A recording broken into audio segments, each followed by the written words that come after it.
very warm welcome. The day of all days is now upon us. The Hollywoodbets Durban July with 21 minutes until the opener. Warm welcome to you all. Trust we found you well. It's going to be a packed house at Hollywoodbets Greyville. It is going to feel absolutely amazing. For race one, I'm joined by Devon Govender, and we've got guys down in the parade ring. Craig Peters will be calling home race number one, the non-black tub Bloodstock South Africa Sales Cup for fillies over 1,300 meters. Devon, how are you feeling? Yeah, very, very good, thanks. And yourself, Alistair? Yeah, very well, thanks, Devon. It's obviously the day that we've all built towards, and from tomorrow we'll be building towards 2024. But as for the now, let's get downstairs to Dee's Dine Under in the parade ring. Yeah, thanks to Alistair and Devon, and just standing alongside Michelle Ricks, and of course she's got a very fancied horse here called Secret Identity. She's been positive with this horse in the past. I mean, when I've spoken to you when this horse first arrived here in KZN, you were so confident after that run in the Strelitzia, and the filly has done you proud thus far, winning two. She has, Dees, and she's given me the confidence that she can do one better today. You know, it's always a tough task with these 2-year-old fillies, but she's given me the confidence she'll be right there. The negative for everybody, we have a look at the form. We know it's a tight track, and she does have a wide draw to overcome, but that's what she did last time out of the ground. Exactly, and she's an extremely versatile filly. You know, she can come from off them, she can be up there. And like I say to most of our jockeys, my work is done, it's up to them now. Talking about your work, how's she come on? I know she's going for 300 pounds, which is tough, competitive field, but how's she's come on? It is tough, but she has come from front, and I wouldn't be as confident as I am if she hasn't shown it in her work. Well, I hate to put you on the spot, but each time she's come to the track, you've given her a 10, and she's arrived. Against this field, what's your mark? Let's not change it now. I'll give her a 10. One more runner to come. Can you help us later on? Yes, you know, we galloped Sikomaboki on the poly, and she handled it well. If she can get to the front, she'll be a big runner and be right there. Where's Ashwin and the entourage? They are right here. 1 second. Let me just get to Ashwin quickly. Ashwin, 1 second. How's the mood? How's the mood? The mood is lovely. This nice to be here amongst all the racing fraternity people. And nobody went after my day, the owners. So I'm still waiting on them. You've attained celebrity status wherever you go. And here in KZN, you're a big hit. I saw you walk into the parade ring and everybody was screaming, Komete down. That is what dreams are built on. It's only there for other people also to come into the racing. So, yes, gents, come into the racing game. It's lovely. How's your confidence on your filly in the first? Fingers crossed this. Thanks a lot. Ryle with an interview. Thanks very much, Dees. I'm here with Duncan Howes, and he saddles horse number 4, Oriental Bouquet. Now, Mr. Howes, last time out, obviously she was hampered by that bad draw, and I thought she was a bit unlucky not to finish closer, but today she's got a good draw. And Sean aboard, you expecting a better performance? I am, yes. She's working very well. We need a bit of luck in running. These races are often very rough races, so she needs to get away on terms. But I think if she does that, she's capable of running into the first 4. Thanks very much. All the best. Thank you. Alistair and Devon, over to you. So thanks so much to Raheel and Dees for chatting to Michelle Ricks, Ashwin Reynolds and Duncan Howes. Let's dissect probably the key race here, Devon. The Devon Air Stakes run on Hollywoodbets Gold Challenge Race Day, which Secret Identity won. Dolcezza went close, finished half a length behind, and as you heard from Duncan, and as probably many would have seen, having done their homework leading into this race, Oriental Bouquet took her medicine from a deep draw. The medicine tasted awful. She was dropped and didn't really make an impact there. Do you think that form is going to hold up here? Yes, I think it will, and I think that this horse Oriental Bouquet has got a much better draw this time around. That's going to be a huge benefit. I must be honest, like everybody else did, I did expect a lot more from number 4 Oriental Bouquet, but she was drawn wide on that occasion. So there's a massive draw swing around, and I think it'll be a nice inclusion for the larger trifectas, quartets, swingers, etc. at around about 17 rand for the win, and there has been some support in the fixed odds betting market. Yeah, I think that she's probably been shortchanged in the market a bit, number 4 Oriental Bouquet. The other horse out of that run was number 12 Divine Moonlight, trained by Waishong Mowing, champion jockey elect and soon to be Hong Kong export. Keegan DeMello takes a ride on number 12 Divine Moonlight, who finished just behind them and actually looked very dangerous for a long way down the lane. There's a look at number 2 Batula. Steward Pettigrew trains and Diego de Gavea takes the ride. Now the talk is that she is going to run a big race. I like the way that she's been developing. I think it's well documented that it's not pedigree style to ready them up first time out. She ran a very good race on the Turfentine inside track out of a form line that's worked out to be very strong indeed. Won her second start, still looked wet behind the ears, but even though she was beaten last time, that was a big step in the right direction. White Pearl runs in a grade 2 later on today. Yeah, I definitely fancy numbers 2's chances in a big way here, and that's paying at around about R9.70. And the more and more we look at this field, you know, the more and more open it becomes. I don't have a strong first selection. I do believe it's very competitive, but I have watched that rerun a few times. I was very impressed with the last start. There's number 11, Secret Identity, the current favourite at R2.90 a win and R1.30 a place. She looks on good terms with herself, does number 11, Secret Identity. Grand Fanico takes the ride. And it has become sort of an indication whoever wins the first race, not necessarily a rule, but whoever wins the first race can tend to have a good day. Let's get back down to Dees. He's doing the rounds downstairs. Yeah, Candice, you've tasted success at the highest level on this big race day, the Hollywoodbets Durban July Day, and it must be one of the highlights for any stable, but for you in particular, a lot of fond memories. Yes, Dees, we have a lot of fond memories from this track, and obviously on July Day, it was my first July winner as a trainer. So yeah, it's it's a fabulous meeting. I think I'm at the meeting today with very much a non-pressure day. My runners, Trip of Fortune in the July, I think I'm 40-1 or something. So and obviously a question mark over the fact that he's going to stay the trip or not. But Dees, he's well, and I think if he does get to see out the trip, dropping in, and he certainly will be running on well in the straights, and I can only be hopeful. That's all I can say, really. Just to help the guys out there, we don't want to keep you too long. The Charleston in race 1? Yes, she's a very nice filly, Dees, and unfortunately she got sick when she got up here, and she ended up in hospital for 10 days. So her whole season here has actually been a bit of a disappointment. She was supposed to run at Scottsville. So this is her first run of the season over a distance that's, that she hasn't been yet, 1300. She might just need this run back. She's had 2 nice gallops, and she's actually looking quite nice and fit, but there's nothing like a race, and it's been a while since she's had a race. So if she doesn't need it too much, she could be in the money, but otherwise, I have to put that in the back of my mind. There's plenty of talk in certain quarters for your horse, Distant Winter. Yeah, she's a lovely filly, and she's got super Cape Town form. She's got strong form behind colts and fillies. She's drawn nicely today. Obviously, Sean's filly looks very hard to oppose, being an unbeaten filly, but I don't think she'll be too far off her. And I think if that filly fluffs her lines, she'll be right there. And then your other runners, you've spoken about Trip of Fortune, just going up, Golden Hostess and Marina. Yeah, again, a very strong field. There's the Mike's filly and Sean's filly, obviously very hard to beat over this sort of trip. Again, I'm probably running for place money with both of Golden Hostess and Marina. Marina's come on nicely from her first run up here. She's in good shape at the moment, and she certainly will be running on, both drawn a little bit wide, so I can only be hopeful there as well. The goalposts are slightly moved with regard to jockey replacements. We wish Aldo a speedy recovery, but you happy with what you got? Yeah, I've got, I was lucky enough to get decent replacements for Aldo, so we'll just have to hope for the best. And as I say, my horses are all fit and well today, and I'm looking for money chances. As always, looking stunning. All the best for the rest of the day. Thank you, Dees. Alistair, Tavon.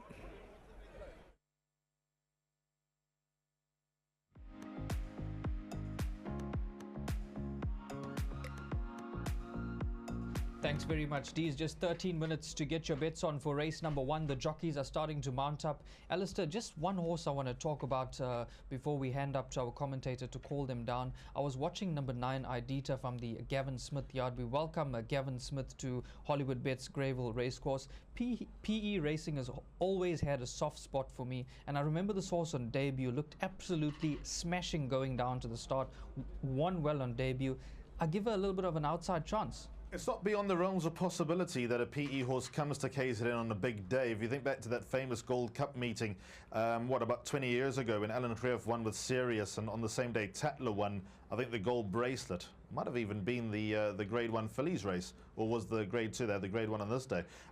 So yes, they do pick their spots. What's interesting about Idita is that she ran to Luna Halo, who ran an absolute cracker at Hollywoodbets Kenilworth on Derby Day in their 2-year-old feature race. So there are bits and pieces of form that you can make a case for number 9, Idita.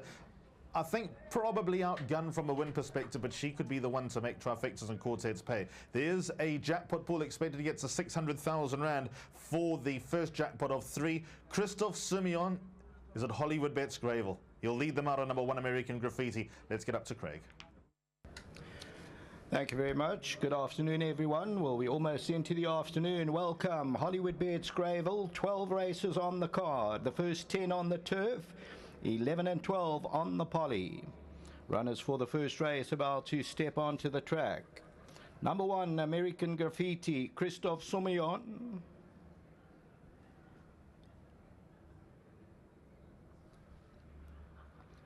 Number 2, Batula, Diego de Gavea. The 3 horse, Dolceza, Richard Ferry.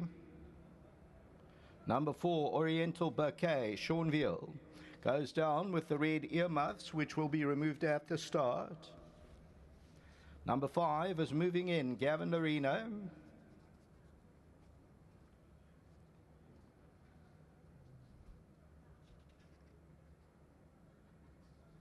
So they're going down on the poly, but we're racing on the turf. We'll cross down for a scene set after the runners go down for the first race.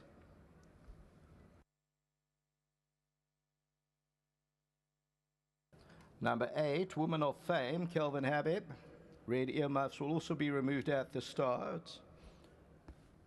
9, Adita, Louis Makotwa.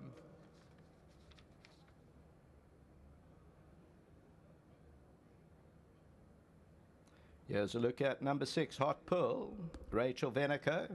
Number 10, the Charleston. Craig Zaki has picked up the ride. Elder DeMeyer not riding. 13 is Bomber Girl, Samanga Kumalo. 12, Divine Moonlight, Keegan DeMello. Number 14, Dual Agent, Corne Orfa. Number 15, African Beat, is Tristan Garden. First race, Bloodstock South Africa's Sales Cup Fillies. There's about 9 minutes to race time.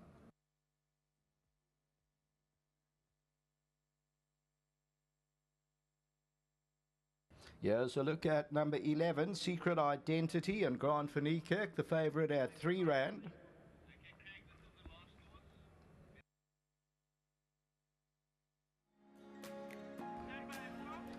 All right, so we're going to go down for a scene set, 12 race program, first 10 on the turf, 11 and 12 poly. Let's go down for a scene set.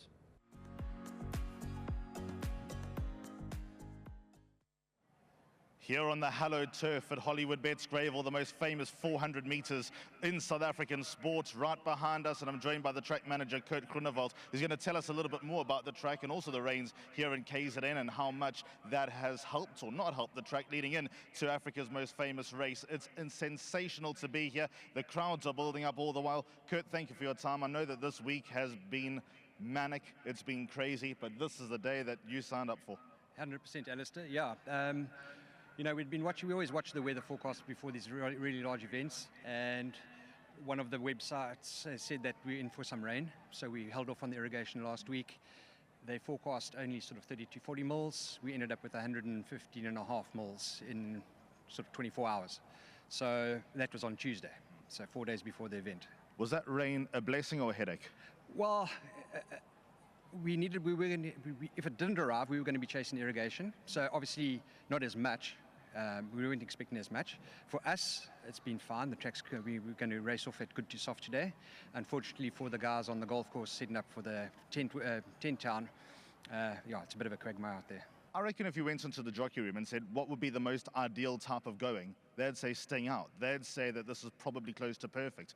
Would you say that it's as good as you could possibly get it? Yeah, unfortunately now we're relying on nature to do her part. We can do only so much. At the end of the day, we're blessed with great weather for the last couple of days, and yeah, it's paying dividends, so the track's drying nicely. Now I see the false rail configuration is changing after race number 6. What's the thinking there? How's it set up for the first half of the meeting? How's it set up for the next 4 races on turf? That decision was taken after the heavy rains earlier in the week, just to prevent any issues on the track if it was still running soft or heavy. So just keep them wide of the main race field, well, the line, I should say.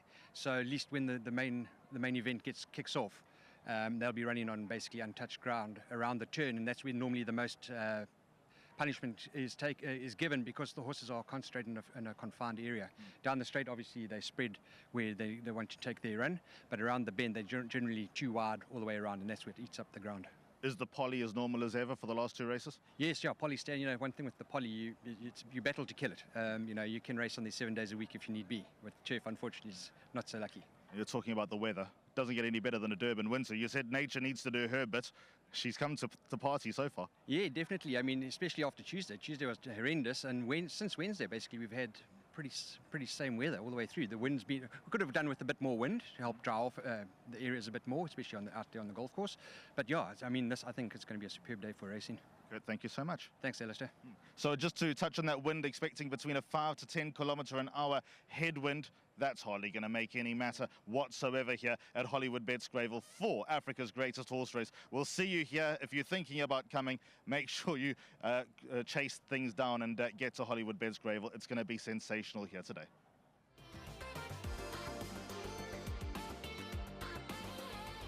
Just 5 minutes to get your bets on for race number 1 here at Hollywoodbets Greyville on the big race day. There's a massive hype on course, Alistair, and the course looks absolutely beautiful.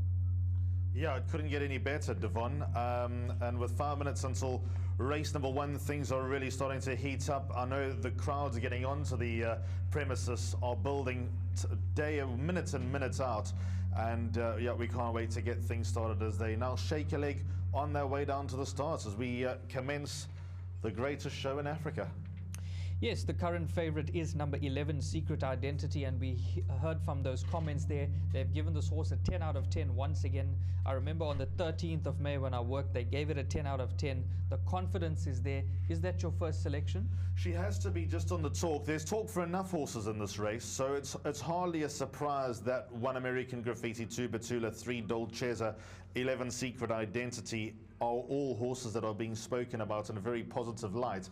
But if you go back to the Devonair Stakes on Hollywoodbets Gold Challenge Day, Secret Identity from draw 14 out of 14 barely overcame the disadvantage. She was trapped out deep, she was given a patient ride, things that you don't do at Hollywoodbets Greyville. Grand Fanico just obviously backed what was underneath them and rode her as if she was the best horse in the race, rode her confidently, had her in the open, and the way she powered through to run past them with ease was most encouraging. She will need to be a little bit closer this time around. She probably can't afford to be out as deep this time, but the point is the way she turned it on, the way that she looks, gave little away on the way down to the start, but looks on good terms with her, nice shine to her coat. I can't put anyone off the current favourite, number 11, Secret Identity. I think that she's the one they will need to beat. Yeah, massive plus as well that Grant van die Kerk has ridden her before. He's won on her before, so that's always a positive. So he's got a good idea what to do, and it's no secret that she's loaded with ability. Now, I was just monitoring the betting market, and I see slight support for number 3, Dolcezza. That's got to have a massive chance as well. Well, on the run in the Devonair Stakes, then absolutely. There was half a length between Dolcezza and Secret Identity in that run here 3 weeks ago. Thought she could have gone down a little bit better, but maybe we can't read too much into the fact that this race is on turf and they all went down on the poly for race 1, which they will do until the Hollywoodbets Durban July. So maybe just marking her down where I shouldn't be. I respect her chances. Richard Ferree takes a ride. I'm led to believe that Richard initially called for the ride on number 11, Secret Identity, because he rode her and won on her at a penultimate start. Obviously, no reason to take Grant off for winning on her last time, so he went with what he thought was the next best, and sometimes next best can be the best. 3 minutes to go, Woman of Fame giving Calvin Habib a bit of uphill on the way down to the start. Let's get down to Raheel and Dees. Yeah, thanks, guys. And let's not forget, it is the start of Jackpot 1. There are 3 jackpots this afternoon on Hollywoodbets Durban July Day. And what an initiative by South Africa for this Phillies Sales Cup. And it's a good stake. What's the first stake? 180,000 Rand. And it's a competitive lineup, a highly competitive lineup if you look past the more fancied runners in the race. Ryle, you had a good look at the form. You've had this book in your hand for how many days now since it came out? A week and a half you've had the form guide in your hand? Yeah, it's been a week and a half, Dees, but I must be honest, I was a bit laxy-daisy the first few days, but then I thought to myself, you know, July Day's got to be a good one, so I got to get to studying, and hopefully in race number 1 we sort of agree on the same horse. I know I was speaking to you off air, and you like a couple on the day, but race number 1, what's your thoughts? Yeah, I'm not going to change now. Its time is up. It says, Alistair mentions, around 3 minutes before the start of race number 1. Secret Identity. We know that she does have that wide draw to overcome, but she proved it last time out that she can turn on the jets. And I think Grant van Niekerk would have learnt a lot from that last effort, because he partnered her for the first time. What a ride he gave her. So she's going to be the top choice. But I keep going back to Batula, Steward Pettigrew's runner, because I like White Pearl later on. Yeah, I think she's a runner, Dees, and let's not forget that Stewart Pettigrew won this race last year with Feather Boa, and Richard was aboard, and the filly won from a deep draw as well. So Batula is definitely capable. She was well fancied to win in a penultimate start, and she did just that. But I think the value in the race lies with the horse number 4, Oriental Bouquet. From what I saw last time out, I watched the replay and I was convinced that she'll improve, and she could make up that difference that she was beaten behind Dolcezza and Secret Identity. I think at around 14 to 1 in the market, she represents some from decent each-way value in race number 1. So that's going to be the each-way play for me. But I think Dolcezza with Richard aboard, I think Richard could just get the best out of this filly, and he's going to be smart. I think he's going to have her closer to the pace. He's not going to allow Grant to get first run on him, and I think Dolcezza will go close as well. So 3 and 4, the 2 numbers that I'm going to include into that exacta position for first, and then obviously Secret Identity. Well, that's a nice roughie, just wanting to ignore that last start, Raheel on Oriental Bouquet. Well, we welcome Christoph Sumia into town. Welcome to the East Coast. He had a fantastic trip when he came down to Cape Town at Hollywoodbets Kenilworth last time out. What a day he had, and he rides in the first for Sean Terry, and he's got a plum draw number 1, and he's given a big chance on a horse that's come to the track with a reputation, having won her first 2 starts. Last time out, well, you're just going to have to forgive her for that run. She's obviously far better, and she wasn't one of the more fancied runners in the race that was in the nursery. But I think Christoph's got a nice ride first up at Hollywoodbets Greyville from drawn pole position, and American Graffiti has to be a serious contender. Okay, race number 1 is upon us. All the best to all the racing fans out there, and to all the connections that are involved on Hollywoodbets Durban July Day. And for the first time this afternoon, we're going to have commentary. It's the Eagle Eye. He's calling his 37th July today. Over to Craig Peters. Thank you very much, Dees, and yes, indeed. Thank you, Dees. They will start loading process shortly for the first of 12 at Hollywoodbets Greyville, the first 10 on the turf, and 11 and 12 on the poly. And also of interest, Hollywoodbets have made a special saddle cloth for Do It Again in the Hollywoodbets Durban July to commemorate his 6th Hollywoodbets Durban July run. So when you get to the parade ring, the 5 stars indicate each of his past runs, with the 2 big ones representing his 2 victories. So it's a nice talking point today, and fantastic that Do It Again will carry saddlecloth number 6 and jump from draw number 6. 3 small stars and the 2 large ones. He's going for his 3rd victory in the Hollywoodbets Durban July. They'll start the loading process shortly. And the current favourite is number 11, Secret Identity, and that's at 3 Rand 30. You'd have noticed the false rail and then the spur that takes us into the Hollywoodbets Durban July. Just looking at the runners behind the gates, a couple of them up on their toes. Women of Fame gave Kelvin Habib a difficult time on the way to the gate. They're loading up. American Graffiti going in. Moving in is stepping up. Dolcezza.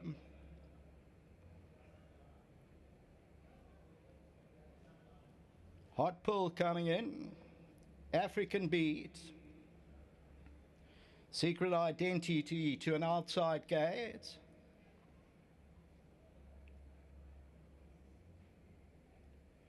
Now the turn of Batula. Bomber Girl comes up. Bomber Girl is in. Divine Moonlight.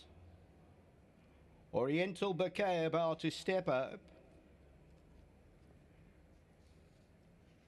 Edita. Dual Agents. Africa's greatest horse racing event.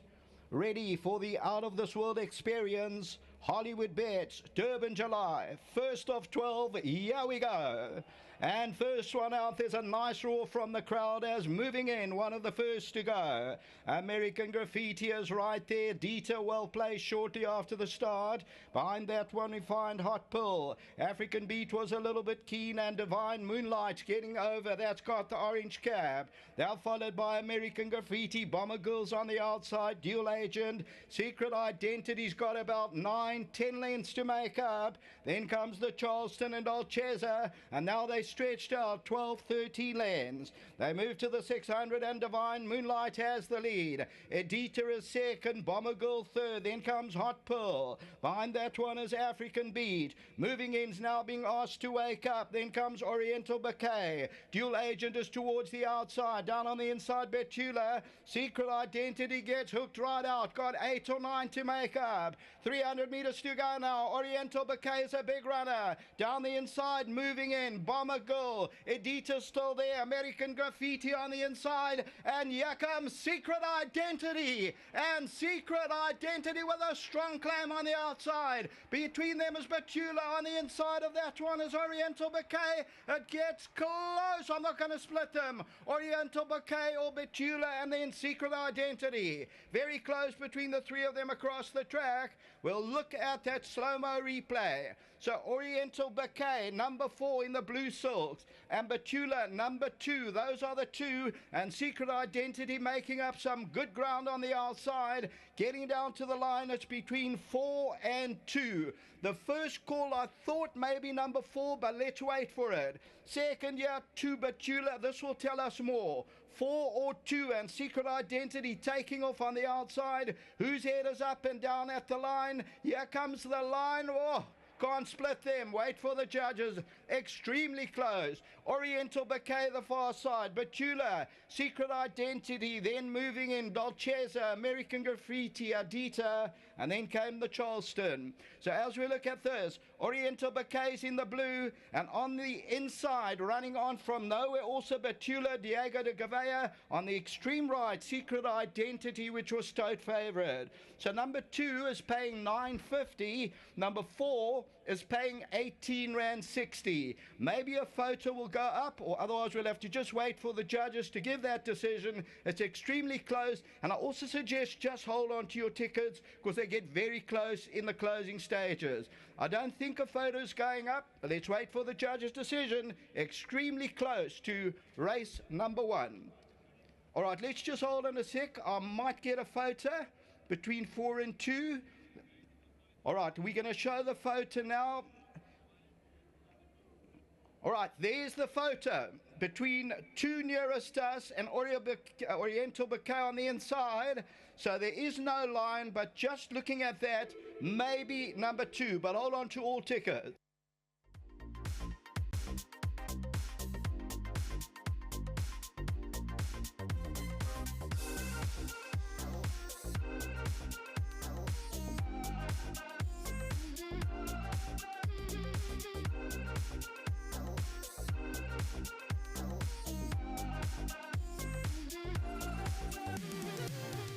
So drama to start race number 1. A great finish between Oriental Bouquet and Betula. The numbers haven't gone in. The photo looked like it was going to go towards number 2 Betula, but I think Cray is correct. Just err on the side of caution here and hold on to tickets and see if there are any developments. He got close in the end. Great finish that Devon. Secret Identity ran third, the favourite. Dropped in, didn't settle. Good run. Just take note that all winners will parade in front of the grandstand after the races on the Golden Horseshoe. So just stand by for that. But going back, let's work backwards. Secret Identity definitely ran third. She'll be a very good proposition when getting to Gold Cup Day.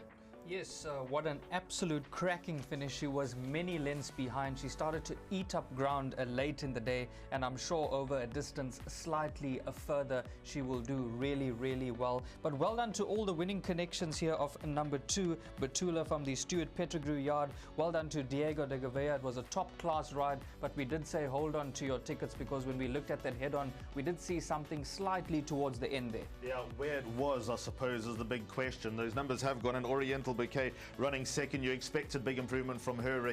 Devon, she nearly pulled that up.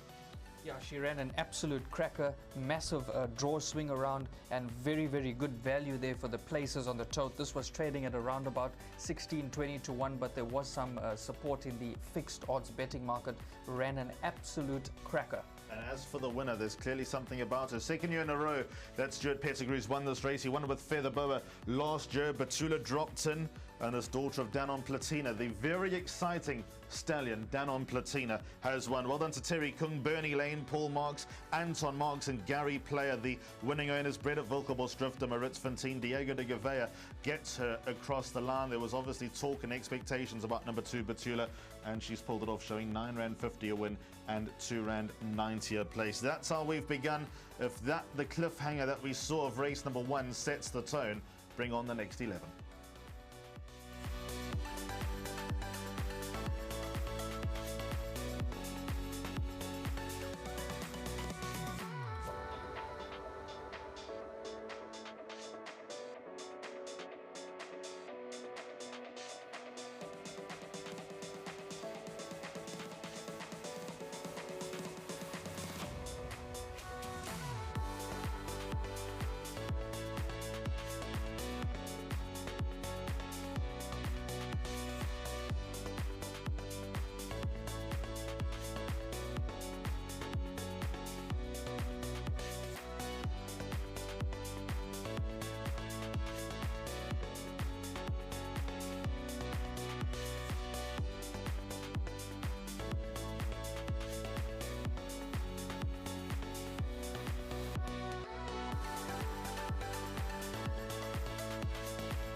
Patrons, please note. Please note.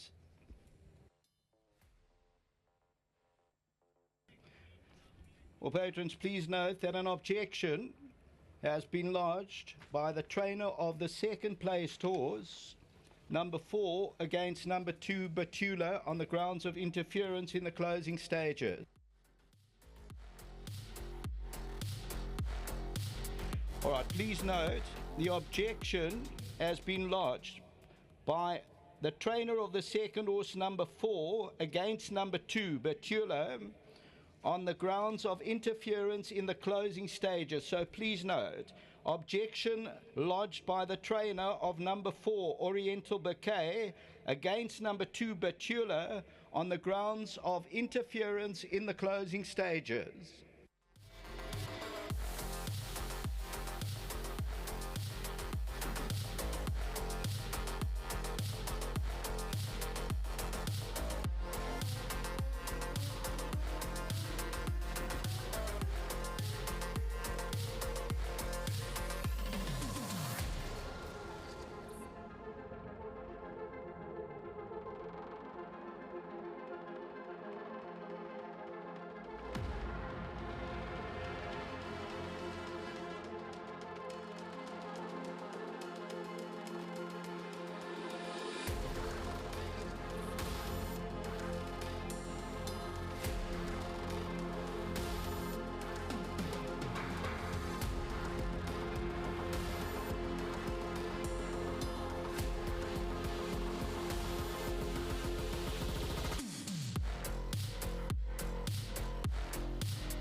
The very first race of the day has been run. It's the Bloodstock South Africa Sales Cup. It's for the fillies, and there is an objection in progress. So just keep your ears open to hear the outcome of the objection.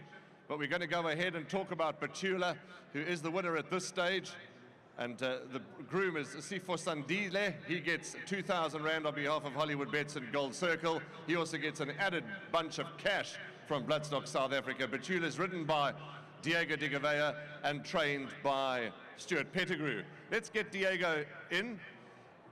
Okay, Diego and Stewart, I believe, have gone off to the boardroom. But let's talk to some of the connections. I'm joined by Lance Whiteford, and I'm joined by Lee Scribanti. Lee Scribanti is the chairman of the Thoroughbred Breeders Group, and Lance Whiteford is the vice chairperson of Gold Circle and the director of Gold Circle. So all the connections have gone up to the boardroom to go and state their case and see what the situation is in the boardroom. But it's lovely to have the breeders, Wilkeborsdrift and Maritzfontein, Stephen Jell, here on stage with us. Is Stephen still there? Come through, Mr. Marks. They've all gone. Come through, let's chat anyway. You're here. You could well keep the race. We don't know. We're not the Star Pendry stewards, but lovely to have you at the Hollywoodbets Durban July. And at this stage of the game, Betula's the winner. What a thrilling race. Absolutely brilliant. Brilliant ride by Diego Stewart. We won this race last year. So it's just a feeling to have a winner at July. And to all my other partners, Paul Marks, Terry Koons, Colour Cities, Barry Lane, and then we have it with Mr. Gary Player. What a privilege. And to Wilgebos, Maritzfontein that bred it, just a wonderful feeling to be here, and an excellent day, and just a wonderful feeling to have a winner here. Lovely. Anton, to you and all your partners, all the very best. Thank you very much. There we go. Let's chat to the team quickly. There's trophies, there's prizes, but I'm sure that they're just going to wait for the official result to go clear.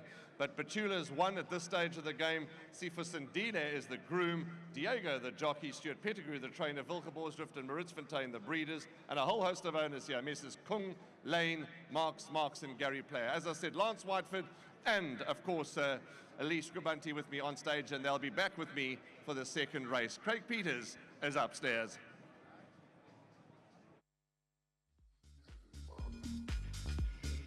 Patrons, please note, we have the outcome of the objection.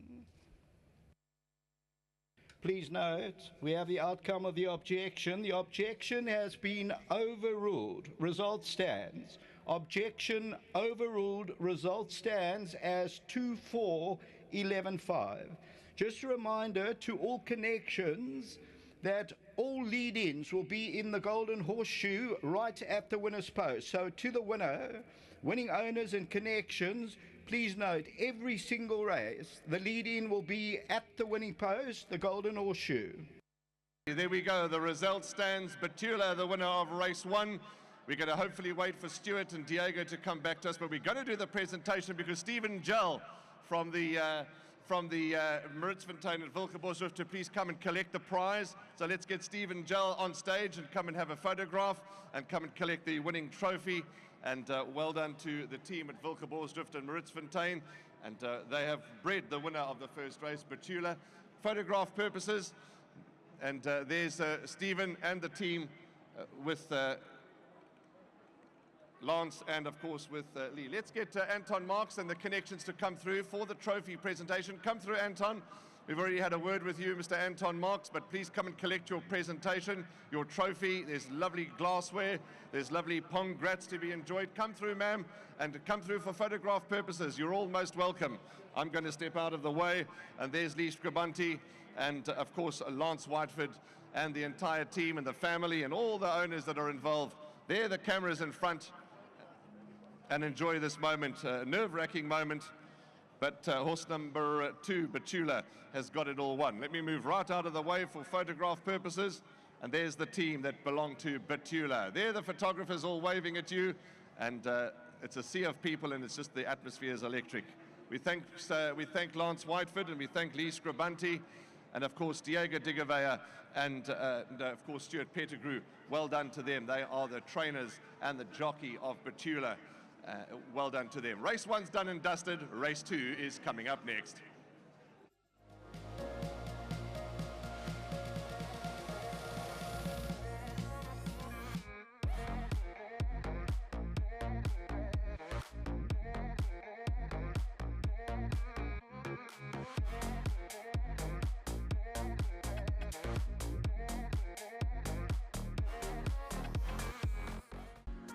So a ripper to start things here at Hollywoodbets Greyville for the Hollywoodbets Durban July race meeting. We now go on to race number 2, which is the start of the bipod, the first bipod that is, the non-black type Bloodstock South Africa Sales Cup. This for the Colts and Geldings. Scratch number 8, Chili Moon. Also scratch number 16, Warhawk Bomber. Muzieni takes a ride on number 15, Helsinki, who now gets a chance to run. The current favourite is number 4, Outlaw King, who will get the services of Keegan DeMello for Dean Kannemeyer. So there we go. There's half the field. Let's have a look at the next lot of them.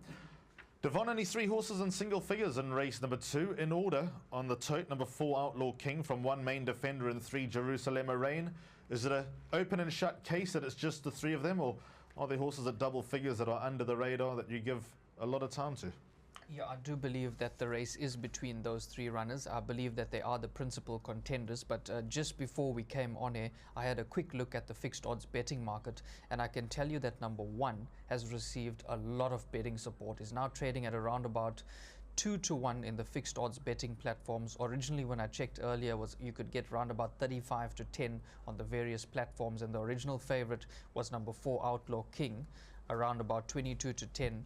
And there's a lot of talk for number 4, Outlaw King. I do believe he's a massive runner here, but we have to respect the money for number 1, Main Defender. Well, we've got grade 1 form versus non-black type juvenile feature form on the half vault. So let's see how it all works out. Let's start with Main Defender, still unbeaten. Obviously started his career down in KZN with Tinny Prinsloo with an easy win over Errol's Legacy, who has exited the maidens.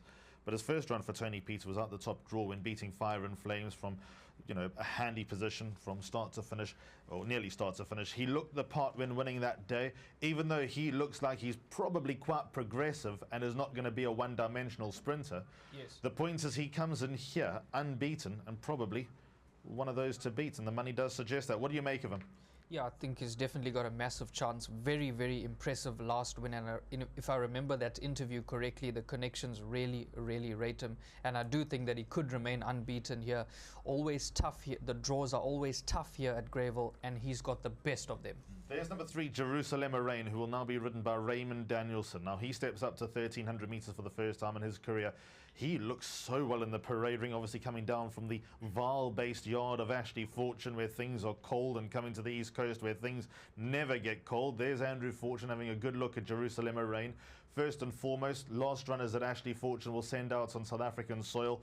It'll be sad to see her, Andrew, and son Sean leave, but you know, they'd love to go out with a bang. Will number 3, Jerusalem Rain, go 1,300 metres, because he looks like he's going to be best as a sprinter? Yeah, I'm in full agreement with you.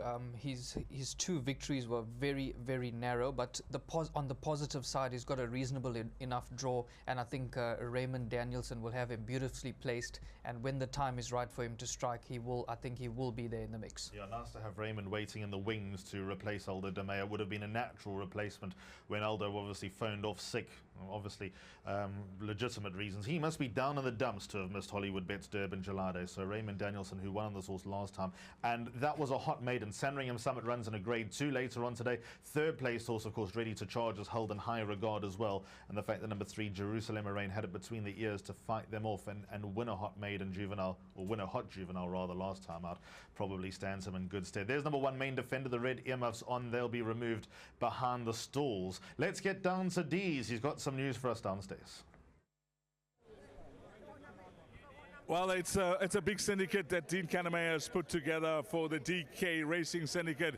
And this is a lucky bunch of guys because, you know, they've had a lot of success in these colors. And Dean, you know, firstly, let's talk about the syndicate, because this syndicate, a lucky bunch of guys here. These horses seem to find them. Well, yeah, a good bunch of guys. You know, it's been a well-run syndicate, and they've always allowed me to control it, and with my team go and try and source one. And so we've been pretty successful from day one, from African Warriors days, and well, those days you could buy Versagitrix for 100, not anymore. Sure. My syndicate did find out today. I mean, sure, it's at the last sale in Johannesburg. Those days of buying champions, standards underground is over. You know, you got to raise the bar. But this horse is doing well, and a good bunch of guys in the syndicate, and we're hoping for a good run in a competitive race. It's nicely drawn. doesn't get lost to gravel. He runs to his true form. He's got to be a competitive runner. He's doing well. Those 2 runs in the province, they obviously brought him on, and this is more like it now, 1300. Yeah, he was beaten by a very good horse last time, you know, and lucky lad. And I think the 13 will be great for me at Greyville. Well, of the balance of your runners, you know, can you single out anything? Well, I got some very nice runners. You know, Cosmic Highway Returns have been gelded, unfortunately badly drawn. USA's Hope, I think he'll be fine. You know, and then I've got the Gold Cup, both runners. You take also Creeks Union last time, we just got beaten in the Gold Cup. We tried Runaway Song the other day, and he won. I put him over 2-4, a lot of stamina. He should go the trip, but the race will tell. We did get a hiding, so basically putting him in that race, you know, I was looking to get a hiding, but we appealed. We didn't win the appeal, but we'll see what happens today with 60 on his back, but he's doing well. And yeah, you can't leave any more horses out of the exotic, include them all. Thanks a lot. Thanks for your time. Raheel.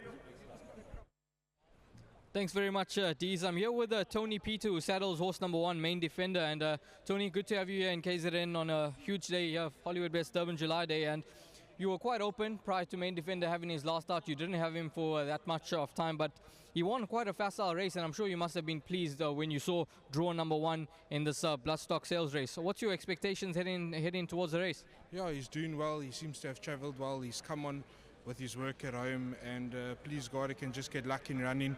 I think he'll be right there. It's obviously quite a busy day for the yard. You saddle Street Art, Tipsy Tarragon, Colfax, Miss Daisy and Mo Jive. Obviously those were 2 reserves that are taken out, but Street Art, Tipsy Tarragon and Colfax, your expectations going forward? Yeah, I think my next best is Colfax. She's a big strong front runner, and I think she'll like the course. Mo Jive also doing very well, his first run for us, and I think he'll go close. Thanks very much, Tony, and enjoy the day. And yeah, Alistair, Devon, over to you. So thank you very much for that from Deez and Raheel. As we continue along, Bipot Pool is nearly 700,000 rand, so we are hitting a big number when it comes to the exotics this afternoon. Devon, we're busy having a look at number 4, Outlaw King in the ring. You made the remark, he looks like a machine. I agree with you. Lovely hindquarter, very well built. Son of Rafif, Keegan DeMello takes it out. They are leaving the parade ring. Is he a justified favourite, or are you looking to beat him? No, this is my first selection, and I was very impressed when looking at him in the parade ring. Well done to Dean Caname and his entire team. They've turned this horse out beautifully, and I do make him the horse to beat here. So they're all coming out onto the track for race number 2, the non-black type BSA Sales Cup, over 1,300 metres. This for the Colts and Geldings. Let's get up to Craig for the counterpost.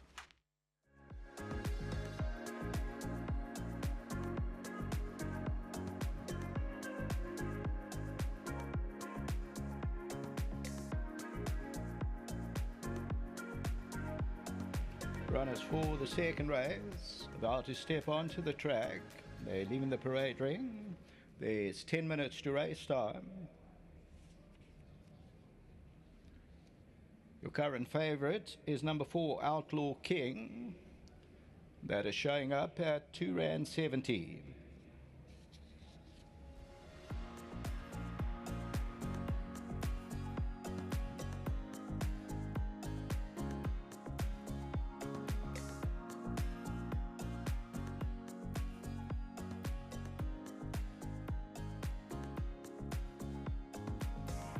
About to step on is number 1, Main Defender, with those red earmuffs. By now you'll know that those red earmuffs get removed at the start.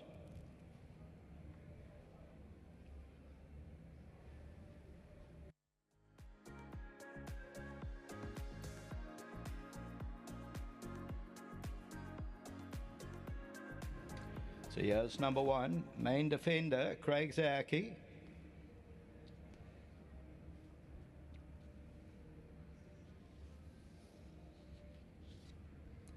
Number 2, Navo Nation, Diego de Cavallo. The 3 horse, Jerusalem Arain. Raymond Danielson. Number 4, Outlaw King. That's your favourite, Keegan DeMello. 5, Pure Predator, Gavin Arena.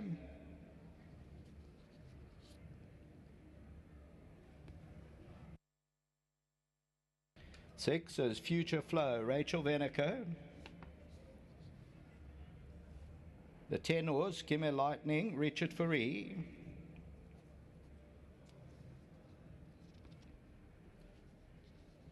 8, Chili Moon, Smanga Kumalo.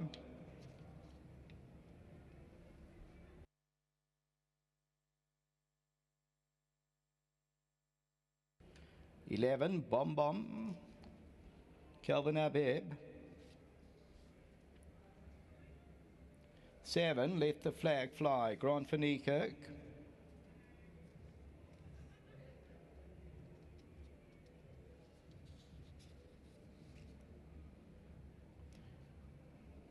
14, Romance in Rome, Tristan Garden. 15, Helsinki, Muzieni. 13, Hansa Road, JP Vandermeer sports the black cap. 12, Ethanator, yellow cap, Christophe Simeon. There's about 7 minutes to race time. Just another reminder to all connections, winning connections, that the lead-in will take place at the winning post for all of our races today at Hollywoodbets Greyville. The lead-in will take place at the Golden Horseshoe, right at the winning post, to all the winning connections throughout the day. So as we get ready for race number 2, the first leg of today's buy-bot, a very important aspect of any race day is a jockey brief that the Star Penry stewards conduct before anything is done, just to keep everyone in the loop and to retain consistency. Let's get a little sneak peek to what happened earlier. Good morning, everyone. Thank you for attending this meeting that I've requested. Today, as you know, is our biggest day on our racing calendar. This meeting is a spectacle. We're looking at close to 50,000 people on course today, and the stakes are high in every regard. I know we do this every day of our lives, but it's just a reminder, which I think is appropriate, that we look at what we need to do today. We want you to ride competitively, to get the most out of your horses, but we want you to return back safely to your families. We want the horses to return back to their stables. So let's practice safety out there, consideration for one another, keeping with the rules of racing. We need to be very mindful of the crop today. You know what the rules are. We do it every day. And we need clean racing, clean riding, keep on a straight course, have consideration for one another. And as I said before, safety is all important.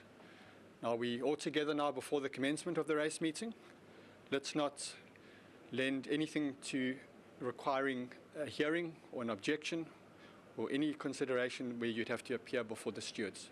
If we have to get involved, we will do the necessary, but let's ensure that races are run to its merits and that it is competitive and clean racing out there. So it's just a reminder. I want you to enjoy the day. We're expecting a big crowd. There's big focus on this race meeting. So let's compete and have a successful day for all the right reasons. I wish you all the best, and hopefully we can reflect on this race meeting as a great success for everyone. Good luck out there. Thank you. So those are the formalities that were obviously conducted before the running of race number 1. Let's get into business here, Devon. Race 2 started the bar pot, expected pool 800,000 Rand. We'll cruise past that. We'll get to $1 million, I reckon. It's currently at 700,000. Tote pools through the roof. Obviously interest at an all-time high. By the way, the first jackpot pool got to the target as well. I thought Jerusalem Rain looked a winner going down to the start. That's taking nothing away from the others, but he strode down to the start looking absolutely unbelievable in the pink of health. He's currently £5.40 a win, 170 a place. He's the third favourite. Raymond Danielson takes a ride for Ashley Fortune. How close to the top is he for you? Yeah, he does form part of my top 4 selections. I do think that this is a massive runner. I'm in full agreement with you. Went down to the start very, very well, and I'm sure the connections will be hoping they're in town and they'll be hoping for number 3, Jerusalem Rain.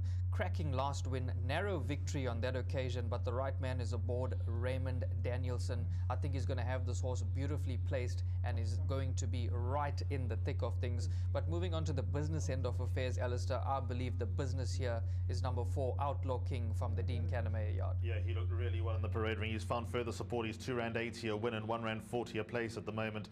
The son of Rafif started life with a bang. He, of course, won the BSA sales equivalent at Hollywoodbets Kenilworth in late February when beating Zumi, and he beat Zumi with ease. He's come to KZN and he looked lost in his first start at Hollywoodbets Scottsville, running third behind Cliffhanger, but he turned that form around in no uncertain terms, but just finding the freakishly looking Lucky Lad.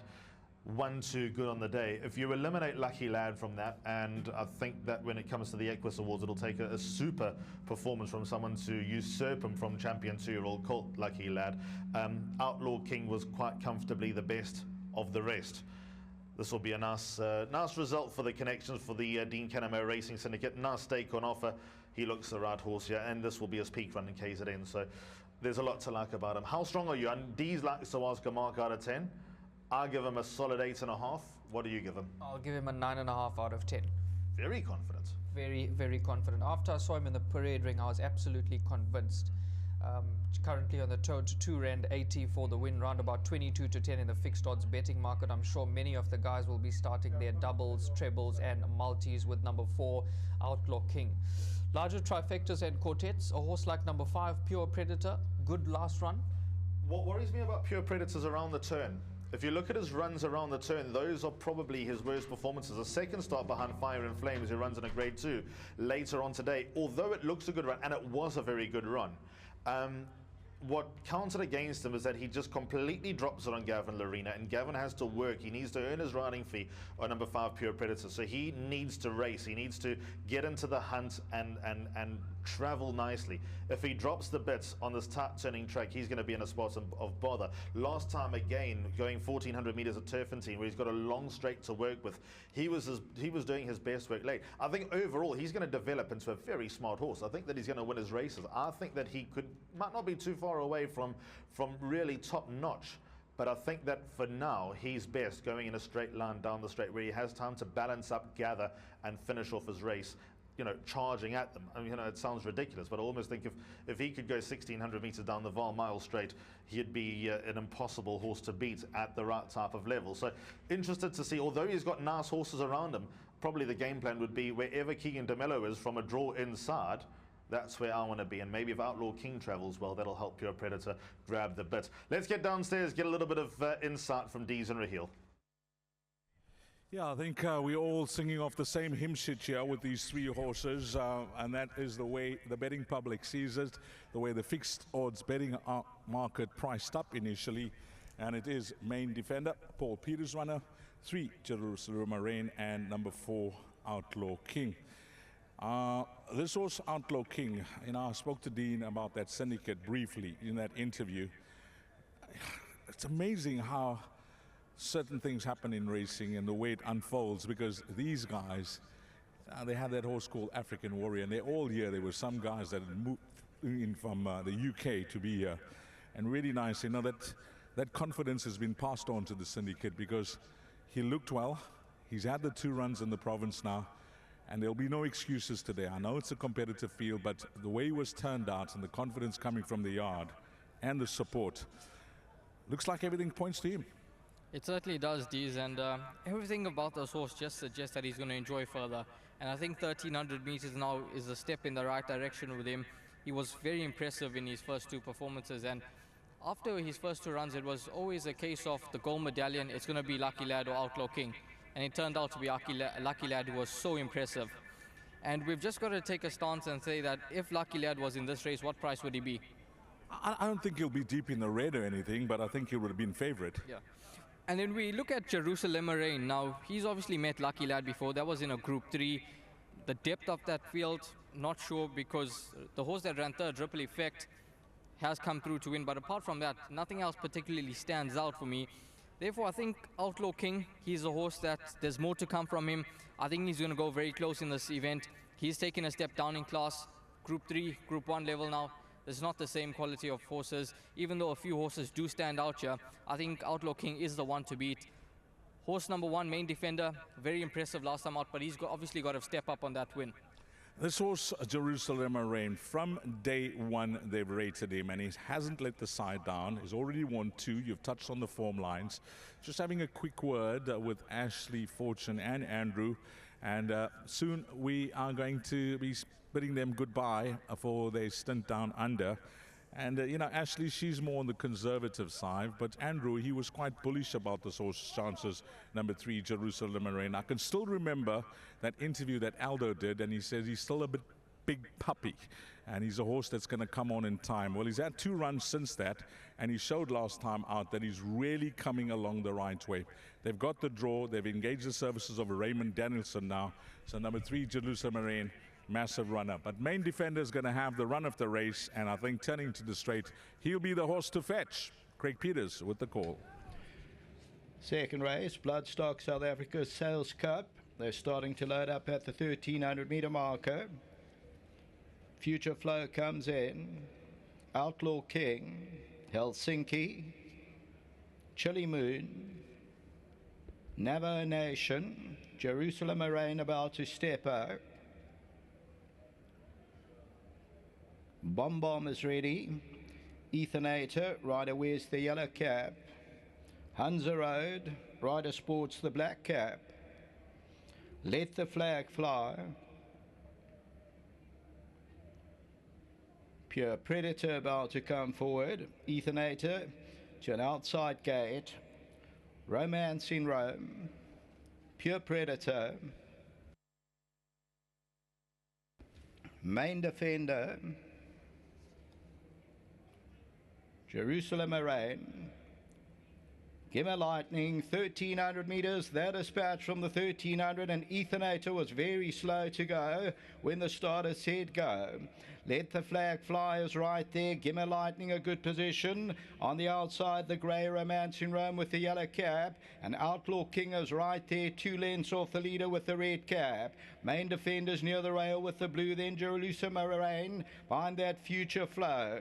Followed then by Bomb Bomb. Further back in the run is Pure Predator. Along the inside, Navajo Nation. White sleeves and cap got about 8 lengths to make up. Chili Moon, then Helsinki. Behind that is Ethanator. And further back in the run is Hunza Road. About to be homeward bound, 500 metres to go. Romance in Rome leads it. Let the Flag Flyers back in second, then Outlaw King, Main Defender. Gimme Lightnings around them in the blue silks. Further back is Future Flow, and then comes Pure Predator. Top of the lane, 400 metres to go. Romance in Rome still leads it. Main Defender, Let the Flag Fly. On the outside of that one, trying to put in a claim as Outlaw King. Main Defender, though, is coming home strongly at Romance in Rome over the last 100 metres. And it's Main Defender who hit the front over the last 100. And Main Defender will win by 2. Jerusalem Moraine will run second. Third place will go to Pure Predator. Maybe Let the Flag Fly ran fourth.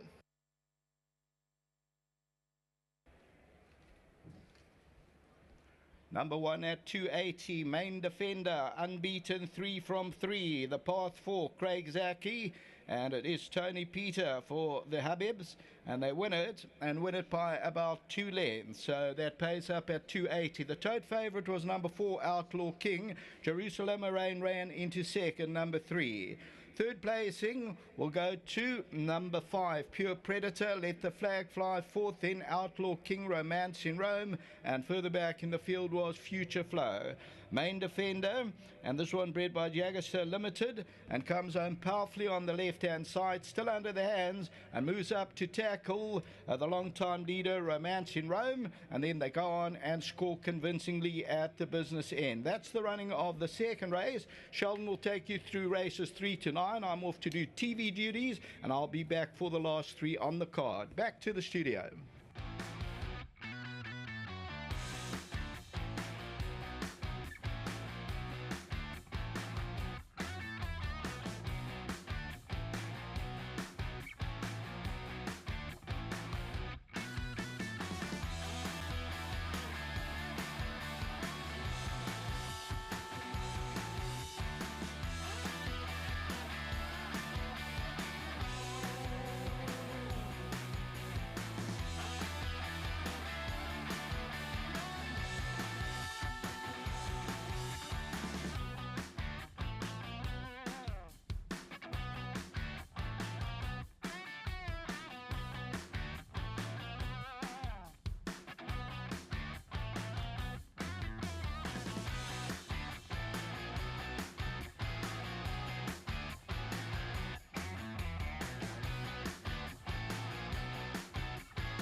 we've just seen number 1 Main Defender reigning victorious here in race number 2, the Bloodstock SA Sales Cup for Colson Geldings. What a performance, Alistair. Yeah, it was pretty straightforward from draw 1. He retains his unbeaten status. He's actually stamped a lot of authority on this win. Craig Zaki kept things uncomplicated. Pace was on, thought he'd go to the front. He didn't have to, and it was just as straightforward as you'd like to see. Big run in second for number 3 Jerusalem Rain. He's going to win his races, but I think that he's been beaten soundly by the winner, number 1 Main Defender. The horse that caught the eye late was number 5 Pure Predator, who did his best work at the end to finish into third. There's a lot to like about Pure Predator, and fourth has gone to number 7 Let the Flag Fly. That will boost the trifecta of the quartet returns, no uncertain terms. Favourite number 4 Outlaw King just ran flat, an off-colour performance from Outlaw King unfortunately today, and misses out on the top 4. But Main Defender, son of Pathful, is 3 from 3, Devon. I'm sure they'll be back at the end of the month. Yeah, no, definitely. It was a very, very impressive victory from number 1 Main Defender. Well done to all the winning connections. Well done to Tony Peter. The rider Craig Zaki was aboard. What a fantastic victory, and that returns R2.80 on the tote. There was late betting support for number 1 Main Defender. Yeah, being led in by some of the famous faces. Frankie Zaki was somehow part of the presentation when Sparkling Water won last year's Hollywoodbets Durban July. There's Donovan Anthony, the famous Donovan Anthony, who's the man who's employed to get bets on for the guys. But yeah, Main Defender has shown his undoubted class by taking out the non-black type BSA Sales Cup. That was the start of the bipot. The place accumulator at Hollywoodbets Greyville starts with race number 3 at 1:05. The crowds are building, they're doubling. Every time I look over my shoulder, there's an extra few thousand that have made their way to Hollywoodbets Greyville. We can't wait for the real spicy stuff to kick off.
We're only on race 2, ladies and gentlemen, and the atmosphere has become more and more electric.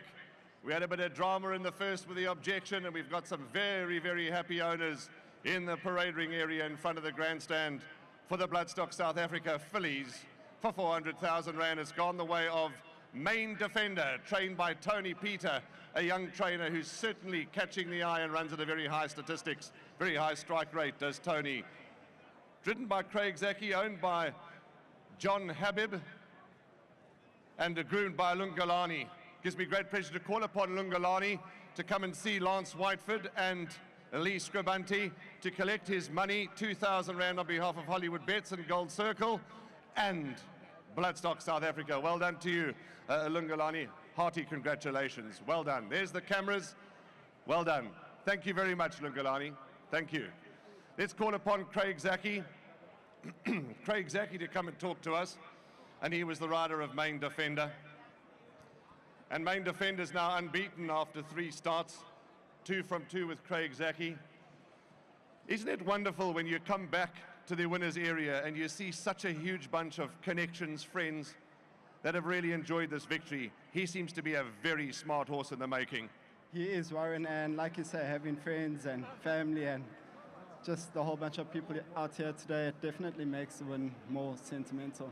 You rode a perfect race, nice and patient, asked the question, took a stride or two to unwind, but when he really lengthened, they weren't going to catch him. 100%. You know, last time I rode him, I gave him a lot of praise, and I'm just glad he's held onto that coming into today. You know, he's probably one of the nicest yearls I've ridden in my career.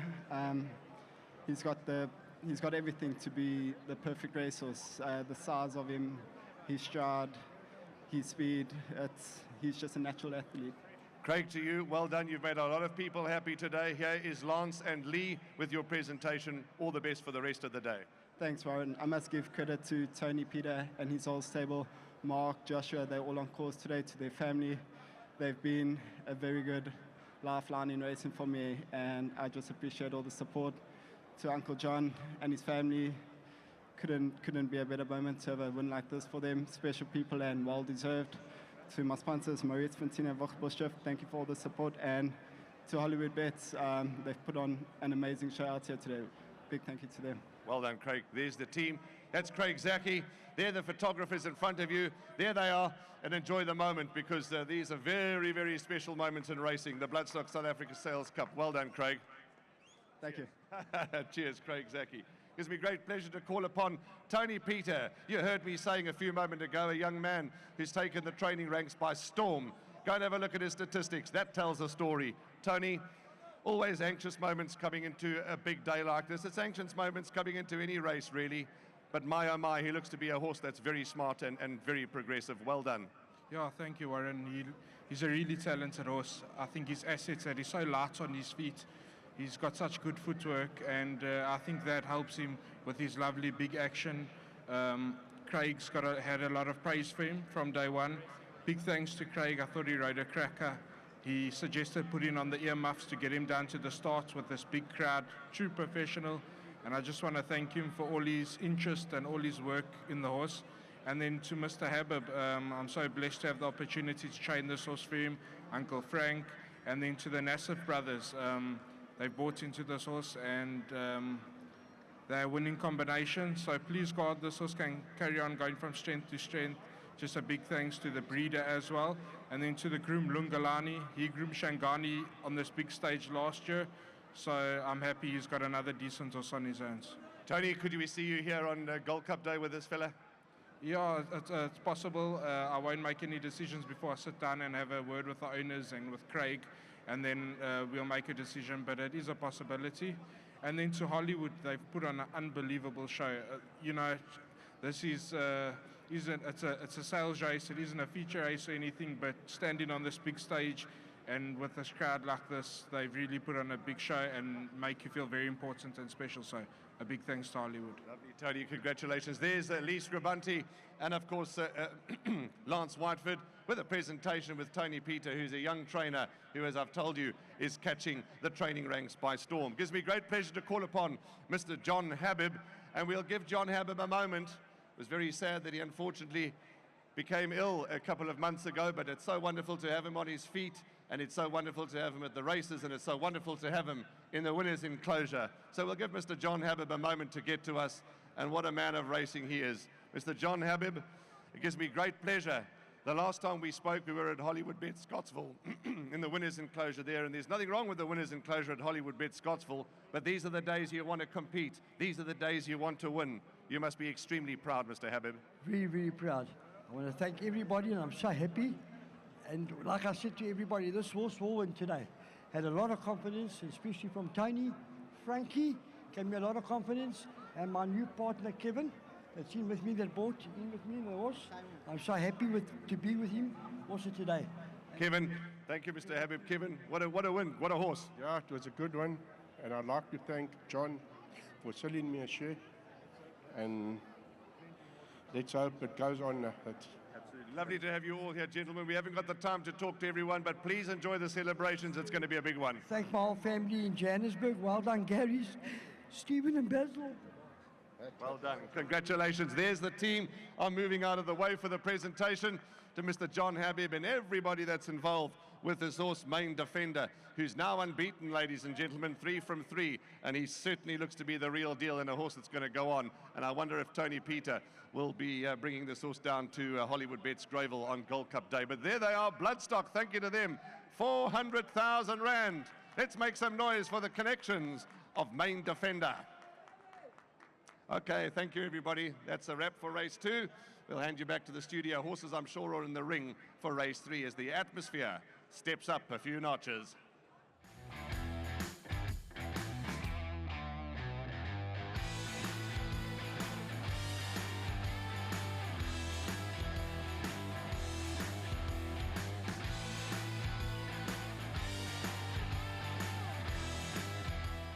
Race number 3 will start today's place accumulator. It's the Grade 3 Splash Out 2200, the Hollywoodbets Durban Constellation, and a field of 15 go to post. There are no scratchings to report in race number 3. There's a form update for number 11 Willow's Wish. Ran here on Sunday in the KZN Breeders' Mile and finished 6th, 4.4 lengths behind MK's Pride. And also take note, 15 Jimmy Don, who was obviously a reserve for the Hollywoodbets Durban reserve number 2, races with an Alamat Bar shoe in the near 4 only.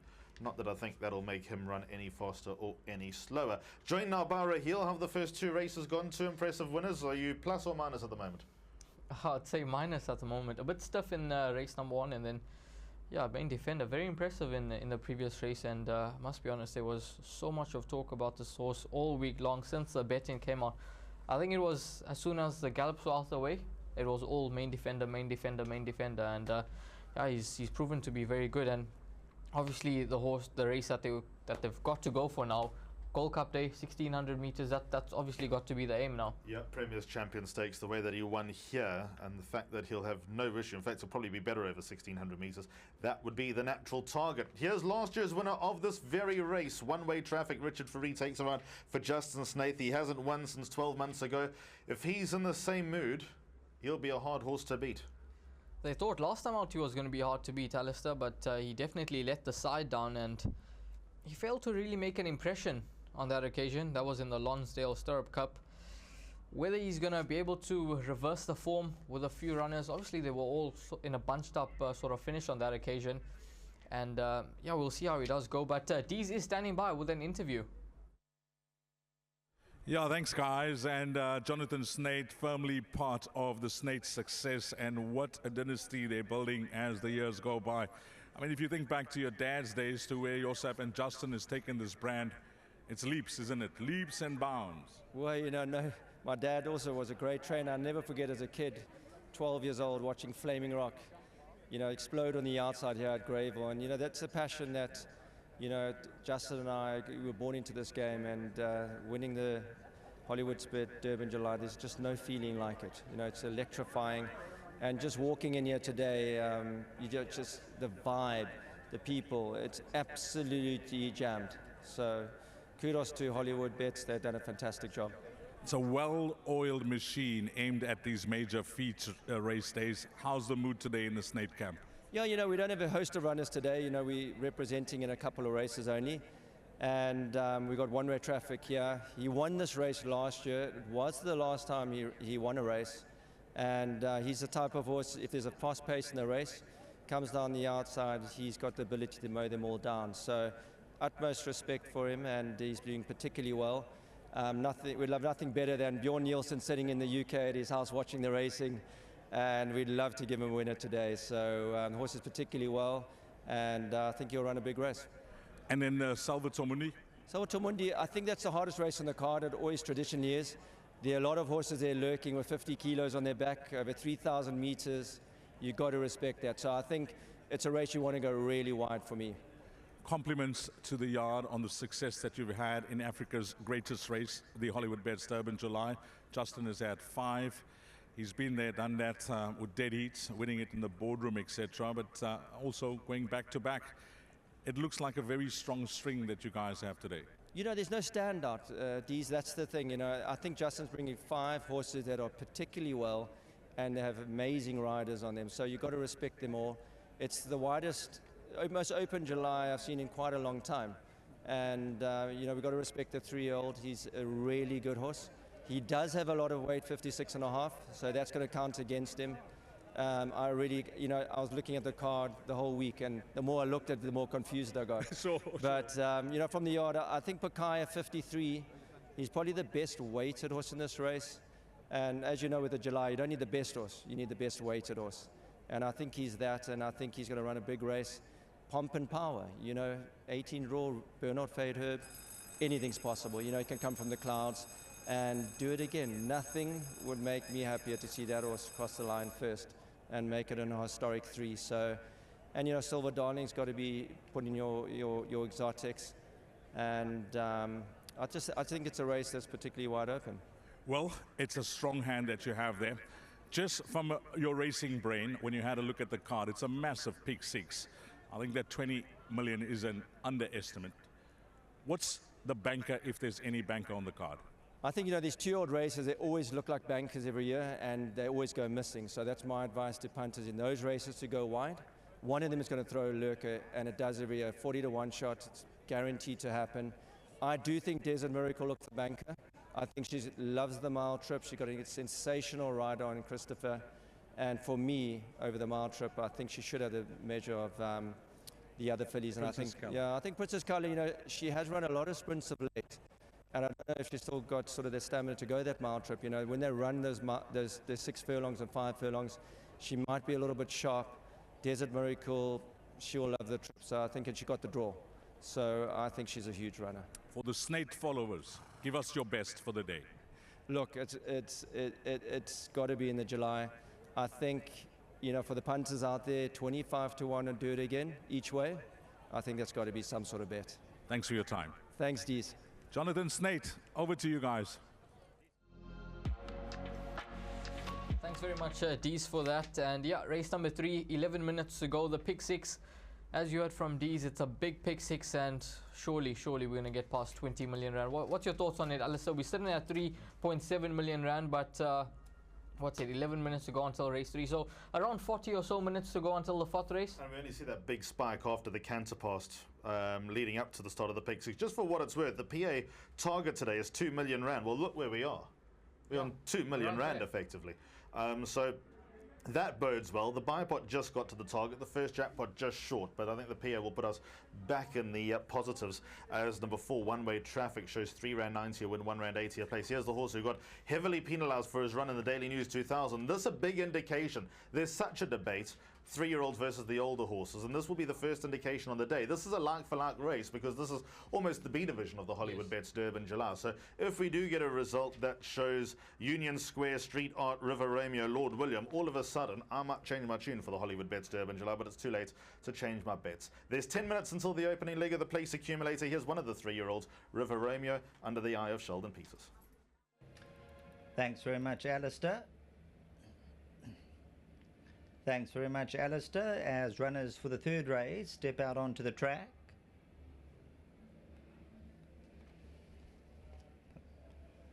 Splash out 2200, grade 3. Thanks very much, Alistair and the team. As the runners come out on parade, 2,200 metres the distance. Splash Out 2200, Grade 3. Handicap, no allowances. 7 Razor Hallelujah coming down the chute, Royal Blue, followed by Street Art.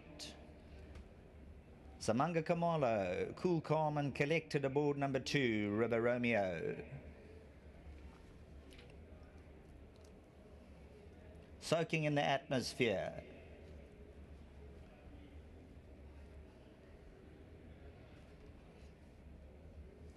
Currently a 24-rander.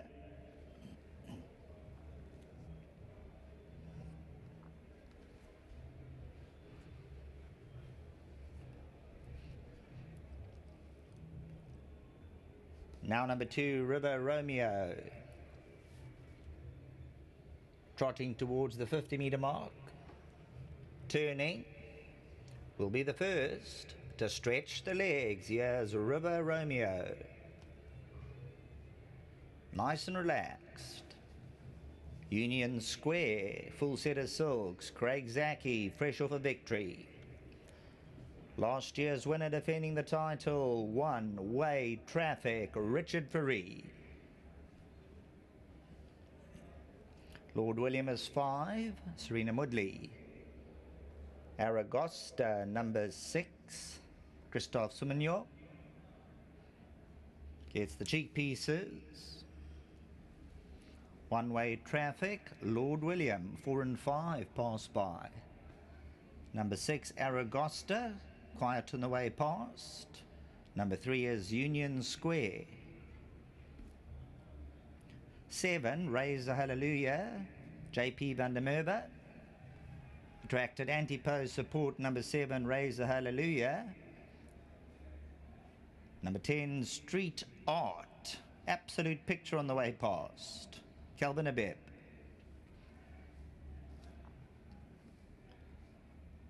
Kabela Matsunyani, Crimson King, number 12, passed by Blackthorn, number 13, Keegan DeMello. The turn of number 12, Crimson King.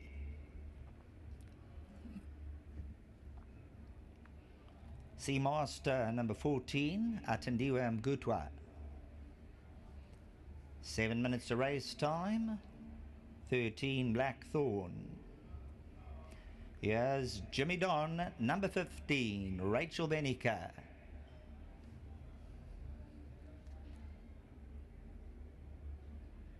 Place accumulator about to reach 2 million. Pick 6. Just over 3.7 million. Number 14 is Seamaster.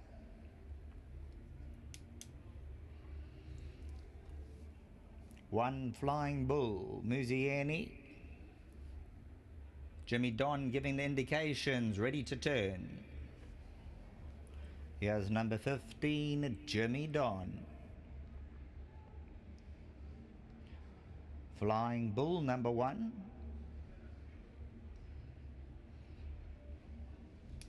Red cap on number 9, Nebras. Raymond Danielson. Ready muffs. On the way down to the gate. Now a horse who comes alive in KwaZulu-Natal, number 8, Shango, Gavin Larina. Grant Van Niekerk's on 11, Willow's Wish.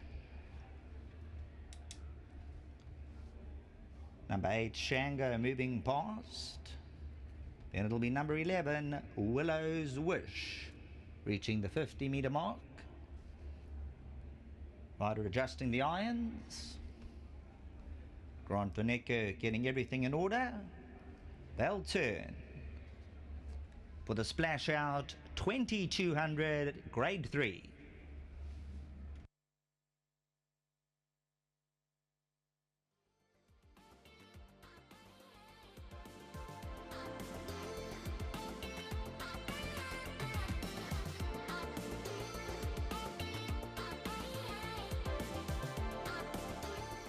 Down to the start for the running of race number 3, the Grade 3 Splash Out 2200. And Rahil and I were chatting all fair. It's quite ironic that you go home tonight and you'll have a look at all the results, the run-ons, and then you'll adjust the times and you'll have a look at the time of the consolation compared to the Hollywoodbets Durban and somehow, often, the consolation comes out at a quicker time. Is that just because there's less pressure on? It could be, and I think this year the consolation will definitely be quicker than the July because there's so many front runners in this race and they're bound to go a decent tempo. And if Seamaster's looking to repeat the dose of his last performance, he's going to have to challenge a few on his inside to get there. But yeah, it's going to be an interesting race, Alistair. I don't think it's cut and dry. When just studying this race, I thought it was very, very tricky, and there's a few horses in with chances, but I'm going to be with horse number 7, Raise Hallelujah here. I was very encouraged with his performance in the Lonsdale Stirrup Cup. He's obviously a horse that hasn't quite reached the heights of group level, but I think in this type of event, he's going to be very competitive. To me, he looks to be extremely well weighted. A 6-time winner, that's a 5-year-old with just 53 on the back.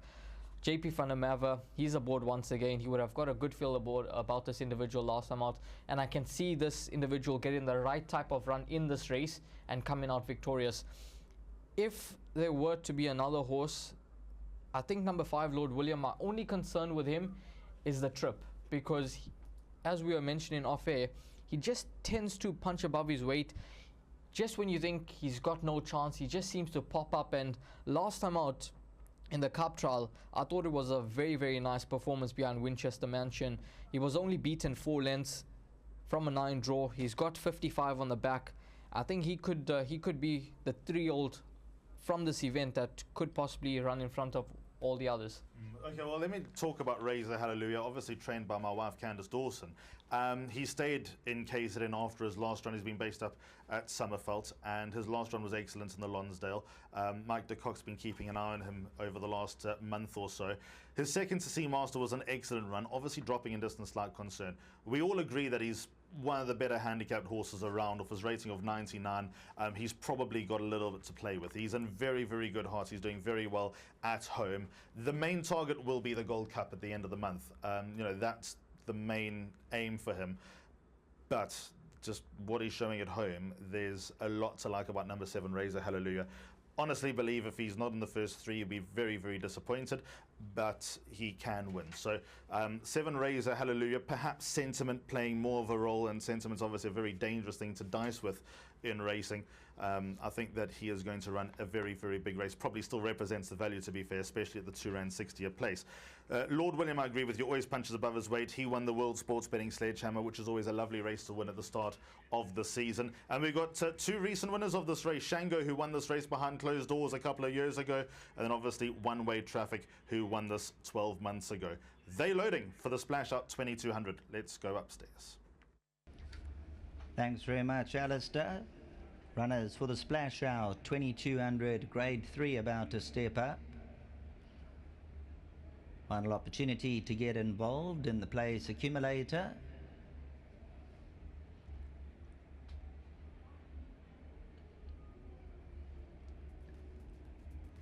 Lord William milling around, close behind the gates.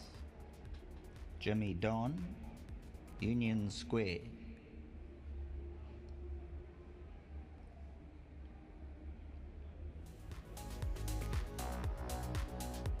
Hoods on, Seamaster. In picture Blackthorn.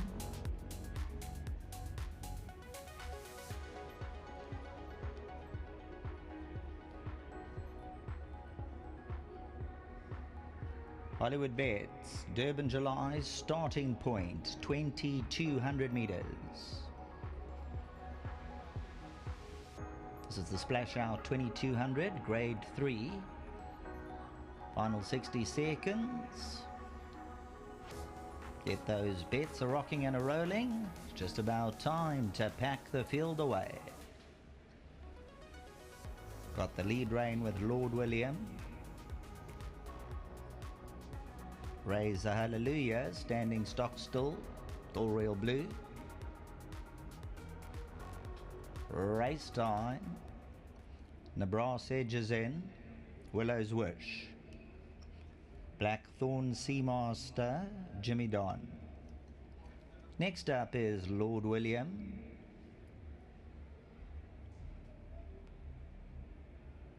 forward, Street Art. One-way traffic, last year's winner. Box 4, favourite 380, 180. Aragosta joins the lineup. River Romeo, Flying Bull. Shango, previous winner of this contest.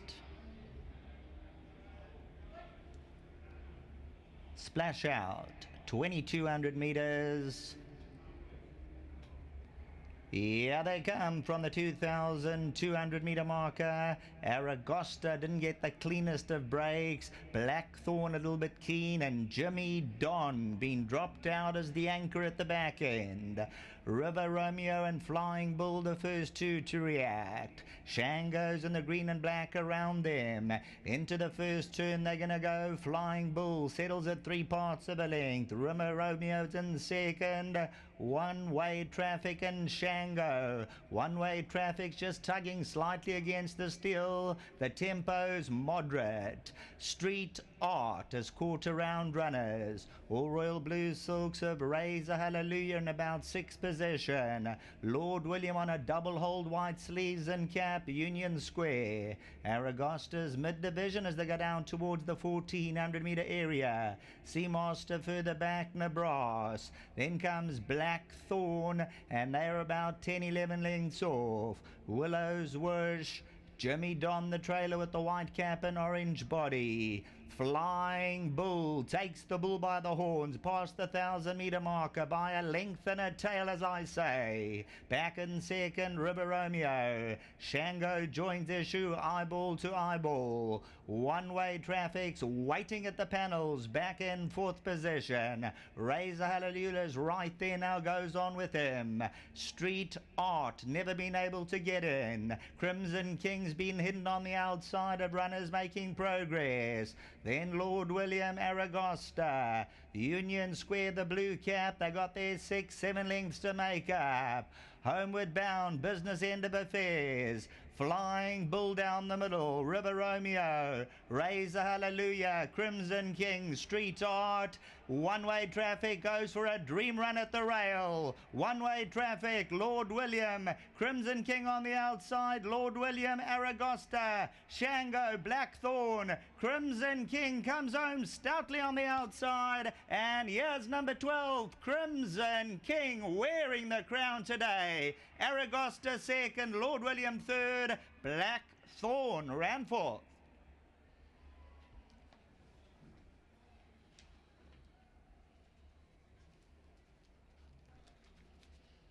R31.70, R8.50. Crimson King was only 1.6 lengths behind last time out. He bounces back to his better form. 735 days for the Brett Crawford stable. De Beyer, Andre Lowe, Ridgemont Highlands, Kabela Matsunyane, Brett Crawford, son of Dynasty. Top of the lane, they used the entire surface. Red cap, one off the outside. Crimson King made up the ground. One-way traffic looked briefly dangerous, petered out. Lord William, Razor Hallelujah, Aragosta, River Romeo on the inside. However, if you went to the outsider, number 12, Crimson King, victory number 3, and it's taken a while, but it's the big race day. Belongs to number 12, Crimson King in race number 3. Back to the studio.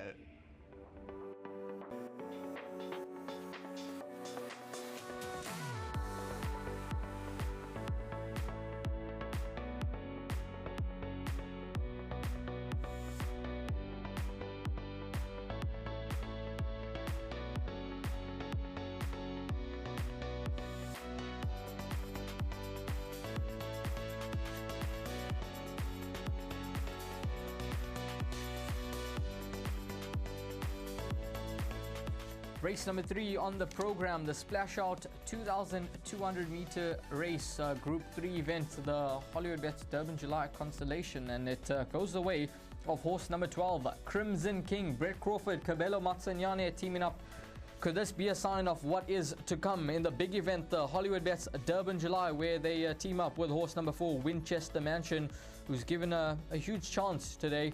But Crimson King, he's victorious. He now notches up his 3rd career victory. It's been a while between drinks, 735 days, but it's certainly been a well-weighted one year because he gets the job done in the consolation. And Alistair, we were mentioning off air that last year he was meant to run in this race. He was scratched and he was actually a horse that was fancied. He was on the radar. This year he gets his chance at long odds of around 30 to 1 in the market, and he gets the job done in comfortable style. Few things. Cabello Matsanyani's 100th winner of the season. He's been stuck on 99 for a long time, so well done to Cabello. He's having his best season ever and building himself a base to forge on from here. As you mentioned, a signal of intent from Brett Crawford with obviously Winchester Mansion, one of the money horses in the Hollywoodbets Durban July.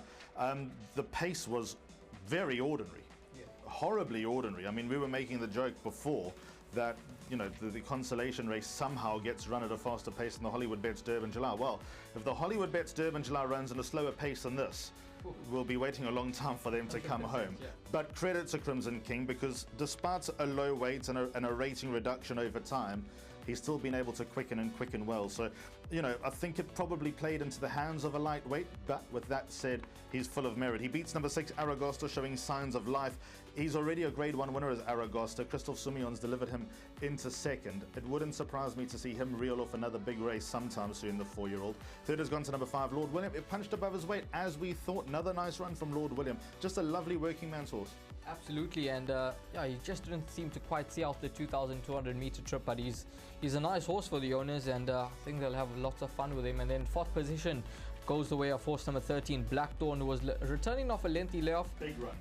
Very, very big run, and I'm sure that sets him up nicely for the Marshall World of Sports Gold Cup. Yeah, that is a very eye-catching run from a horse who hasn't run since early January, number 13, Blackthorn. So a few to take out of this. The first 3-year-old home there was Lord William, and a fairly well-beaten 3rd as well from Lord William. So how does that stack up? A well-weighted older horse has won the consolation, the splash-out consolation 2200. Well-weighted older horse is going to win the HDJ. It's not always a carbon copy, but that could very well be the angle now that people are playing with. Well done to all concerned. Cabello Matsanyani, 100 winners for the season. What a day to do it.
We've just seen the running of the 2023 Splash Out 2200 race for a stake of 250,000 Rand, a Group 3 event. And Crimson King has ended that drought, and he's come through with flying colours as Crimson King. He's by Dynasty out of a Magok mare called Cup of Rubies, trained by Brett Crawford and Kabelo Matsanyani. 100th winner for Kabelo Matsanyani, and what a race to achieve that in. Owned by Mr. DeBayo and Andre Lowe and bred by Ridgemont Highlands. It gives me great pleasure to introduce Eugene Naidu, who's the general manager of the Winning Form Group, and Maya Shetty, who is the chairperson of Gold Circle, as well as the director of Gold Circle. Lovely to have you gentlemen on stage with me, and thanks for your friendship. Crimson King is groomed by Mzamguzi Mfanta. He gets the 2,000 Rand on behalf of Hollywoodbets and Gold Circle. And here is the groom, Mzamguzi Mfanta. Money on behalf of Splash Out, money on behalf of Hollywoodbets and Gold Circle. There is Eugene presenting Mzamguzi with his money. Well done to you. Congratulations. Thank you very much. Thank you. It gives me great pleasure to call upon Kabelo Matsanyani, who's just achieved his 100th winner. He's a young man that knows how to ride winners. He's a young man that's taking every opportunity with both hands, and he's a young man who certainly has a bright future. Kabelo, let's reflect on your 100th winner. You've done it in the Splash Out 2200, a Group 3 event. Very well deserved. Yes, I would have asked for a better way to get my 100th winner. You know, it's been a very great season for me with all the support I've been getting right around in the industry, so I'm very grateful for this moment.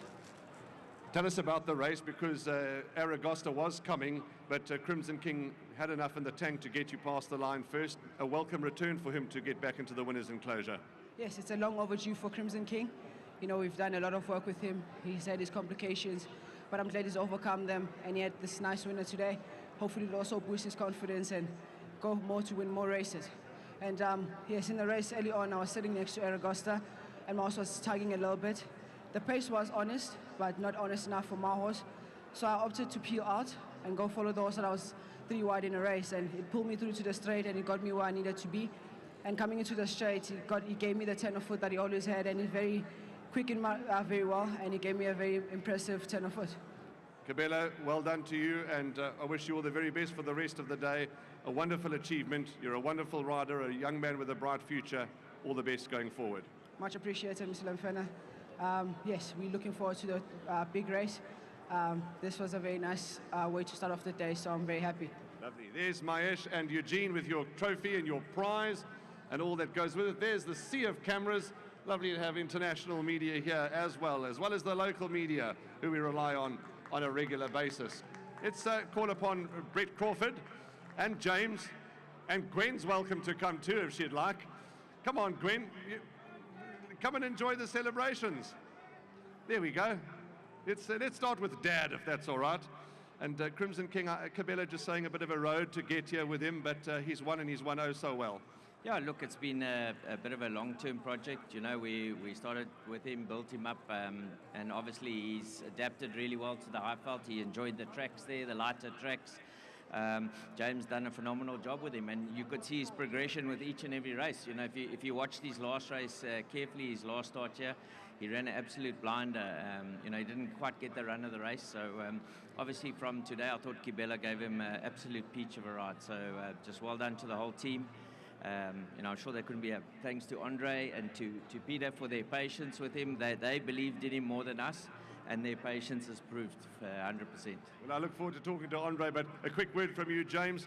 Lovely, and of course you've had to look after these horses on the Highveld, and that's the route that you've taken, and it's proving successful for you. Well done. Oh, thank you so much. Yeah, he's a horse that's starting to show me his 3-year-old form again. He's really flying right now.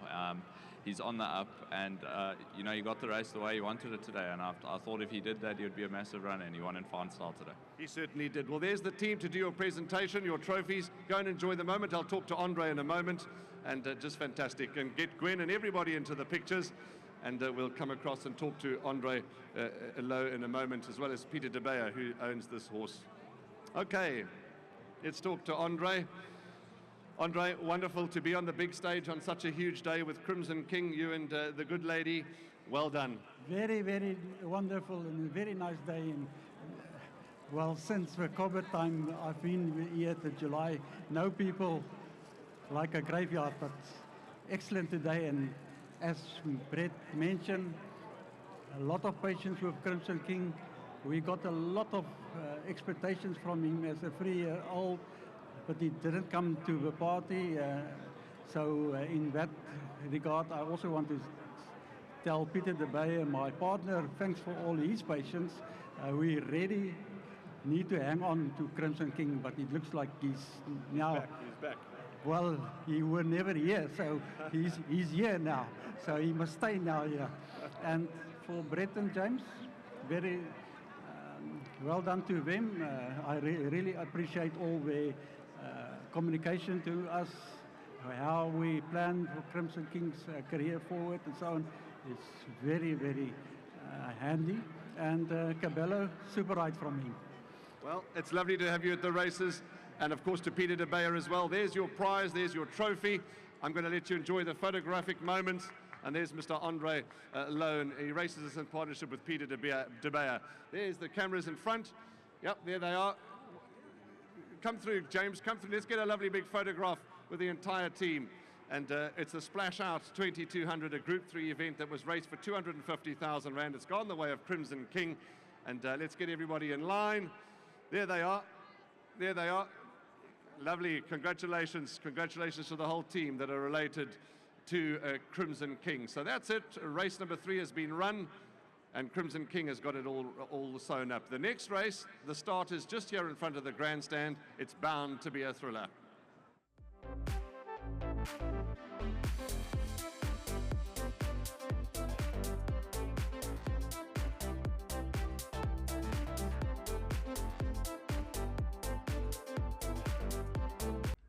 Well, it's Pick 6 time. It's time for the DStv Gold Vase, a Group 3 event over 3,000 meters. And just having a look at that Pick 6 pool, well, we're currently sitting on 8.2 million Rand with around 14 minutes to get your bets on. That PA pool got to a very healthy 2.8 million Rand. And Alistair, you mentioned that PA pool, estimated pool 2 million, but we got past that Pick 6 pool.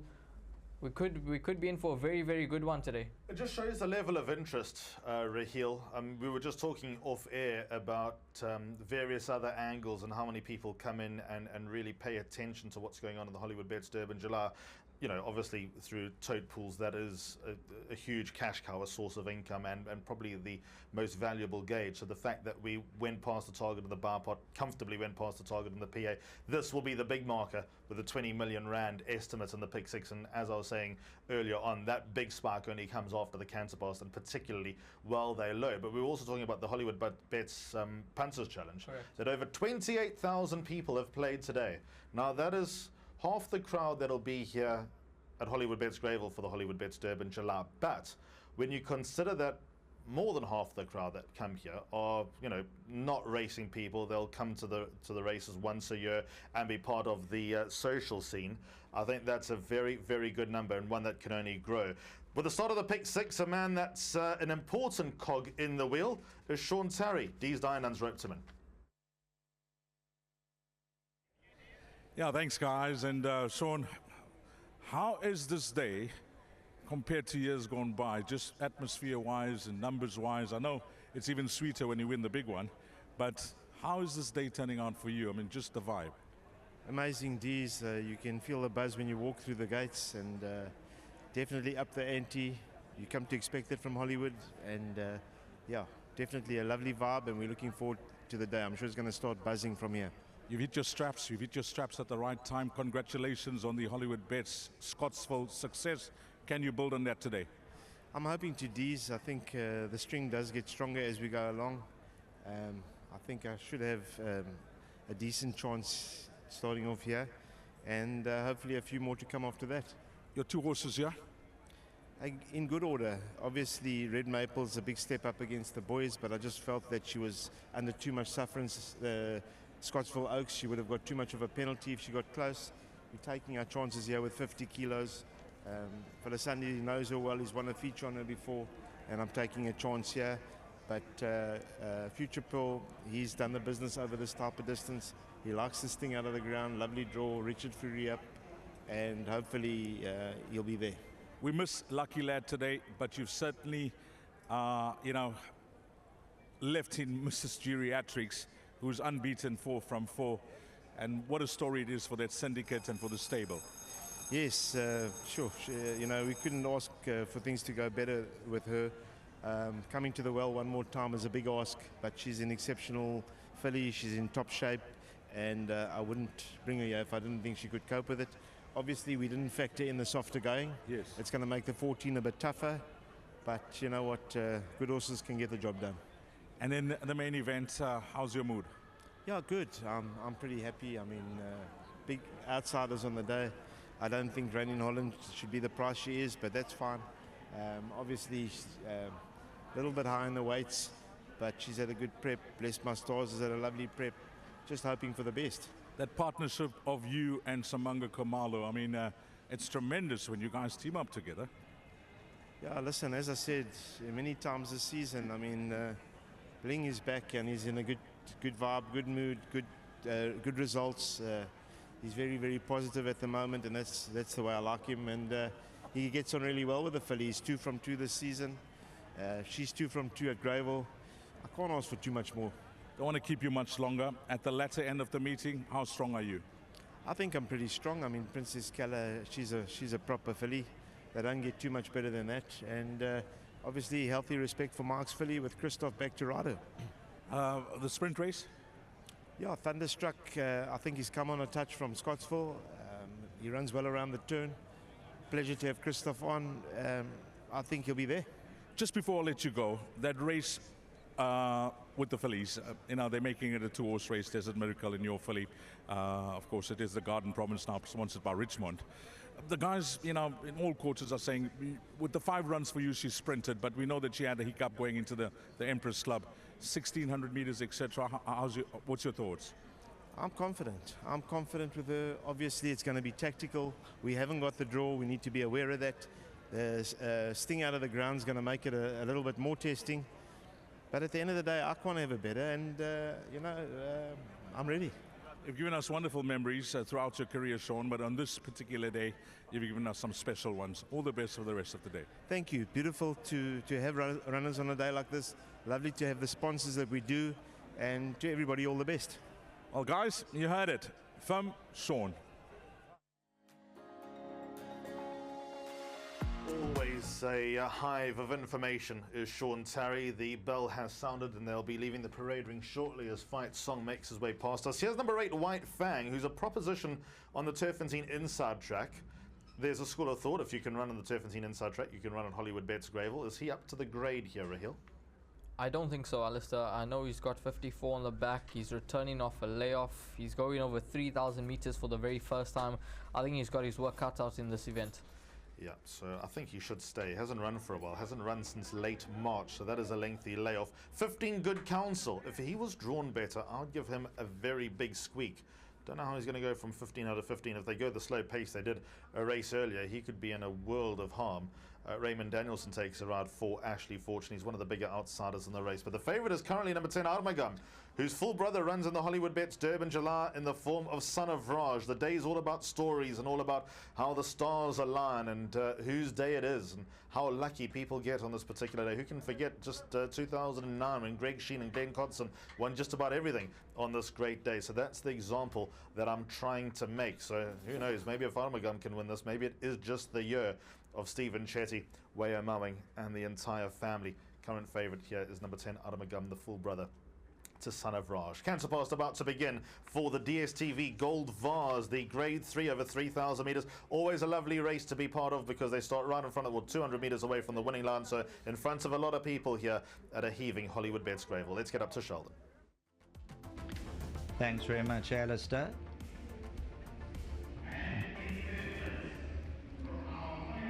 DSTV Gold Vase, grade 3.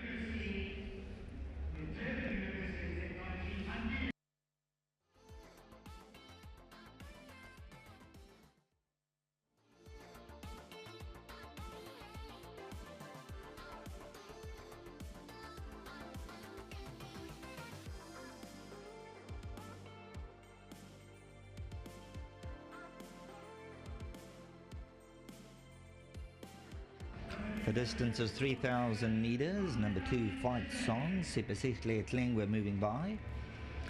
Flying first class is number 1, Kelvin Abib. Runaway Song, White Fang together with Tababuya, Red Maple, the filly, Felisande Msoli. Runaway Song, White Fang together with Papa C moving by. Armagam, Muzieni rides Armagam, found the bulk of the support. Races for Stephen Chetty, also bred by Mr. Stephen Chetty, red and grey silks. Salvatore Mundi moving past. Senso Unico, Kone Orfa, number 11. Number 13, Prime Example, gets the wake and the shake from Jared Penny.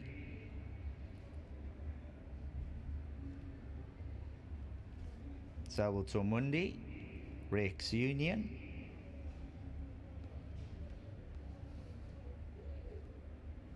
Will be Good Counsel. Number 6, Cyber Time, making the way down. Malaseda Kacheri. Number 4 is Future Pearl.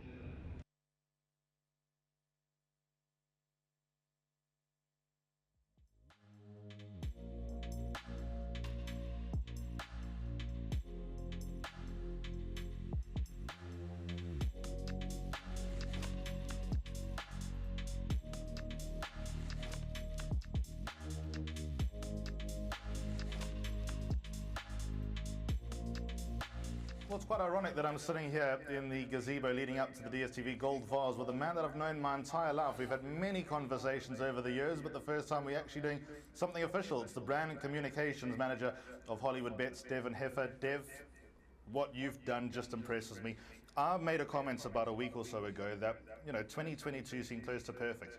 Knowing Hollywoodbets and the way that they go about their business, Monday morning it would have been, what can we improve on? How impressed are you with what you've seen in 2023? Yeah, it would have been the Monday after last year's July of how we can improve things, and it's been amazing, Ali. The team, the Hollywood team, is absolutely incredible. They've been working flat out. It's been not even whole week, whole month, in terms of getting everything together. But when you look at the crowds here today, you look at the show that's been put on, it's absolutely mind-blowing, and just really proud of the team of what they've done. And a few hiccups during the week with a bit of rain, but nothing that keeps us down. Absolutely right. Let's talk about the actual brand and the footprint that you guys have throughout KZN and also just expanding throughout the country.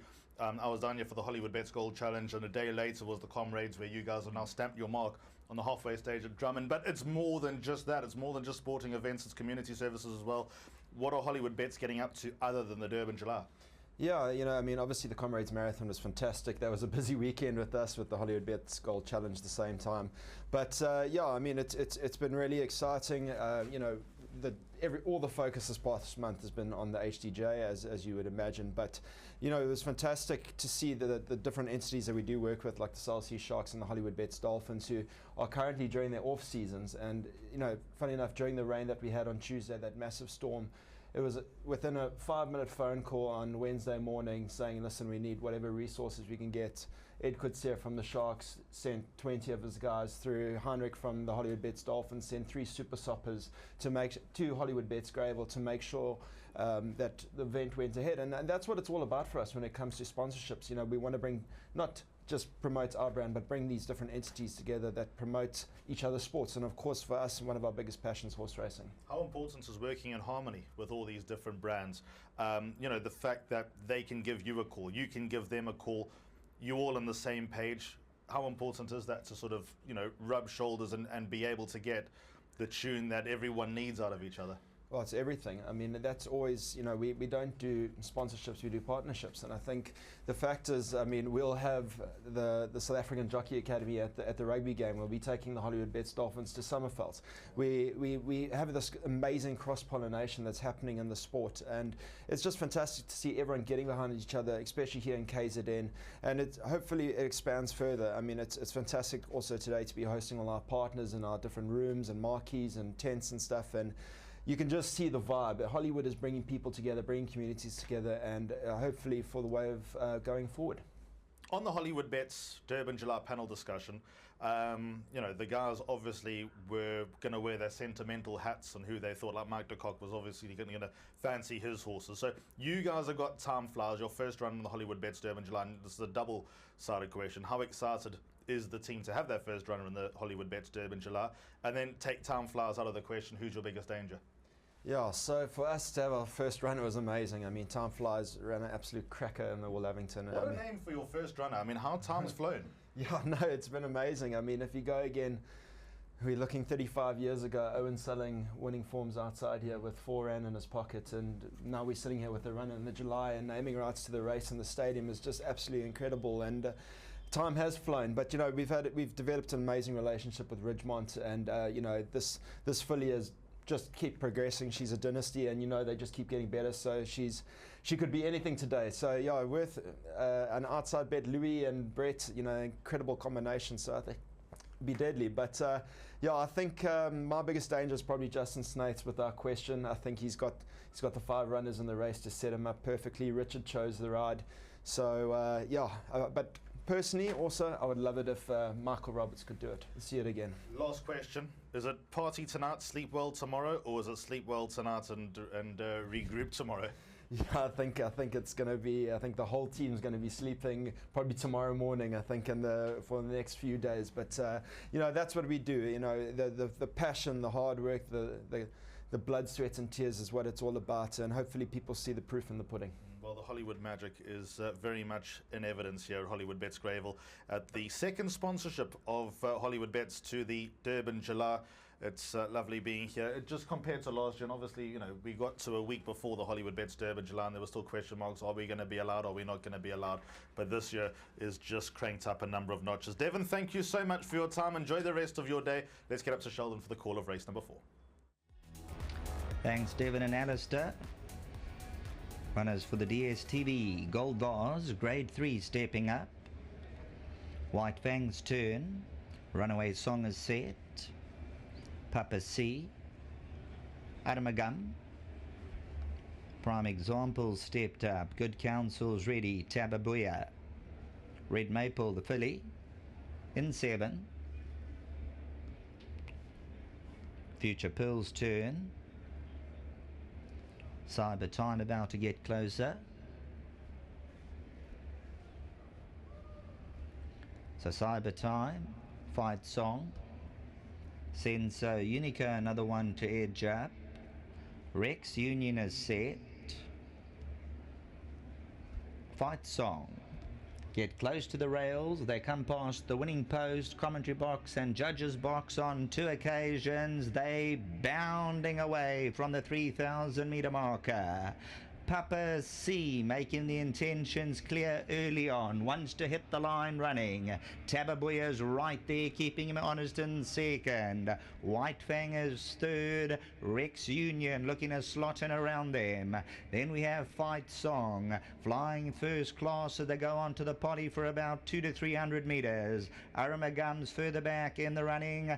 Runaway Song towards the inside as they go out of view for a few strides. And Tababuya's the new leader, dictating terms, swinging onto that back stretch there, now moving over towards the rail. Tababuya by 2 from Papa C. There must be 20 lengths first to last.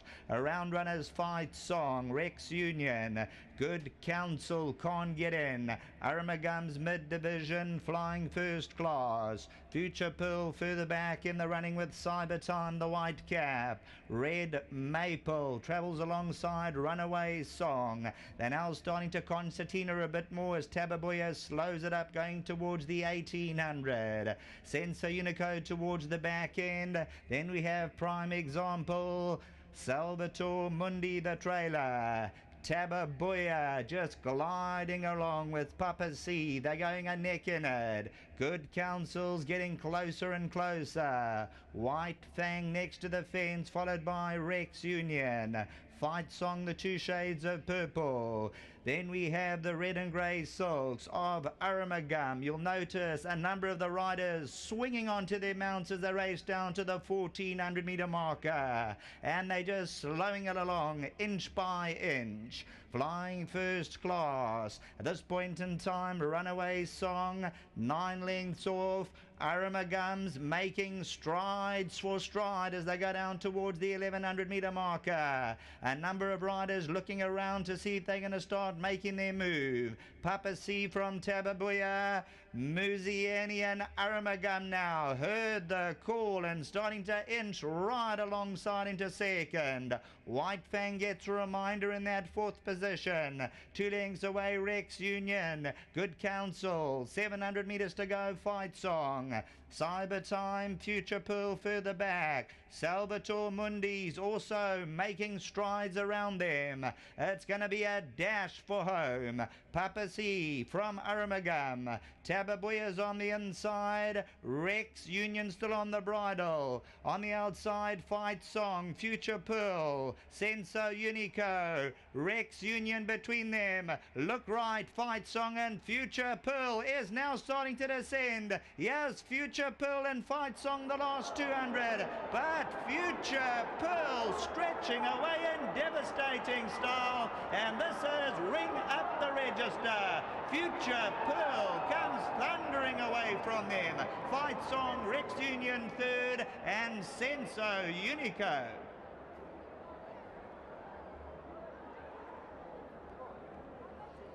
Well, just look at this. Poetry in motion. Richard Faree posing for all. The photographers, the viewers, and each and every spectator. Here's Future Pearl. Well done to Sean Terry, the Drakenstein stud. They strike. Gaynor Rupert, Mr. A.R. and Mrs. A.B. Beck. Fight Song. Rex Union, Senso Unico. They were just crawling along. Future Pearl hooked towards the outside. Brown and white silks. Richard Faree now galvanizes this one into action. Tababuya, Rex Union. Fight Song. He had his chance in the sun, but Future Pearl breezes on by. Hands and heels stuff. And then you'll see Richard Faree as still as a statue as they come to the post, oozing class here. Future Pearl takes the DSTV gold vase in super impressive fashion. Look at that footage. Gearing this one down, taking a hold of the reins, ends up the favourite at 3 rand. Well, it was a few years ago that Hermoso Mundo pulled off the Gold Bowl, Gold Vase and Gold Cup treble, which is a very, very hard ask over 3 Premier Marathon races around South Africa. Future Pearl's on track. He won the Gold Bowl on Champions Day, beating Armagon by 3 1/4 lengths. But the way and the ease that he's won this race is actually quite freakish. He's a 3-year-old, and it wouldn't be the norm to test the 3-year-olds, you know, at this type of level, graded level, against the elders.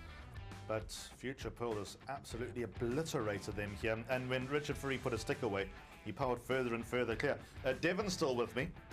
You won this race last year with Blackthorn, who, by the way, ran a ripper about 45 minutes ago. Same yard, though, but that was super impressive. What I suppose when Gold Cup betting comes out, he'll be at the top of the boards.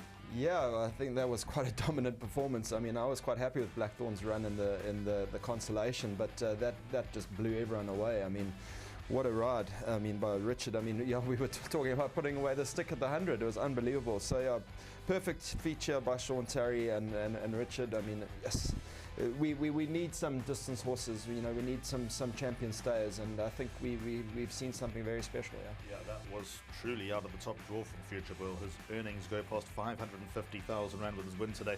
Big run from an outsider, number 2 Fight Song in second, Son of Noble Tune, his first hurrah over an extended distance. Gareth Van Zyl won the Gold Cup a number of years ago with a huge outsider in the form of Paths of Victory. So Fight Song has come out and run second. Third goes to number 14 Rex Union, who's also put up a lovely run in third, and fourth went the way of number 11 Senso Unico. He seemed to finish off his race quite well. I think the pace was on until the halfway stage, went behind the drill, and boom, they pulled the brakes. Future Pearl got rolling early at the outside of runners and has absolutely blown them away.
We've just seen the running of the DSTV Gold Vase, a Group 3 event for 250,000 Rand. And my oh my, what an impressive victor was a Future Pearl. Absolutely doddled in, did Future Pearl, under a great ride from Richard Fourie, trained by Sean Terry and owned by the Beck family. The groom, well, before we talk about the groom, it gives me great pleasure to welcome the team from Multi-Choice on stage with me. Welcome to you all, and lovely to have the team from Multi-Choice on stage to do the presentation. Let's call upon the groom of Future Pearl. His name is Sanele, and Sanele is going to join us here with his number 4 bib on. Well done to you, Sanele. There's the team from Multi-Choice. You get 2,000 Rand on behalf of Hollywoodbets and Gold Circle, and extra money from the team from DSTV, the proud groom of Future Pearl, the man who loves and cherishes and cares for this horse that's won so well. Congratulations to you, Sanele. Well done. Thank you. Richard Fourie, he's in hot form, is Richard Fourie. He goes and he rides and plies his trade all over the country, does Richard Fourie. He's got his supporters, and my oh my, can this young man ride. And Richard, tell us about the race, because it's obviously a long race. It's a very tactical race, and you decided to hasten things up, etc. Pounced early, and it was absolutely effortless at the end. You even had a chance to grin at the photographers. It's nice when it goes that way, but yeah, this race had at least 4 different patterns to it. We went quite hard in the beginning, took a sit around the back, picked it up again on the first bend at about the 1800, and then it went a bit stagnant through the 12, and then it started picking up again just before we came to the straight. So yeah, the race was snatchy, but it takes a real staying type of horse to go through all of that and still quicken up. Even though he's a 3-year-old, still looking at the crowd. Well prepped, I must say, to Mr. Terry and his team. Obviously to the Beck family. Just a great win. It certainly was a great win. Well done to you. A good ride, and the crowd and the friends are greeting you. But there's some trophies and some prizes for you from the team from DSTV. Richard Fourie has just told us about Future Pearl, who's certainly a horse that's winning and winning oh so well. And don't forget your champagne, Richard, unless you want to leave that for me. Richard Fourie, lovely. Let's call upon Sean Terry. He's the trainer of Future Pearl, and his stable's in such a good vein of form, and they're always doing well, are the Sean Terry trained horses. Sean, ultra impressive, what can we say? I mean, a great ride from Richard, and wonderful for these colours that have been in racing for so many years. Yes, Anthony and Angela Beck, wonderful supporters of the yard. We're having a good time of late, and obviously just a big thank you to them. He was fairly eye-catching at the sale. He looked like a stamina horse even then. And, thank goodness everything has gone smoothly for us to get here. And I think he's been impressive. Obviously, well done to Drakensberg Stud. They've done a wonderful job of breeding a top horse here. And to DSTV, lovely to sponsor a race like this. Sean, your family, and I know it's tough at the season time to travel backwards and forwards, but I bumped into them upstairs, and you must be so proud that they're here, especially on these huge days when you achieve so highly. You know what, they had to make a lot of sacrifices. I had to make sacrifices in the past 10 years, and they're old enough to enjoy it with me, and it's wonderful to have them as part of the day. Lovely, Sean. There's the team from DSTV and Multi-Choice. Trophies for you, congrats for you to enjoy with the family, and that's Sean Terry, the trainer of the Group 3 winner, Future Pearl. There's all the photographers for you, and fantastic. Okay, is the young man going to come and represent the owners? Absolutely. Well done to you, and as I said to your dad a moment ago, to see him achieve at the highest level must make you all very proud, especially for the Beck family. Yes, we all are very proud of my dad. He's done a great job this season from a very bad start. And I want to give a big well done to the Becks for supporting us for a while now. And this horse ran a really good race, and I think the best is yet to come. Well done to you, young man, and all the best. Thank you. Lovely. There we go. That's Sean Terry's son, and he's going to represent the owners, the Beck family. And there is the trophy and the champagne, etc. And there's the cameras for you to pose with the team from DSTV. And to the Becks, well done. These colours have certainly been in racing for absolutely plenty photograph opportunities. And let's get the team in. And that's fantastic. Future Pearl, the DSTV Gold Vase winner, Group 3 event. It's been an absolutely cracking race, and my oh my, Future Pearl really impressed today.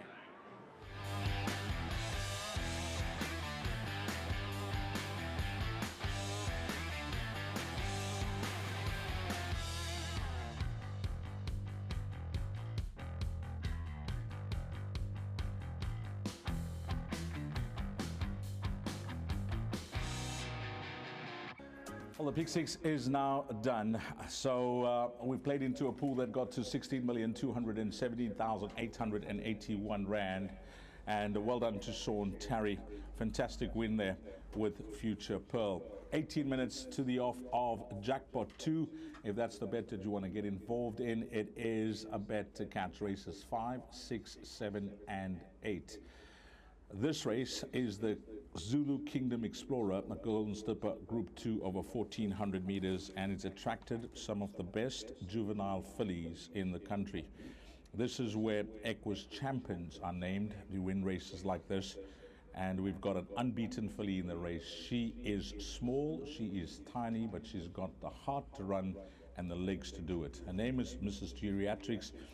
It's been a wonderful story as Warren Litferner joins me from the winners' enclosure, which is in front of the grandstand.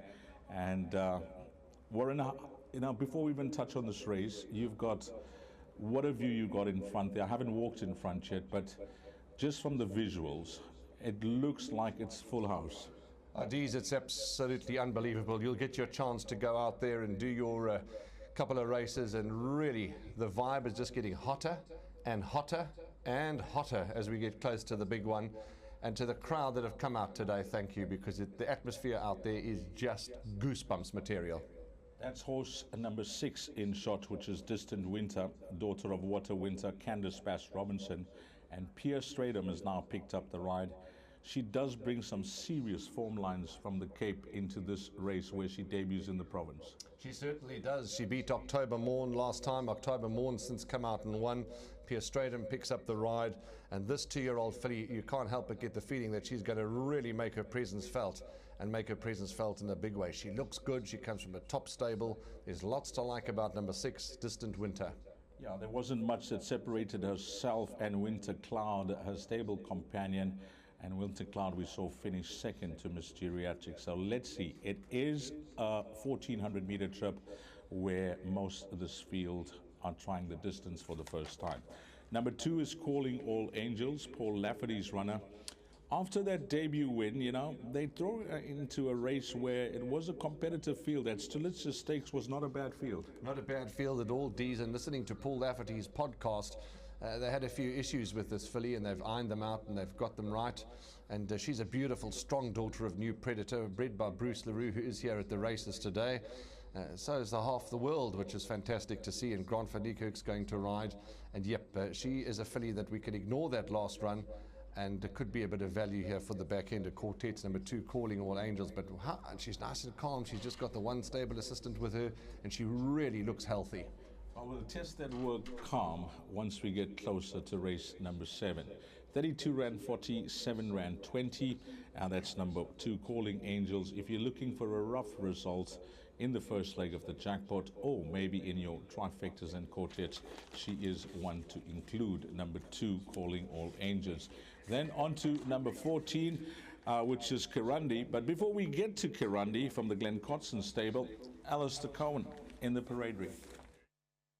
All right, so down on the parade ring for the Grade 2 Golden Slipper, race number 5 on the card. This is the start of the first jackpot. And not that you'll really want to cliche Mike Miller as a 2-year-old trainer, because he's obviously become more than just that. Very successful sale on Thursday at Suncoast in the KZN yearling sale, and a very, very nice crop of youngsters and a nice crop of older horses. Here with Mike's son Sterling. Sterling, obviously an important cog in the wheel. You've got Epic View here. What are you expecting?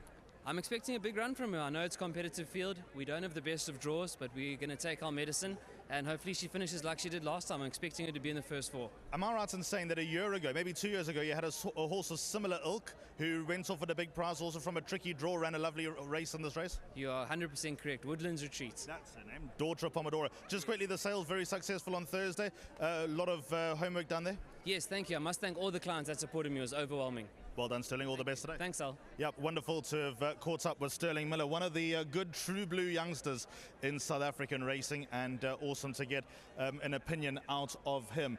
Just looking around, this parade ring's an absolute hive of activity. There's so much going on down here, Dees. I actually can't believe the buzz. And it's wonderful to be a part of it all. Just having a look at some of them go past me in the parade ring. In shot is number 8, White Pearl. He's in down on Platina, already struck with a winner earlier on in the form of Batula. He's an up-and-coming stallion. In fact, he's very much proving himself. This is just his first crop, and White Pearl will be one of the leading lights in the race. Back up to you guys. Yeah, there's a striking filly, and for you know, the novices and the guys that look for something different in the parade ring, this one will catch your eye. Smashing looking filly, and she hasn't put a foot wrong, Warren. She's just getting better and better. She won beating Batula. We know what Batula did earlier on, and it's a lovely shot of her groom giving her a pat on the neck. Look at that, Dees, how the love for these animals. Absolute bond between groom and horse. There we go, ears getting tickled, caressing, and just love between a groom and horse. And she is a beautiful filly. And as Alistair said, Denon Platina, well, he's you know what, I'm going to say it. You know, everyone's got a prediction, everyone's got an opinion. I think he's the next champion sire in the future, because my oh my, he just fires, and he's really hit the ground running with his progeny. I think White Pearl is going to run very, very well. But Alistair's downstairs with an interview. Let's go chat again to Ali Cat. Thank you so much, Warren. I'm here with Team Lucky Hoodalakas, who's just having a last word with the connections. I'll let you talk to jockey Craig Zaki. Gavin Lorena's here next to me. Obviously, they've got Elegant Ice and Egyptian Mao in this race. It is Like I said, a buzz down here. Lucky's just finishing off with Craig Zaki leading up to this race with one of the main horses. Lucky, thank you for your time. Two very high quality fillies here. What are you thinking? Look, I'm expecting them to both run well.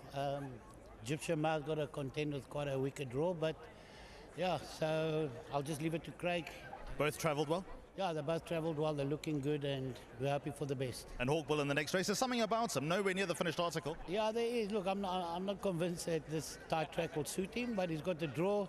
He's well at the moment. We'll give it a crack. Been a good season with lots of feature races. All the best, Lux. Cheers. Thanks so much to Lucky Hudalakis. Yep, I just want to come back to a White Pearl, and I want to touch on the betting because when they initially priced up, and I think it's because of the reputation and what she's achieved thus far, Mrs. Geriatrics, she was priced up at even money. White Pearl, on the other hand, was in double figures, which I could not understand, but the fact is, it's a market. She wasn't a 14-to-1 shot. No, absolutely not, definitely not. But that's the betting that they put out. And that's what it is. But certainly, indeed, these number 11 Egyptian Mao. There's a bit of talk for this horse that's on screen now, the daughter of Fire Away. Talk to me then. Talk to me. Yeah, there's a lot of talk out there about Egyptian Mao, and why not? Her run in the gold medallion was huge. I think she's the joker of the pack, the dark horse in the race, because last time out she was the only filly that took a place against the boys in the gold medallion, and I don't think she was herself on the day. It's clear to see that she wasn't the quickest away.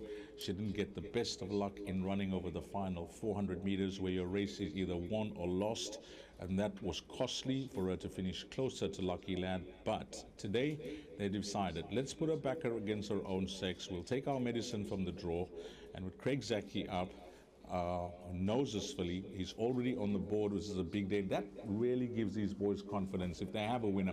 Not that those that haven't had, because we've only had 4 races and they're only going to be 4 winners, but his tail is up. So number 11 Egyptian Mao at 13 Rand 10 for a win, 2 Rand 80 for a place. Sheldon Peters, whilst you're going to call them down for the canter pass, just tell us what it looks like in 10 Town. Number 2, Calling All Angels, moving by. These, it's absolutely amazing, spectacular. As they say, out of this world, and from the commentary box area here, there's simply no words to describe the atmosphere. It's absolutely electric. And it'll get better and better as we build further to the big one. White Pearl passing by, 5 Raskova, Christos Sumanyo. Calling All Angels has gone past. Bosnay has passed by. 10, Soldier's Eye, Rachel Venica. Epic View. Karandi, number 14, Muzieni, the far side.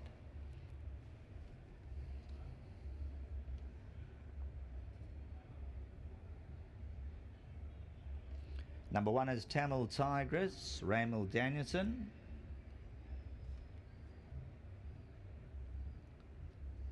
Nine, Kingdom of Gold, Samanga Kamalo with the red earmuffs. No Filter, number 3, Kelvin Abib. Head into the chest, No Filter. Golden Slipper, grade 2, 1400 meters the distance. The Zulu Kingdom Explorer, Golden Slipper. Elegant Ice, number 7, Gavin Arena. Egyptian Mao, number 11, Craig Zaki. Orange and Black Stars. There's number 11, Egyptian Mao. 12 Rand 50.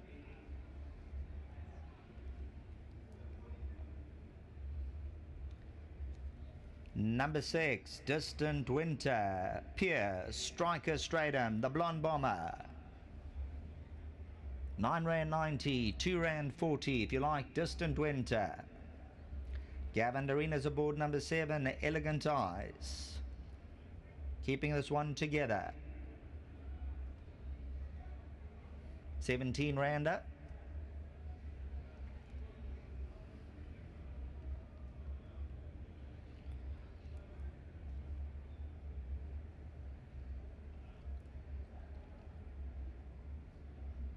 One of the bankers on the day, Mrs. Geriatrics, Richard Ferry.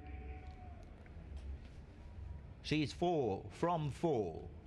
Unbeaten at this stage of the career, Mrs. Geriatrics. Looking to make it a straight 5. First time at Hollywoodbets Greyville, Mrs. Geriatrics. Richard Ferry the pilot, R1.90, 120 the place. There's a good look at the hot pot favourite, Mrs. Geriatrics. Glistening in the sun, wants to get a move on, and wants to get back to that number 1 box. We'll know in about 7 minutes or so. Well, as we inch closer to the start of the jackpot, you have 6 minutes to play. That jackpot pool has just sailed past 1 million rand, and I think we have to start off with a very strong favorite. If you have a look at the tab betting board and the dividends that are reflected, she's an absolute standout with the race goers and the punters at R1.90 and R1.20. They've already obviously bought into the confidence that this filly has given them in the way and the manner that she's won. They know that she is tiny compared to her, the fellow fillies that she races against. But the fact is, when it comes to ability, she's just loaded with class. Class D's with a capital C indeed, and she's bred by Clifton Stud, who are just really having the time of their lives, Clifton Stud, and the Magical Ladies Syndicate, Natalie Turner, the nominee. Those ladies, I mean, whoever's doing this post-race interview now, if this filly happens to win, the stage won't be big enough. But she's just getting better and better and better every time she runs, and she thumped them last time. She absolutely thumped them in the Alan Robertson. She is such an exciting filly. She could go on to absolutely anything. She's top class, but she could just keep getting better and better. It all happens, as you mentioned, at the stud farm, and then it's a sales ring. It's amazing that she didn't get the reserve that they wanted, and Sean Terry approached the breeders and got it for 200,000 rand. And what a buy it's turned out to be. And this horse has found this syndicate. Beautiful story. Outstanding story, and we've got so many scribes in the racing industry. They should really do a full-on little documentary about these owners and about this horse, because my oh my, what a story it is. They've found these ladies and they're loving every second of it, and she's, as you say, not the biggest filly, but she's got the heart, she's got the pedigree, she comes from a top quality stud farm, and Mrs. Geriatrics, wow, she could certainly remain unbeaten after this. The punters believe she will. R2.130, she's firm in the market. For those that missed the interview that I did earlier on with Sean Terry, he said that the distance was not an issue until he didn't factor in that the going could have come up good to soft. But he assures us that she's well, and of course, on what she's shown to date. Do you have an issue of a 1400? I don't think so, Dees. There's no real reason to believe that she won't go 1400. The way she finishes off her races, it suggests that she should enjoy the 1400. But again, it's merely an opinion. I think she should relish the 1400. Yes, it has come up a little sticky because of the rains, etc. But it's not really a concern to me, to answer your question. Well, she is the favourite amongst punters, and she deserves the airtime, which we've given her. Off the balance of the field, give me 2 horses that could pose the most threat.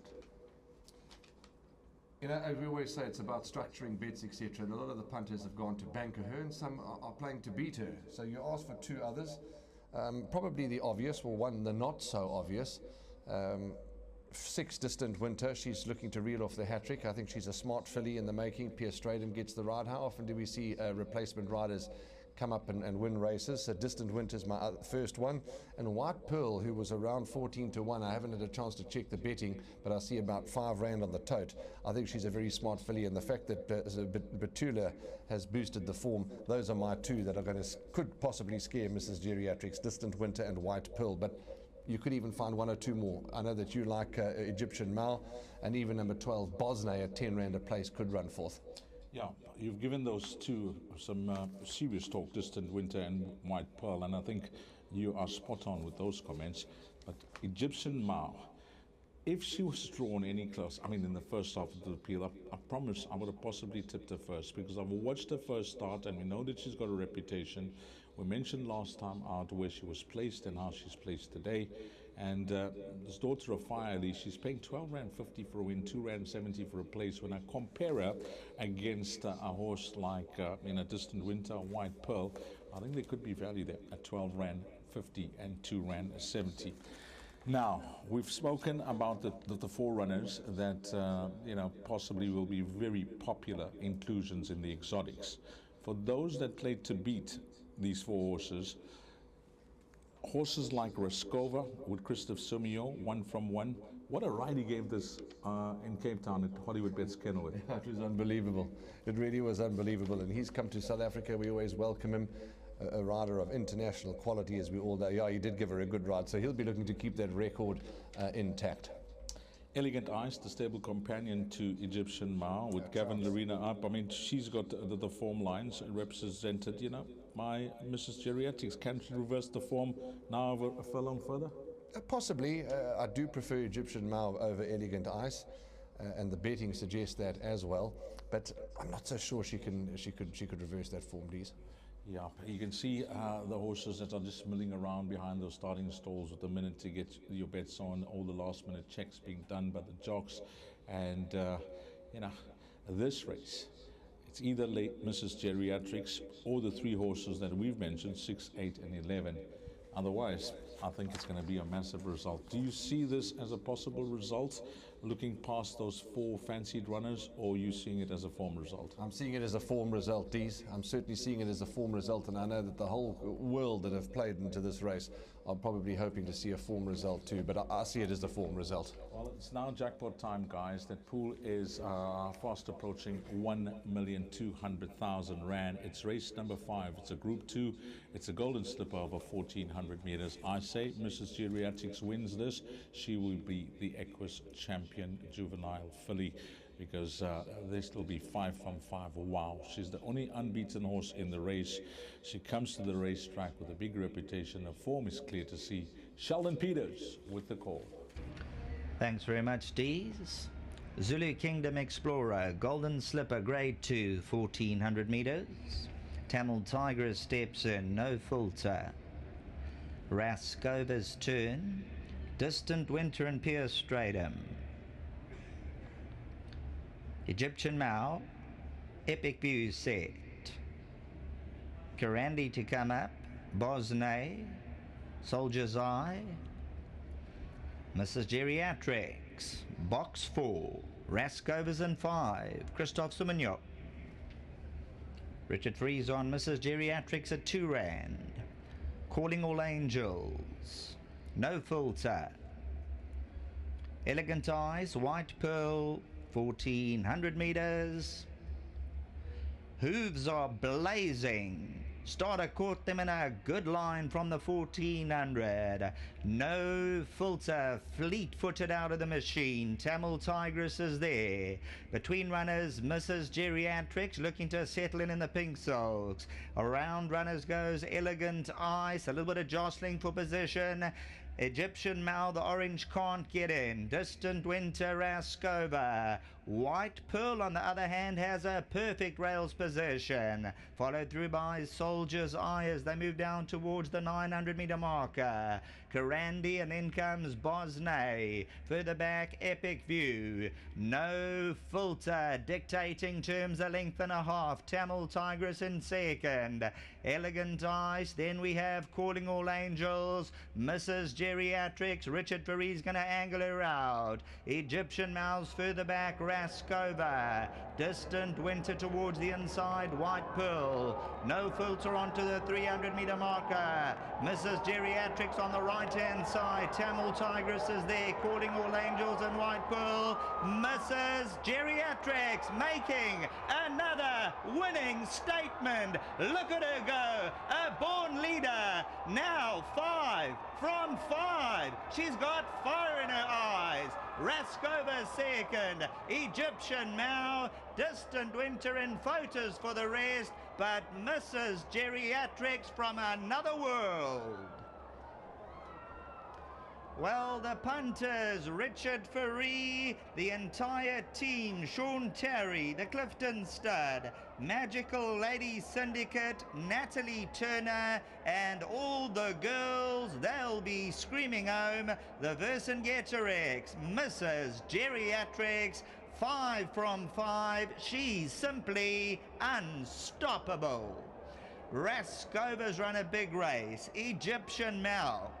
Well, Mrs. Geriatrics, 3 off the right. Look at Richard Ferree, beaming with confidence. Within 2 or 3 strides, in the blink of an eye, she came forward. She put 2, 3, 4, 5 lengths between herself and the rest of them, and the rest of the field rooted to the turf. Mrs. Geriatrics, the call, the favourite at R1.30. Here's Richard Ferree once again getting the luxury of cruising and easing down. And just look at this footage. There you can see Richard Ferree, and he's saying, yeah, baby, go Mrs. Geriatrics, for all the punters out there, as we hand you back to the studio.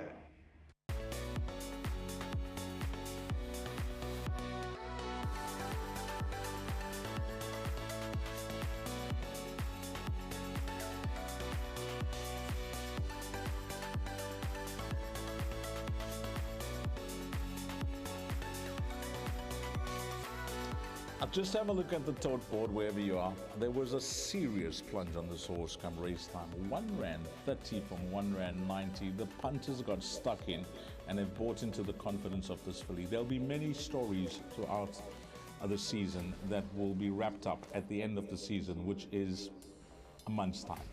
It'll end the season. And there'll be lots of stories being written about lots of things that happened for the season. I think when it comes to this filly, she could steal the show with the story that she has written thus far. Look at her. I mean, just look at her. Her ears pricked, big, beautiful, bold eyes. Look at her. She knows how good she is. Look at that. I mean, what do we say, Dees? What do we say? Because we watched, obviously, the race together. She absolutely romped home. She may have gone down a little fierce, as you said. She may have been a little fierce in the race, or whatever the case may be, sweating. It's hot out there. Look at the way she walks. It's like she's done nothing. This is unbelievable. She's a machine. That's what the words that we used. I mean, it was just like poetry in motion. And as you say, the punters, you heard from the roar of the crowd. And as Sheldon said, it was just simply out of this world. And wow, the team at Clifton Stud will be going off their heads. And I'm not sure if Peter Blythe is here. I think Peter could well be here. He'll be in tears, and so will the team at Clifton. But the entire ownership of Magical Lady Syndicate, this will be an interview that's probably going to be one of the better ones of the day, because they will make that stage come alive. This horse is unbelievable. She is bred to be a star, and she's shown that very early as a 2-year-old. It's now 5 from 5 winner of the nursery, the Alan Robertson. And you can add the Group 2 to her name, the Zulu Kingdom Explorer Golden Slipper, which is a big deal on Hollywoodbets Durban July Day. She is the Equus champion filly. We're going to state that now. And Richard Ferree has just built up a wonderful relationship with her. It's now 4 for Richard on this daughter of Vercingetorix. Yep, we keep talking about her stature and how she doesn't give you confidence when you have a look at her. But when those gates open, she turns into this racehorse that has now won over 800, 1,000, 1160, 1,200, and you can add 1,400 to it. And the way she's won again, and the way she's quickened up 1,600, let me tell you what. Absolutely, absolutely. And there's Peter Blythe on the racetrack. There's Sean Terry with his son. And his sons are there, and just so thrilled, and why not? And there's John. There's another man on with the blue shirt, John, who does so much work behind the scenes for Sean Terry. The horseman of the highest order is John. And wow, I tell you, this is going to be a lead, and I don't know if there's enough cameras on track there to capture this lead in, but this filly is just getting better and better and better, and wow. What more do we say? Because she's great. She's absolutely outstanding. There's Fundi. Fundi's made it to the races. She's part of the team. And goodness gracious me, Dees, this is really, look at that. That's what you want to see. Owners They'll be in tears, these ladies, and goodness gracious me. There's Sean's wife, she's part of the syndicate as well, and what a filly.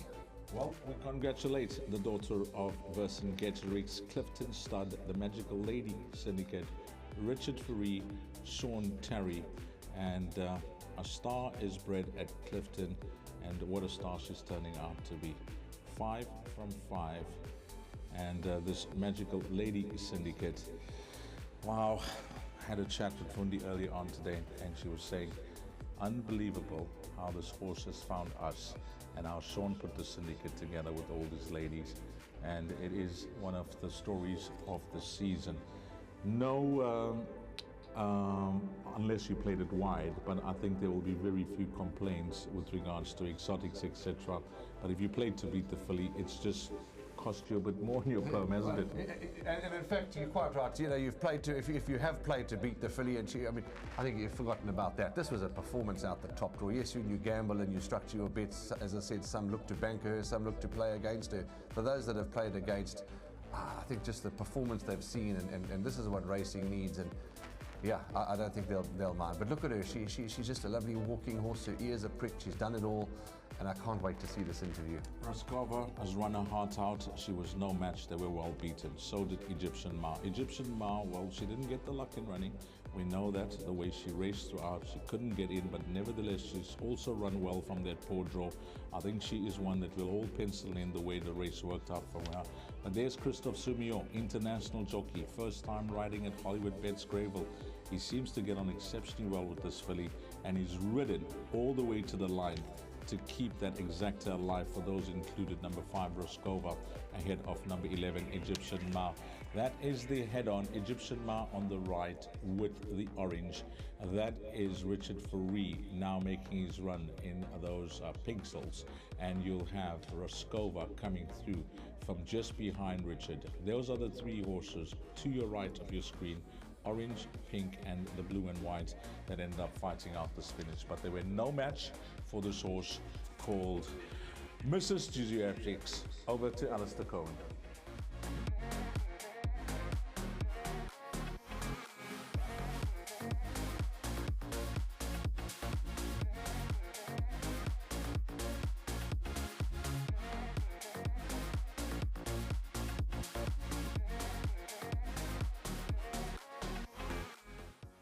An unbelievable win from an unbelievable filly. She is only yay high, but she has got all the ability, all the class in the world. On the big stage, she's come through and done it. The winner of the Zulu Kingdom Explorer Golden Slipper is none other than Mrs. Geriatrics, and a very warm welcome to the MEC of Economic Development, Tourism and Environmental Affairs, Mr. Siboniso Duma, who's here to help with the presentation, along with Sara Naidu, the chairman of Gold Circle. Mrs. Geriatrics, the winning groom, very well done to Alungile Mzifani, who picks up yet another prize coming the way of Hollywoodbets Gold Circle and the sponsors Zulu Kingdom.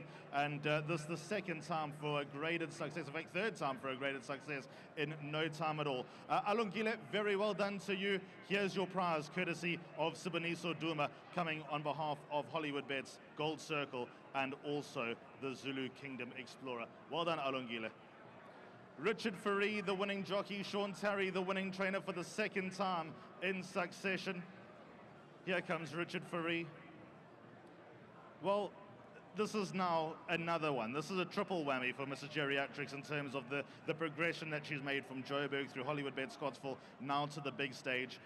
But today I got chills watching that. Describe how you feel. Yeah, look, small filly, big heart, and a phenomenal trainer. I must give all the accolades to Mr. Terry and his team, to the wonderful owners, you know, to have such a syndicate, 10 ladies, and have a horse like this. And you've seen her, she's not the biggest, but boy, does she have a stride on her. Classic filly, she'll get a mile comfortably based on what I saw today, but I'll leave that to Mr. Terry. I'm pretty sure he'll manage this filly's career better than what I could. So great filly, just obviously very, very grateful to be affiliated with a filly of this caliber.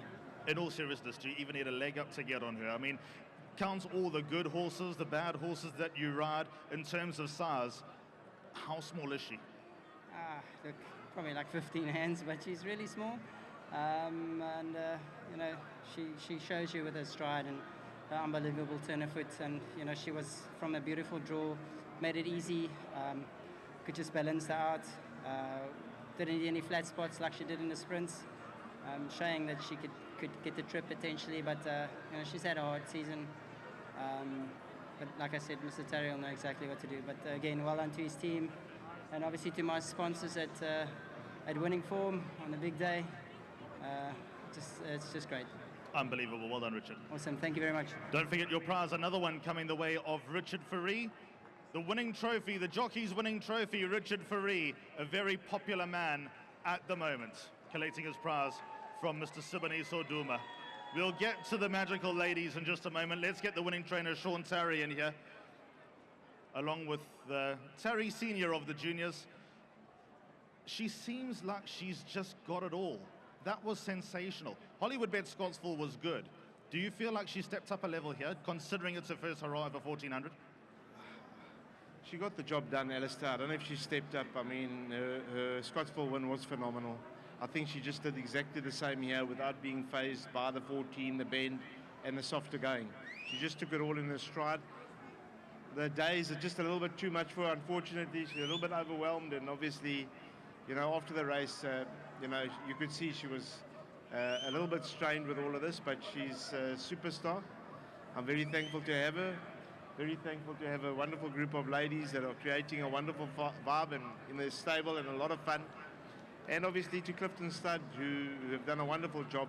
They don't have a lot of feature runners because they're a smaller stud, and they deserve all the accolades. I must just say a very big thank you to my team at home. None of this is possible without them. There's a lot of commitment. There's no clock watching. I've got a small, lean, mean team. And you know what? This one's for them. Just quickly, we were talking about knowledge after the Hollywoodbets Scottsville meeting. We're talking about your two-year-olds. You and I were chatting at the Vol about knowledge. How much did you learn today? I learned a lot. And you know what? It was a risk. You know, I could have... obviously, she's a stand-up filly this season, and I put that on the line. But I felt I learned what I needed to learn, and I'm very, very pleased. Are you tempted by the end of the month? Last question. I think it might be asking too much. She'll get them all, no problem. She'll get them all, but it might be just asking too much. Let's see how she takes the run. I don't want to say too much because, you know, everybody's learning along the way, and I just feel that she's done a lot to get this far. So, might be the time to back off. Just want to speak to Daniel quickly. Well done, Sean. Thank you. Come a little bit closer, Daniel. Sean, don't forget your trophy, and you can pose with that now. How proud are you of Dad? I'm exceptional. Like I can't describe it. My dad's worked the hardest, and I can't say how proud I am of him. If anyone else was in his shoes, I think they would have given up. But my dad didn't stop fighting, and I'm very proud of him. Well done, Dad. Thank you. Let's get the winning owners in here, and also a shout out to Peter and Jenny Blythe of Clifton Stud, who are going to come and say a few words. Well, we chatted at Hollywoodbets Scottsville, that being your second Grade 1 win, but now she's done it on this stage. How proud are you, Peter? No, Alistair, I'm gobsmacked. I just can't believe that this horse is as good as she is. You know, her mother wasn't that good. And of course, where does this all come from? But you know, there's the blood behind. There's hell of a good blood behind this filly. You know, there's a mare called Vogue, and Vogue's been phenomenal for me. And this is an offspring. You know, grandmother was Vogue, and of course this one. So it's just too good for words, man. Without counting chickens before they hatch, I saw Harlan Knight in her pedigree. I mean, he won 2 Gold Cups, Jenny. How did you feel after the sales when she went through unsold, though? Well, no, we were thrilled when she was sold, and now we regret it. Brilliant story. Well done, guys. She's a now, isn't she? Yeah. She's unbelievable. Anyway, she's made us proud. What do you think of that, LD? What do you think about it? It's just. I've got chills, and I'm hard to impress. And she's done so much for racing. All the ladies want to get into racing now. Well done, guys. Very well done. Proud of you. Thank you, thank you. Well done to Peter and Jenny Blythe. Which representatives of the owners are we going to get quick prize giving for the winning breeders of Clifton Stud, Peter and Jenny Blythe? Yet another one, and you can just see how much it means to them. The smaller breeder breeding a filly of this caliber. And like I said, not the biggest around, so well done to Peter and Jenny Blythe of Cliftonstad. I'm sure there'll be a few coming down, or going up rather, for the August sale next month. Right, which are the owners? If you want to know spring in the step, Fundi Sitebe. Why not pink? Because I wore pink yesterday, was like the pre-celebration. How does that feel to win a race on Hollywoodbets Durban July Day like that? I mean, I know how much this filly means to you, and the shouts and the screams and the expectations and the anticipation and all that. That ride over the last 200 meters, you must have sat back and said, I'm in heaven. No, we did. I think at some stage we're like, she's boxed in, and we kind of like our heart sank. And then Richard, true to form with Mrs. Geriatrics, they just found their form and then just broke through. Last 400 meters, we all looked at each other and we started jumping up and down because we knew it was done and done. But this for us is just this is an amazing syndicate. The ladies that are here, we couldn't have three of them, Bernadette, Joe, and Natalie. They couldn't join us. But I think what's important is, and Kate, what's important is this is not only for us, it's for every single person sitting here today that you can own into a racehorse. You don't need to have a full horse. The enjoyment is just as good. Fundi, well done. Mrs. Tal, how do you feel? Fantastic. We are so excited, and it's Kate's birthday today. She's not here, but Mrs. G's done it for her. What a birthday present. Joe, unbelievable. No, fairy tale, as I said before.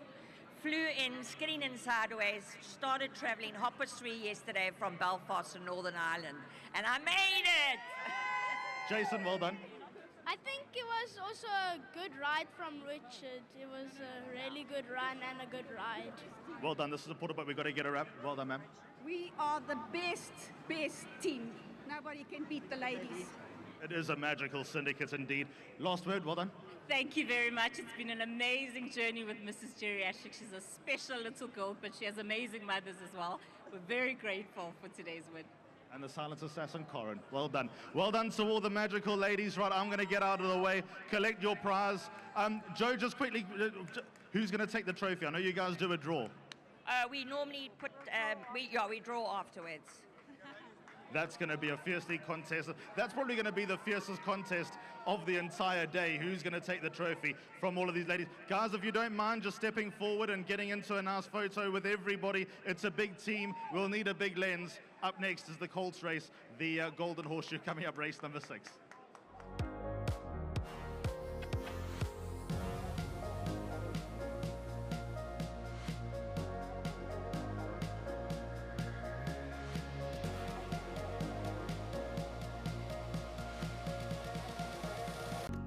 Are we on to race number 6? It's the Durban Golden Horseshoe, a Group 2 over 1,400 meters, and this is for the colts and geldings. And you have around 15 minutes if you want to play a bet here.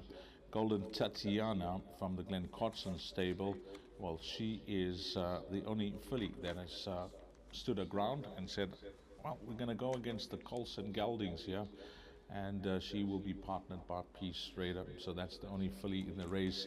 And this is the field. You can see all the scratchings. Number 10, Ermelo, would not take part, and the reserve runner is out. Number 15, that is out, Sean Terry's reserve runner. But it is a competitive field, but it is a field where you could have narrowed down your selections in the exotics, but if you've played the exotics, hopefully everything's going according to plan thus far as Guy Gibson comes into shot. That's Roy Magnus runner with Christoph Sumio, a horse that was, there was big offers on the table for the horse, and we'll see how he goes today, the son of Lancashire Bomber, because he was a debut winner beating Jerusalem Rain, this striking grey.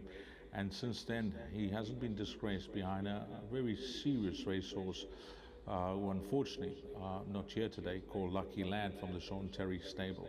He's been beaten 4 lengths and 7 lengths in both those races, but having a look at the way he's raced, especially his last start, which was in the gold medallion, he just gave you the impression that the further they're going to race him over, the better and stronger he's going to get. He goes over the extra 200 meters this afternoon, and I think this 1,400 meter trip is going to suit him nicely. We saw Christoph ride an absolute blinder with Skova in the pre-zip race, and yeah, he's given a nice chance by the connections and the stable of Guy Gibson.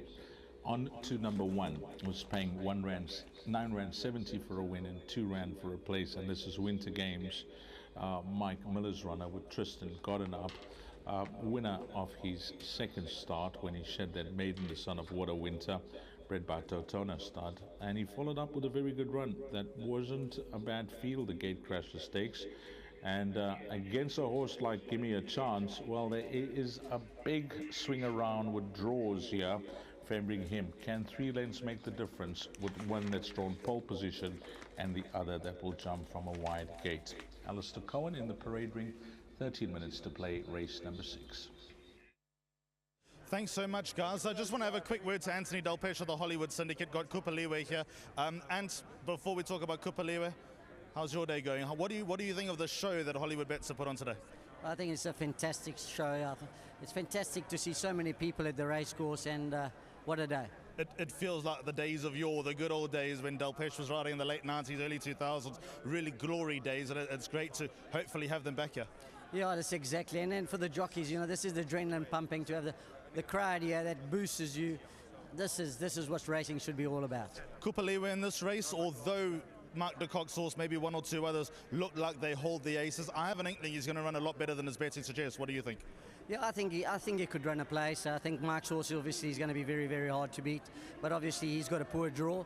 But Sean is pretty bullish about him having a chance. Thanks, Hans. All the best. Thanks, sir. Thanks so much to Anthony Delpesh. They are leaving the parade ring for the Golden Horseshoe, sponsored by Durban, over 1,400 metres. Let's get up for the counterpast.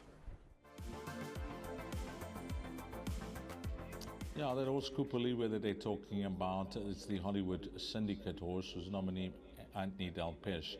That last start, it was a field of 9, a small field, but he managed to round off the quartet. He was beaten 4 lengths by Gimme Another Chance, you know, over the course and distance. He's slightly breaded drawn, and I like the fact that they give him a place chance. R6.90 for a place is what number 9 is paying. And the top one here in race number 6 is very strong. As we saw in the previous race of Miss Geriatrics, racegoers and punters, they are in the camp of this horse. Give Me Another Chance in a big way, in a huge way. 280 for a win, 130 for a place. Yeah, the draw is obviously the factor on what position this horse is going to be in from the jump. Will he have the pace and the speed to try and get a nice position? Because he's shown that at his penultimate start when he won at the Turfentine Inside Track, and even his last start. You know, I know he had the run of the race from draw 1, but today we'll see what plan Keegan de Mello has. And of course we know that Keegan de Mello will be crowned champion jockey at the end of the season. Horses being led out onto the track, Sheldon Peters to call him down. You've got 10 minutes to play into race number 6. Number 1 is Winter Games, moving past with Tristan Godden in the irons. Number 2, T-Rex, living up to his name, JP van der Merwe. Hawkbill is number 4, the rider Craig Zaki. Number 3, Andy Kugel, Kabela Matsunyani, sports a black cap. Number 5, Guy Gibson, Christophe Soumignon. Far side 8, Majestic Touch, Muzieni. Kupaliwe 9, Sean Veal. Captain Warren number 10, Diego de Gabea. There's a nice shot to the 3 of them. Going past the 200. Corneoff is on number 11, Fibonacci. Number 7, Sandringham Summit, Calvin Abib. 14, Fire and Flames, Dennis Schwarz. Stand side, Gimme Another Chance, Keegan de Mello. Hard against the steel on the way past. Has that draw to overcome. Gimme Another Chance, going past the 150. Number 13 at R2.70. The Rose Amongst the Thorns, Golden Tatiana, the filly, the daughter of Erupt, Pierce Stradham.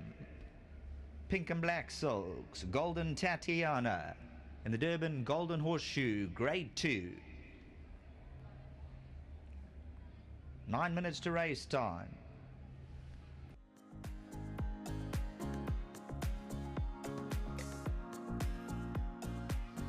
Yep, it is 9 minutes before the start of race number 6, and we'll begin with horse number 13, which is the son of Gimme the Green Light.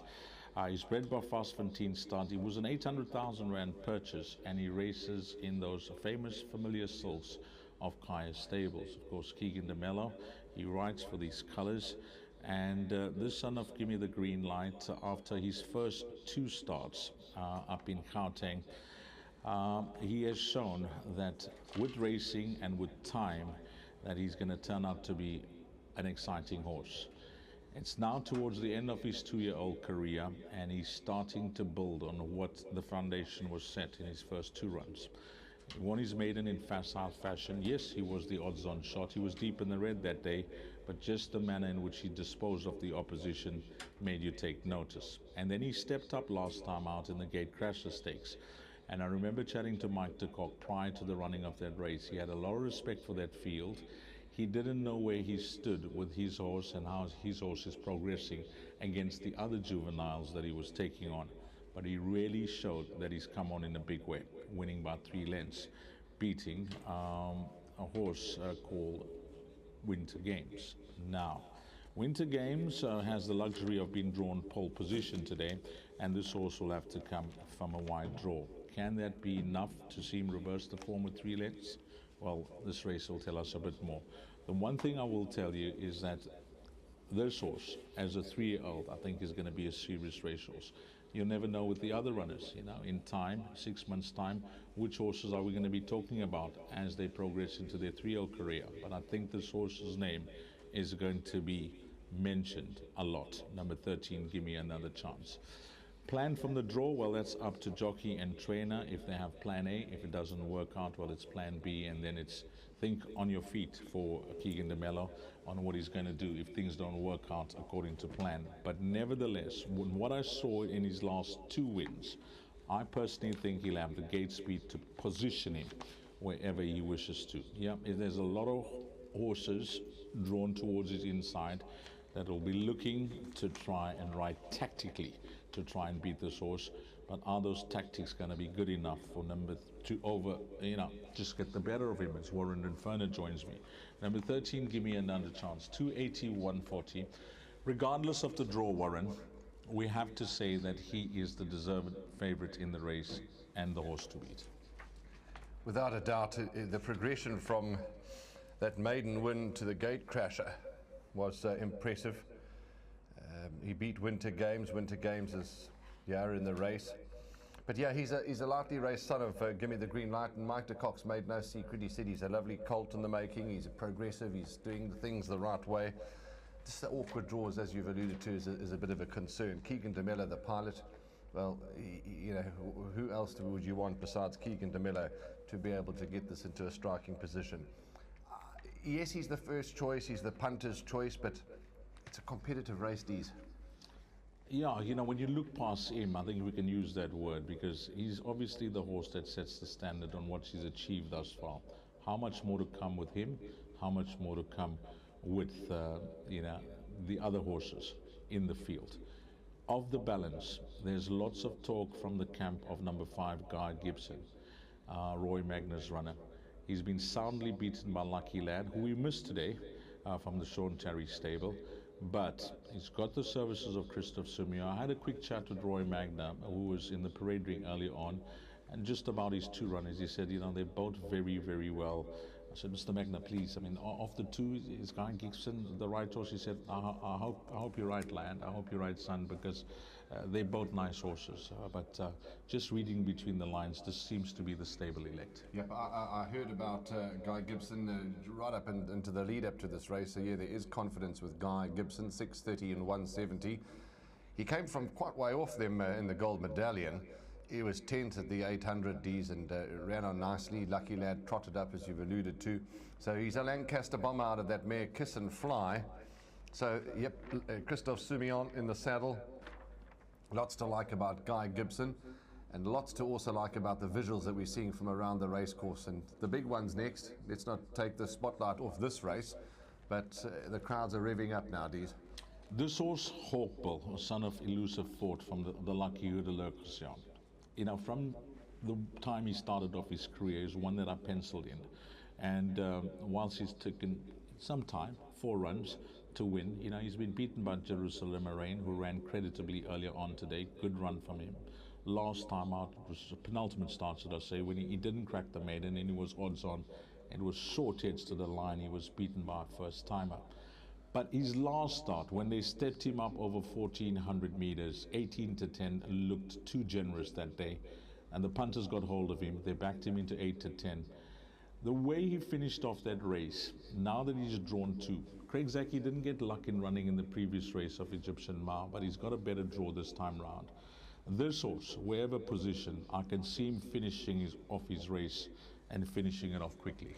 Yeah, you know, I respect your comments and I respect your judgment. I was on the fence with Hawkbill. I didn't really know what to expect, but you've talked me into putting him in and to respecting him. He did put in a good finish. You know, a horse to finish off a race like that, as you've said, you've got to have ability.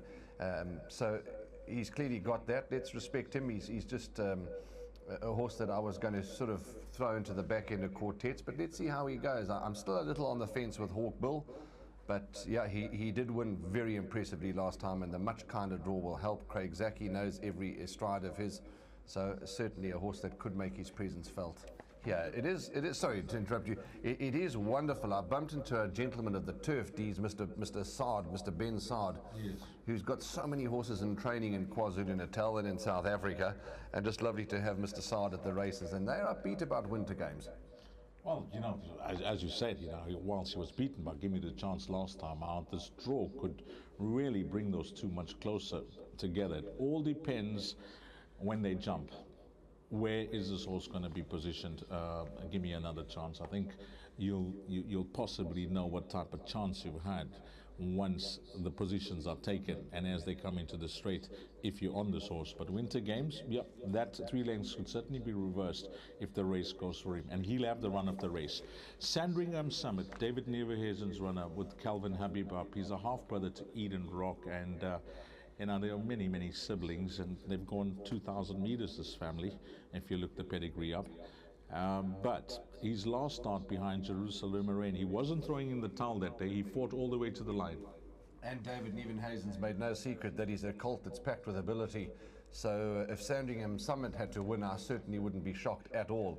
And in fact, I give him a very strong each-way chance. He's for Mr. Rakesh Singh, who's investing heavily into the industry. This wasn't a cheap purchase at the sales, at the national yearling sales, and he really is a smart colt. So Sandringham Summit for me is one for the very short list. The last race, we summed it up by answering the question, do you think this race is going to be one that is going to spring up a result, or are you expecting a form result? Although we got huge respect for Give Me Another Chance, who is the horse to beat, but there are a couple of others that are paying attractively on the tote. I think there could be a bit of a mix-up here. I haven't a bit of a mix-up. Give Me Another Chance is the one to beat for sure, but there are others that could knock him off his perch. Well, let's see what happens in race number 6, and the clock says due. It's the Durban Golden Horseshoe Group 2. This is the curtain raiser to our main event that comes up in race number 7. And can you believe it? After this race, it is the 2023 Hollywoodbets Durban July Group 1 over 2,200 meters for a stake of 5 million rand. Africa's greatest race. But for now, race number 6, Sheldon Peters. Yes, thanks very much, Deej. You can feel that electric atmosphere, the excitement, the blood starting to pump as we build closer and closer to the big one. In the meantime, Durban Golden Horseshoe, Grade 2. Kupaliwe's moved in. Favourite, 13, Give Me Another Chance. Hawkbill, Andy Kugel, T-Rex to come up. Winter Games is set. Guy Gibson in 5, Christophe Soumignon. Captain Warra, Fire and Flames. So gate 13, Yellow and Black Silks, Majestic Touch. They're on their journey, untidy beginning, a few slows. Sandringham Summit, one of those slow to go. Gimme Another Chance is 4 around in the early stages as Golden Tatiana and Cooper Liwe look for a speed duel with Winter Games making it very interesting the first 300 metres. Golden Tatiana, the fillies, looking to slot in. T-Rex is very fierce. T-Rex at the rail, really pulling hard. Gimme Another Chance is now back in 5th. Then we have Captain Wara going towards the 1,000. Further back in the running, Majestic Touch. Guy Gibson, the grey on the outside, 3 around them. Fire and Flames, Hawk Bulls, 10 lengths off the gallop. Sandringham Summit has to come from the back end. Cooper Liwe whipping them for home. Well, look, Fibonacci's come right around them. Guy Gibson's getting closer. Gimme Another Chance and Golden Tatiana. 400 metres to go. Cooper Liwe comes under pressure. Yes, Gimme Another Chance and Guy Gibson. Gimme Another Chance strides into the lead, 250 to go. Gimme Another Chance goes on a length and a half. The grey Guy Gibson. Fire and Flames is getting into it late on. Look at Sandringham Summit becoming electrified. Sandringham Summit from out the top draw. Gimme Another Chance, Guy Gibson. A 3-way go for the minor spots with Hawkbill involved. Winter Games is also there. They're all trying to stay on as they hit the line, but Sandringham Summit, the stride worth more than 1,000,000 words today, really puts it together. How's this for a performance? Not smartly out the gates, an untidy beginning. However, the David Nivenhazen stable, Rakesh Singh, Vosfontein stud bred, Kelvin Abib, the Gimme the Green Light, well, certainly turns on the engines. Look at Sandringham Summit from the back end of the field. No hope at this stage. Coming to the 300, trying to feed through the field. And now, with the skill of a surgeon, Kelvin Habib gets the run, times it to absolute perfection, goes in. How's that for a colourful display? And Kelvin Habib, he certainly had to weave his way through, and you'll see that punch. And why not? Salute be, because everything was against this individual, and he's come through with flying colours. Well done to David Nivenhazen and the entire team. Once you watch this replay, it's out of the top draw as we go back to the studio.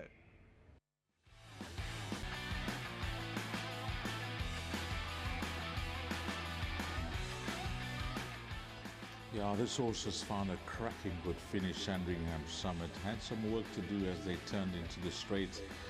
Keegan de Mello, well, he rode the race. He got that position, that lovely position from the draw. And then as they peeled into the home straight, he decided that he's going to make his run. And he made his run at the right move, and it was only something that was going to find a faster finish, that was going to get the better of him. At one stage of the race, we saw Guy Gibson on the outside possibly threaten.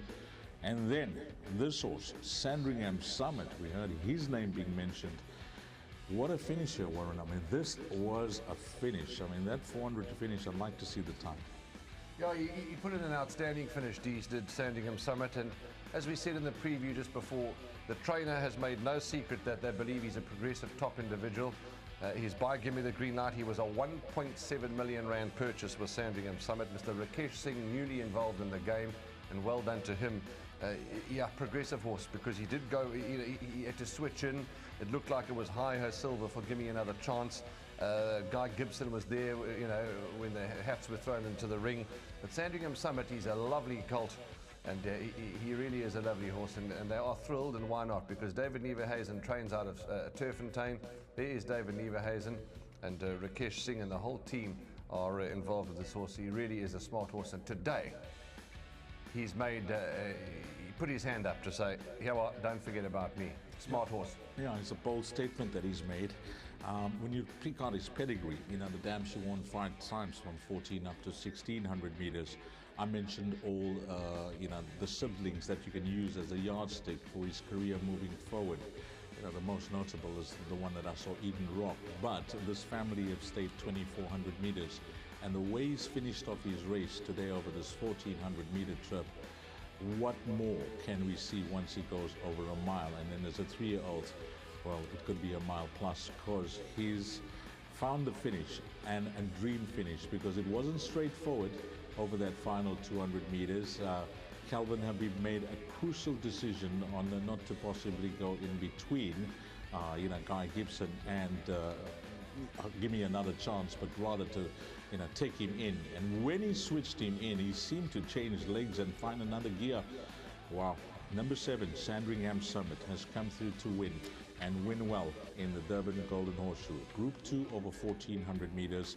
Calvin Habib, what a nice story for him, because he tried a short stint in Singapore. Things weren't going according to what he anticipated and expected, and he said, I'm heading back home. That is where I want to be. And he's had a wonderful win here on a horse that we're going to hear a lot of, especially as a 3-year-old. Yeah, he's a good rider, is Calvin Habib. He's cool, calm and collected. Likeable chap. His brother does all his rides. 7:13, 5:14, the unofficial result. Paid up to near 10 rand for a win at Sandringham Summit. And yeah, lovely that the team have got this horse to win a Group 2.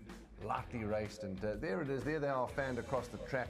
And Keegan de Mello looked all, as I said, all over bar the shouting hi-ho Silver. Where's Sandringham Summit, D's? They're at the back of the field with the red sleeves and the green and red cap.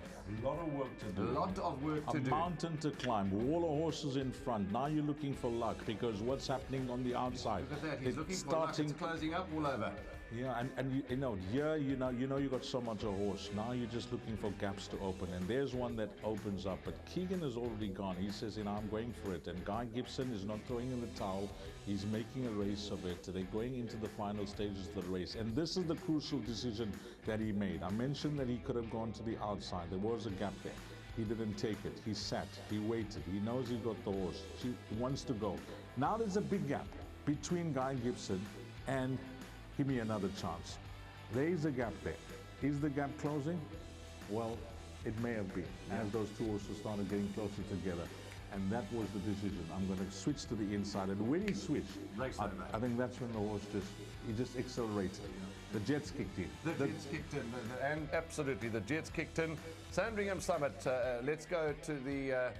Let's go down and hear from Alistair. Second was number 13, Give Me Another Chance. And third was Guy Gibson. But Alistair Cohen is waiting on the big action stage for the interview with Sandringham Summit, a colt on the up.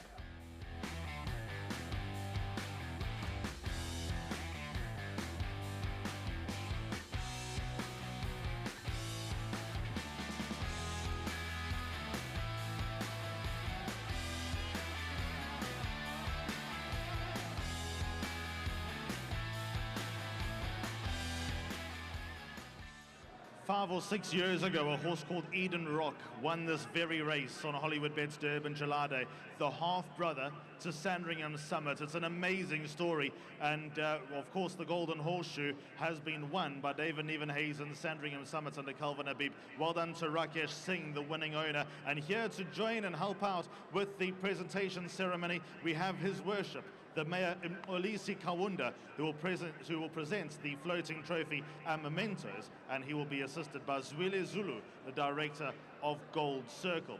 Right, winning jockey Calvin Habib. Let's get him in here. Oh, don't forget about the groom. Of course, sadly, we have Daniel, who has had to make his way off the race course with Sandringham Summit. Everything's all good, but Daniel's made his priority his horse after race number 6. So very well done to Daniel. The 2,000 Rand prize, courtesy of Hollywoodbets and Gold Circle, will be coming his way. Right, Calvin Habib, the winning jockey. Let's get Calvin in here, because it's a wonderful moment for Calvin. It's, dare I say, a story for the small guys. You've had enough Grade 1 winners. Not that this is a Grade 1, but this is a Grade 2 on Hollywoodbets Durban July. But a new owner to the game, Rakesh Singh, for David Nevenhazen, who's a seriously underappreciated trainer. But let's go back to the race, because 200 meters out, circled and Give Me Another Chance.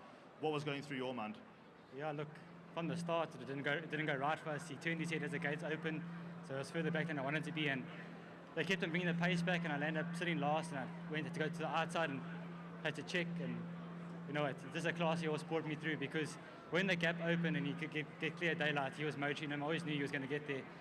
As you say, look, to David and to his whole team, Nicole, to Heather, to everyone. You know, I said to him when I jumped on his first horse, I said, I got a good feeling about today.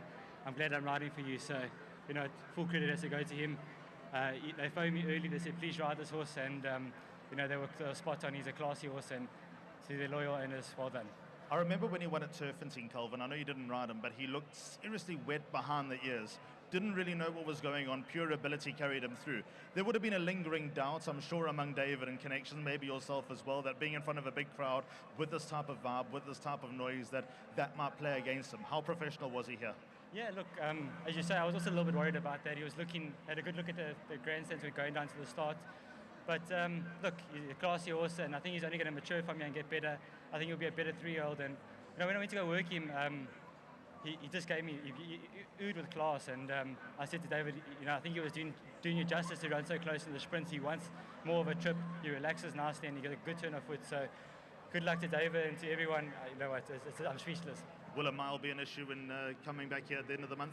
No, I don't think so. Look, I mean, he was only getting going at the line. I only saw daylight late, but he gave me a good kick. So let's hope for a good draw, and yeah, hopefully we see you back on Gold Cup Day. For some unbelievable reason, you don't have a ride on the Hollywoodbets Durban July. If you could ride one of them, who would it be?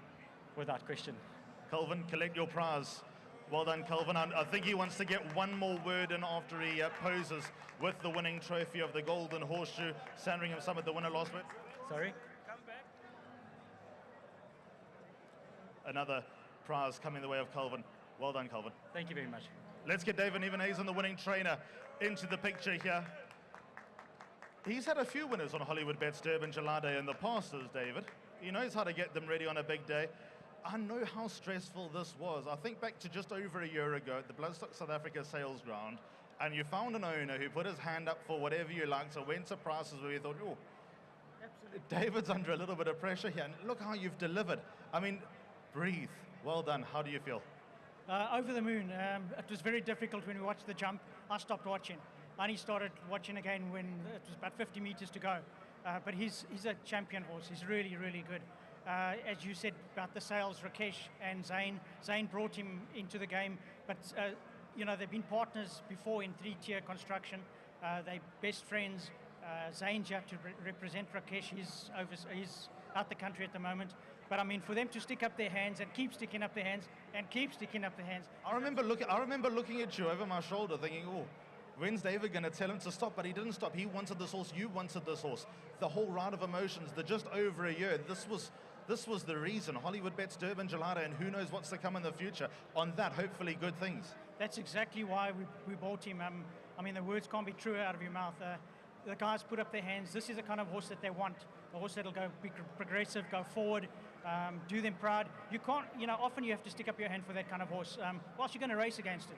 So for once in a while, we got that kind of horse, and I think he'll go on. And Rakesh Singh, very, very well done. It's brilliant. And Fosfenseed will be happy. The half-brother won this about 5 or 6 years ago. Now you've done it with Sandringham Summit. You must be really proud and stick your tail up. Well done, David. Yeah, thank you very much. I was just saying to Zane in the back parade ring, I said, you know, his brother won this race. I think he can do the same thing. And he did it, so brilliant. Well done, David Evenhazen. Thanks very much. Collect your prize from the Mayor of Durban, Olisi Kawunda, handing over the prize to David Evenhazen, as well as Zwile Zulu, the director of Gold Circle, here handing over the prize to David Evenhazen. Zane Kirsten, best friend of owner Rakesh Singh, moves across with family. Zane, tell us a little bit about Rakesh. Did you really have to twist his arm to get involved in racing? I'll say he's my partner. No, it's his passion. He's my business partner. He always comes racing with me. He loves the game. I must thank him for this purchase. I mean, at the sale, he costed a pretty penny. But we loved him, and we went all out, as you know. We got him, and it paid off. I know that it's obviously Rakesh's horse, but with your close association, how does it feel to be here today, leading in a winner on Hollywoodbets Durban July Day? I'll say it's sensational. We've had a lot of runners in July, but to win this race on July Day, it's unbelievable. And your horses and your own colours have actually run quite nicely today. There's some reasons to be optimistic. We enjoyed it, without a ticket, you know, you never know what can happen. We've got one in the last. We're just enjoying the day. Thank you for Hollywood as well. Thank you for hosting me and my family as well. Zane, very well done to you. And well done, Rakesh. Well done, Zane. Yeah, thank you. Well done to Rakesh. Well done, guys. Enjoy the moment. It's a special moment. It's Sandringham Summit, the winner of the Durban Golden Horseshoe, Grade 2 for a stake of R500,000. Very well done to all the connections, and it's a great pleasure to have the mayor, Olisi Kawunda, as well as Zwile Zulu, handing over the prizes. Well done, Zane. Well done to everybody. Well done, David Evenezen. Well done, Calvin Habib. And also well done to Fastfontein Stud, the super talented, dashing son of Gimme the Green Light. Sandringham Summit has won the 2023 Golden Horseshoe. Butter down the hatches, because at 4 o'clock, guess what's coming up? The Hollywoodbets Durban July.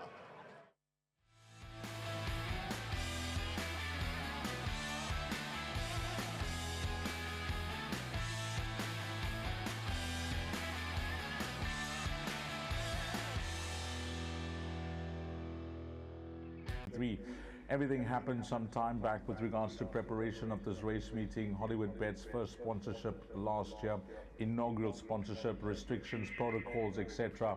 They've had something to build on. What a foundation they've set, and you can see huge lengths and strides have been made into this year's event. Yeah. This is Hollywoodbets Greyville, the theatre of dreams. Absolutely, Dee's Hollywoodbets, when they put their weight behind things, this is the product, this is what you get. And of course the graphics on screen, we're racing over 2,200 meters, the Hollywoodbets Durban July.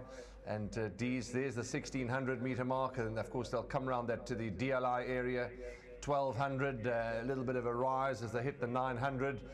And then they swing into their home straight, D's, with 450, 500 odd to go, and they're looking to pick their runs, to pick their lanes, etc.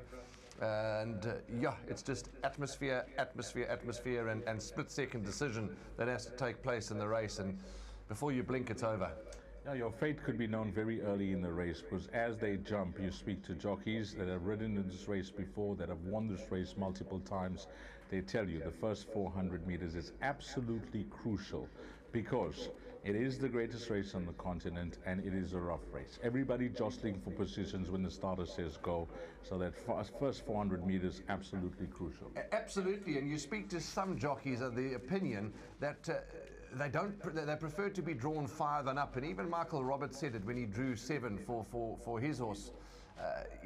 One sometimes in this kind of race, you know, it could not be the best draw, but that's just an opinion of some. Some want to be drawn 1 in the Hollywoodbets Durban July, but yeah, you know your fate early, D's. It's a race where Anthony Delpesh has said on many panels, those gates open, in particular this event.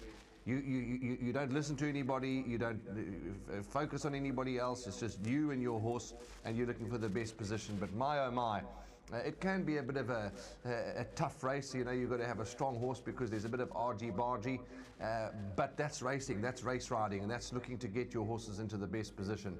But what you're trying to say is that all the preparation can be done. You could have the right horse that's coming with a weight that'll seem highly competitive. You can engage the jockey services of a guy that's been there and done that. You've got confidence there, but then you need, the word is luck. Yeah, a lot of luck to go your way, because it is a big field, and that's the field from numbers 1 through to 10 on the first page. It's Bless My Stars, and we go down to the higher numbers, and as we know, since Hollywoodbets has become involved with Gold Circle, the number and the barrier draw position is actually the same. So this is the bottom half. 11 is Pertra Manzana, Demello and Van Vieren. Many say that this course is not going to suit him. Pekaya, well, is he the horse that they say is the best weighted horse in the field? Well, we'll get to know, but Graham Hawkins is standing by for the jockey introduction for the 2023 Hollywoodbets Durban July. Thank you, Dees, and welcome to the parade ring for the 127th renewal of the R5 million Hollywoodbets Durban July. We're joined from National Government by the Honourable Minister of Sports, Arts and Culture, Mr. Msizi Kodwa, the MEC for Economic Development, Tourism and Environmental Affairs from the Provincial Government, the Honourable Mr. Siboniso Duma, from the City of Durban, His Worship, Council Mkhalisi Kawunda, From Gold Circle, our chairman, Mr. Sadhu Naidu, and from our sponsors, Hollywoodbets, Miss Zandile Dlamini. Please give him a nice warm welcome just before we introduce the class of 2023 to you, starting with, having only second ride in the Hollywoodbets Durban July, riding bottom weight, bless my stars. Please welcome Atandiwe Mgutwa.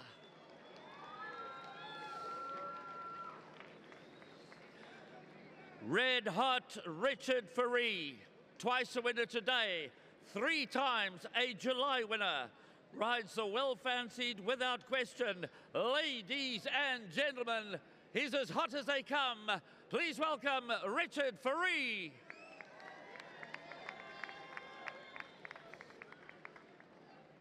Now introducing the very talented Louis Mkotwa, who rides the Hollywood Syndicate's Time Flies. Let's give a warm KZN welcome to Louis Mkotwa.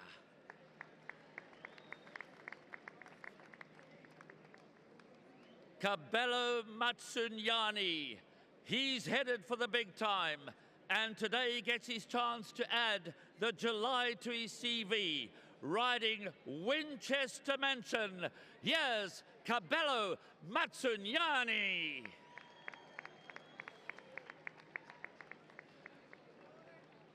Sean Veal, he knows his way around Hollywoodbets Greyville, and he rides Billy Bowlegs for trainer Alec Laird, who won with London News way back in 1996 when we celebrated the 100th renewal of this great race.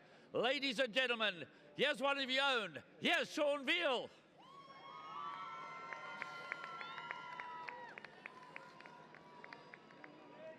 History beckons for 2-time winner Do It Again in his record-breaking 6th appearance in the July. And the man for the job this year is past July winner, Gavin Lorena.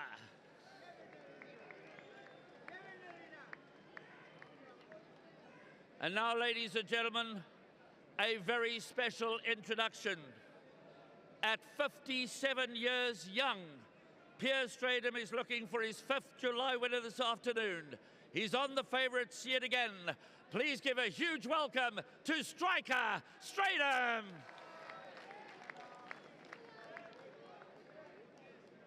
JP van der Merwe enjoys a fantastic strike rate for the Justin Snay stable. He rides Silver Darling from gate number 8. Let's hear it for JP van der Merwe. Up next is Muzi Yeni, who rides Son of Raj, the Derby winner for Stephen Chetty. Let's make some noise for Muzi Yeni.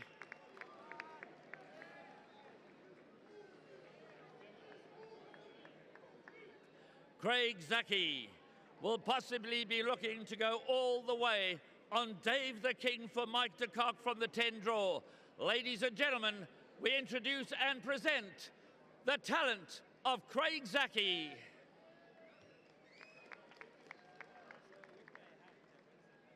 Champion jockey-elect and now Hong Kong-bound Keegan DeMello will be looking for his 3rd Grade 1 win this season aboard Puerto Manzano. Here is our champion jockey, Keegan DeMello.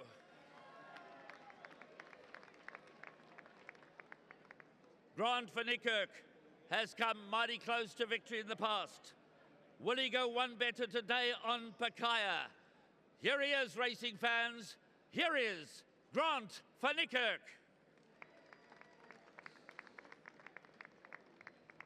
Chase Morjan rides 2nd base for rising star Robin Claassen, her first ever runner in the July. They nearly surprised in the Champions Challenge and will be hoping for a repeat performance today. Here comes Chase Morjan. And now, ladies and gentlemen,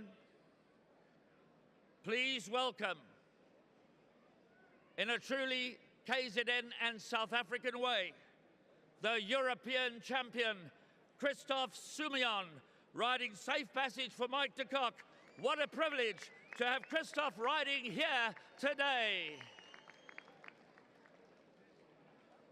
Rascallion will be looking to give trainer Vaughan Marshall and jockey Cornet all for their first win in the Hollywoodbets Durban July. Let's give it up for Cornet Offer.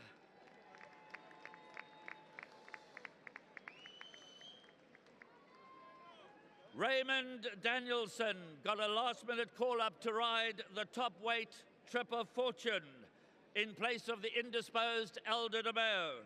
Let's welcome multiple Grade 1 winning jockey, Raymond Danielson.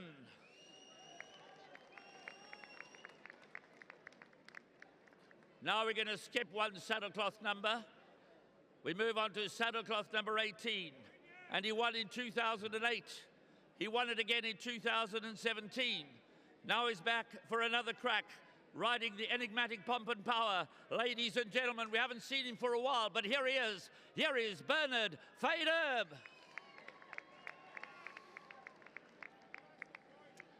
Last, but by no means least, the defending champion, Samanga Bling Whoop Whoop Kamalo, riding the brilliant filly, Rain in Holland.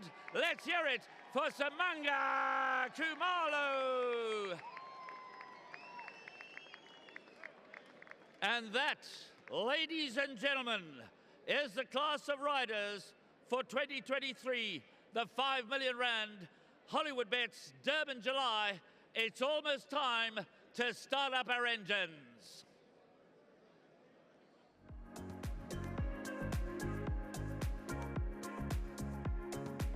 Well, you've had a look at the class of 2023 when it comes to the jockeys, and yeah, these guys, they've got the opportunity, all 18 of them, and nice to have Christoph Sumio, as Graham mentioned, a European champion jockey in South Africa. Of course, we've got to know him when he rode at Hollywoodbets Kenilworth, where he had a highly successful day.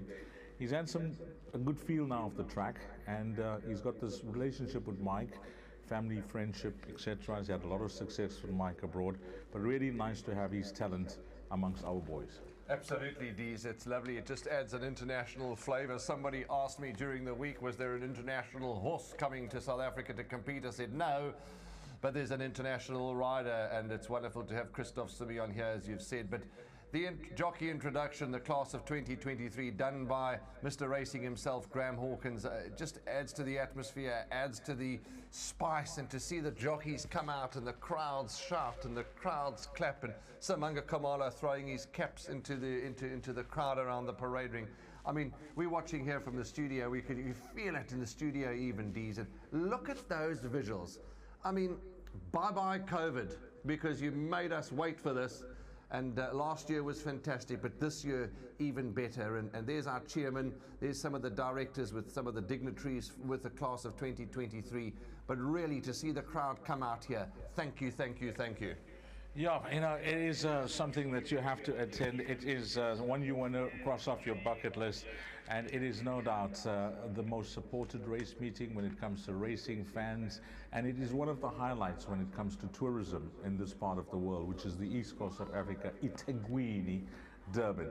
You know, this is where the city comes to a standstill. We've got some big events that we've hosted.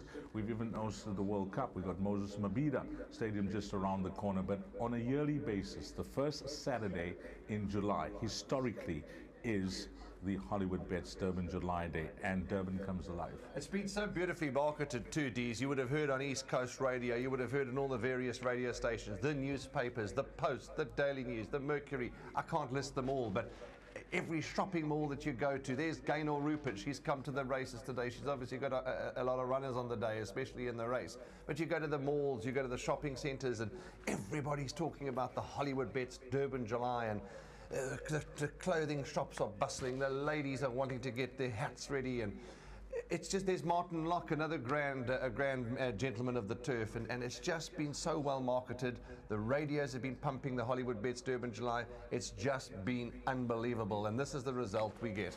Okay, it's crunch time now. It's 25 minutes before the off of race number 7.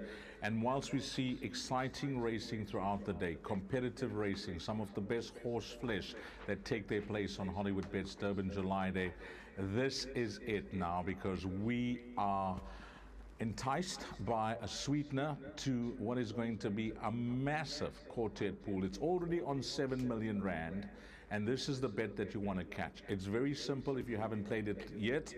It is trying to get the first 4 horses past the post. And you can play a perm. You can include horses for first, second, third, and fourth. Just go with the amount that you want to play, because the tote allows you to play fractional betting, and it's a bet that you want to catch. Now, the field has come into the ring, and this is where it all begins for our equine stars. And the first to come into the ring is horse number 15. And this horse is showing up at 29 rand for a win and 6 rand 20 for a place. For me, he is one of the best weighted horses in the race. And of the older horses, you have to like the prep that Vaughan Marshall has given him. Vaughan Marshall knows how to get horses to win at the highest level, Dees, and yeah, he's had a lovely lead up into this race, Rascallion. He is quite a long shot. I'm surprised to see him paying that much, 29.20 and 6.20. I give him a place chance, more than a winning one, but that's merely my opinion. But Rascallion is a must for trifectas and quarters. Look what he looks like, and that's what you expect him to look like on any race. But this is an extra special race. He's been platted, and he's walking around the parade ring with just one stable assistant. He looks good. He's been clipped. He's got the red earmuffs on that'll come off at the start. He looks $1 million. This for Vaughan Marshall, Marsh Shirtliff, Bryn Wrestle, and Dr. Kritzinger, the breeder, and he really looks in a good space. Safe Passage, number 14, the gelding by Silvano out of My Sanctuary. Now, of course, My Sanctuary was trained by Duncan Howells. This is bred by Drakenstein, owned by Drakenstein. This is Christoph Simeon's ride. What do you make of his chances? We're going to say he looks outstanding in the ring, so he should, but where does he fit in your pecking order? Well, last year, this time, as a 3-year-old, he was making a big noise because he came through and won the Daily News 2000, and he won it in a big way. And then he was one of the more fancied runners going into the Hollywoodbets Durban July. In fact, he was at the top of the boards at one stage. Of course, that race was won by his stable companion, the filly Sparkling Water. He hasn't had the preparation that you'd like to see in black and white, but that said, I think him coming into this race with the engagement of Christoph Sumio, that has had a buzz around this horse. Yes. You know, that Mike has now put an international jockey on this horse. You're not going to have Christoph Sumio on a horse that's going to be prayerless in a race like this. Yeah, absolutely. Well thought of, well assessed, because he's a runner. Talking to a few pundits around during the week, they're in the camp of Safe Passage. He looks outstanding.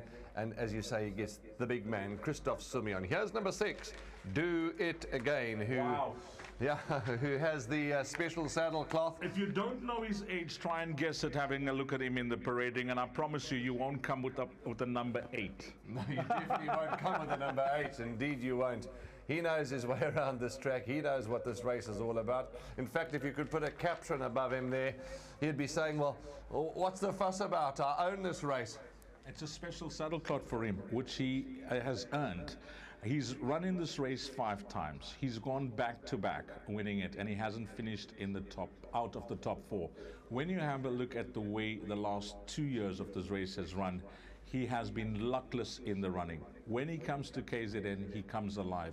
He's one of our favorite sons when it comes to horse racing, is Do It Again, and he will put in another solid performance. He gets the services of Gavin Arena. Now here's, without question, one of the many runners that Justin Snate has to saddle in this race. Justin's got 5 strings to his bow. Without question, is a son of the United States. He's bred by Shively Stud, and he races in those colors of Mr. Nick Johnson. His jockey has spoken this horse up as such a high that when asked at the gallops on what his chances are in this race, you know what figure he gave me? 10 out of 10. In Africa's hardest, toughest, and greatest race, he's given him a 10 out of 10. So obviously the ability of the horse, Richard believes in the ability of the horse. He's been beaten by See It Again, who is the top one and rightfully the favorite in the race, but without question does find himself 2 kgs better off at the waist. He's got a nice draw of 2. He's got a jockey that's won the race 3 times. He does tick a lot of boxes. Yeah, he certainly does tick a lot of boxes. Indeed he does. And he looks $1 million, does number 2, without question. Here's number 7, and this is the current favorite. 450, 160, See It Again. The 3 parts brother to Do It Again. Twice Over is his sire. Supreme Vision is the mare. Nick Johnson, lovely to have Nick and Celeste here. Pierre Stradham, the rider of this horse, Dees. He knows his way around here. He's had a wonderful, wonderful time so far with See It Again. And he's a horse that just keeps getting better and better and better. The more they ask of him, the more they deliver. But there's a horse on track. Let's stand up to Sheldon Peters for this canter down.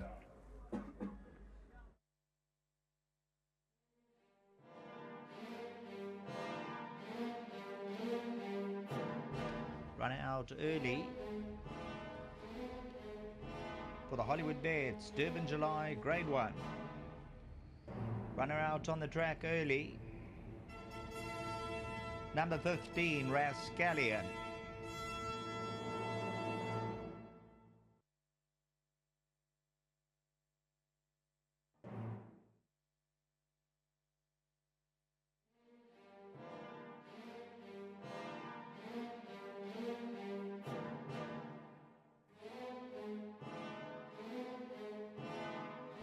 Here's a look at number 15, Rascallion, with the earmuffs on, the red earmuffs on. Vaughan Marshall, Kune Orfa, draw 15. Third to Bakai in the penultimate run. 6 to Charles Dickens last time out. Son of Vercingetorix, 5-year-old individual Rascallion. Done battle with the best. He's been here. Currently returning 28 Rand 70 and 6 Rand the place. The early runner number 15, Rascallion.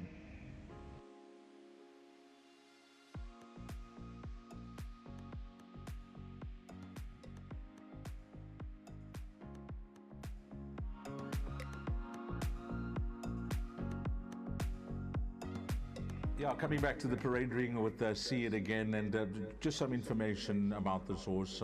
He is drawn the number 7, and when Michael Roberts won this race on Super Quality, I'm sure that'll bring back some memories for you guys.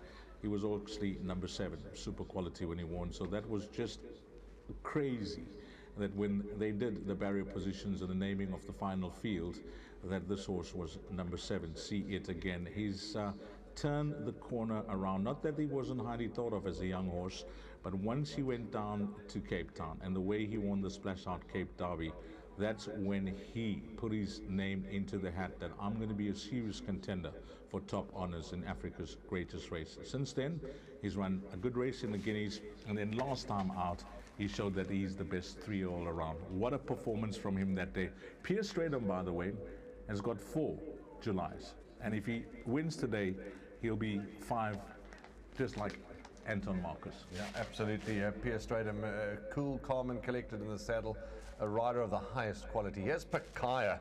How good does Pakaya look, the son of Trippy? He really looks tuned to the minute, and it looks like he's peaking. You know, these trainers have got to get these horses to peak at the right time, and he's a type of horse that looks like he's going to be peaking in about 17 minutes. Pakaya, he really looks well. Here's number 5. This is Billy Bowlegs from the Alec Laird stable. Sean Veal, the rider, for Laura de Haast and Sita Governor, Krishna Gendron and the International Racing Club. Wow, he looks in a good space, does Billy Bowlegs. I asked the team last night with Billy Bowlegs, are they concerned about the track? They said not at all. He's a different horse to last year. He looks outstanding. There's number 5, Billy Bowlegs, and here's number 10, Dave the King, who many rumoured to be the horse to beat. I like this horse. I like this horse, just the way the prep is coming to the race. 1,200 a mile, 2,000 meters last time out. And there are concerns that the 200 meters further, it will be his undoing today. But the mighty Mike de Kock, who's won this race 4 times, He's won the inaugural running of this race when it had the sponsor Vodacom, and since Hollywoodbets have taken it over, he won their first sponsorship, which was last year, Sparkling Water. He's got a tremendous record in the race, Mike, and this horse, I think, will be tuned to the minute today to go over this 2,200-meter trip. Winchester Mansion, we've already seen Cabello Mazzaniana have a winner for the stable of Brett Crawford. There is a lot of confidence that's oozing from the stable of Brett Crawford, and just like Pakaya, once he's been gelded, he seems to just turn the corner, and a horse that is 2.5 kgs worse off with Pakaya on that run in the 1900 meters. But when they put the cheek pieces on last time out, he showed that he is a horse that's improving and improving quickly. Number 4, Winchester Mansion. Petro Manzana, he's got the champion jockey on top in Keegan de Mello for Johan Janse van Veeren, and he's at 24 starts for 9 wins in excess of 4 million rand. He's the winner of the Summer Cup, the winner of the Premier's Champions Challenge, and you can add most recently on a fantastic performance winning the Jubilee. Well, is the course going to be his undoing? Because he takes a bit of time to find his stride, but when he finds that stride, he can turn it on, and turn it on. Number 11, Petro Manzana. Horse number 17, 11 Rand 70 and 270. This is Rain in Holland, the mount of Samanga Khumalo, who states his success in this race with Heavy Metal and last year with Sparkling Water. He's got this filly who he remains unbeaten on, 2 from 2. Sean Terry has done an outstanding job with this filly, just turning it around. She was a star 3-year-old. As a 4-year-old, she's come alive towards the end of the season. Number 16, there's a chance ride, Warren, for number 16, Trip of Fortune. What a moment for Raymond Danielson, because he was sitting in the jockey room. Aldo de Mayo, obviously not here today, but he's got the call-up. He got the call-up, Raymond Danielson, and we wish Aldo de Mayo a speedy recovery. What a terrible day to get the flu and to get the bug, but all the best to you, Aldo, and Raymond Danielson. But ladies and gentlemen, the way of champions, they come down the chute to greet the thousands and thousands of people waiting to cheer home these horses for the 2023 Hollywoodbets Durban July. The way of champions, Sheldon Peters, I'm sure your heart and your pulse is racing as ours is. Here they are, the 2023 field for the Hollywoodbets Durban July.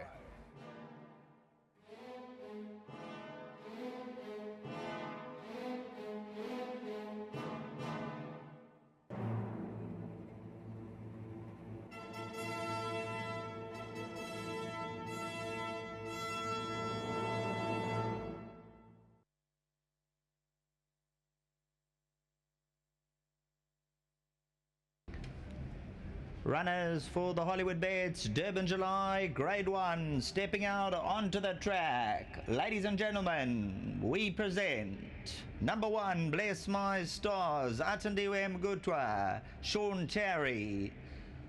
Multiple winner, Sean Terry as a trainer. Number 2, Without Question. They'll now race with a green cap, so take note of all the cap changes. Without Question, Richard Perry, Justin Snaith. Number 3 is Time Flies. Brett Crawford, Louis Mkotwa. Winchester Mansion, Cabela Mazzaniani gets his chance to rise and shine for the Brett Crawford stable. Another for the Drakenstein stud. White cap for number 8, Silver Darling, JP van der Merwe. As number 1, Bless My Stars moves by.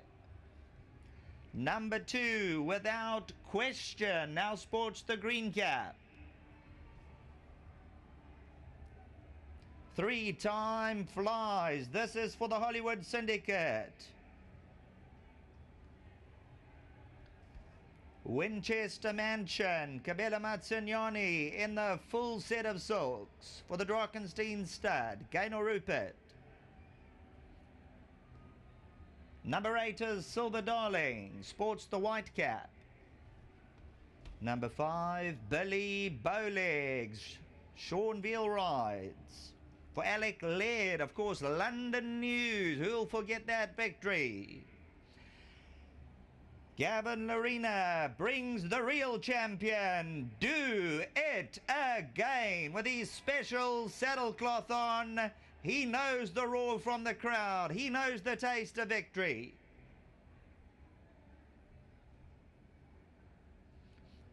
Right, See It Again's now got a pink cap. Piers Stratham rides for Michael Roberts.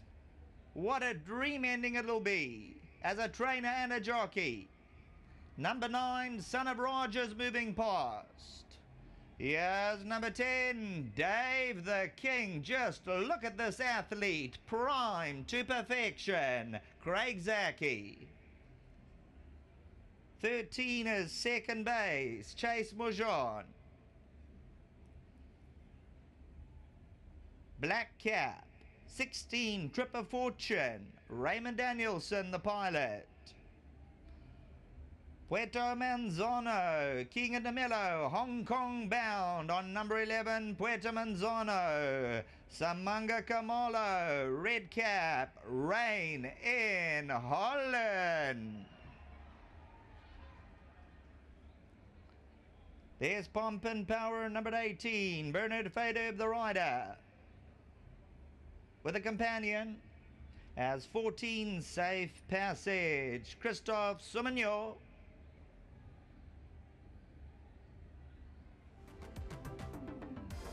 Green cap for Safe Passage.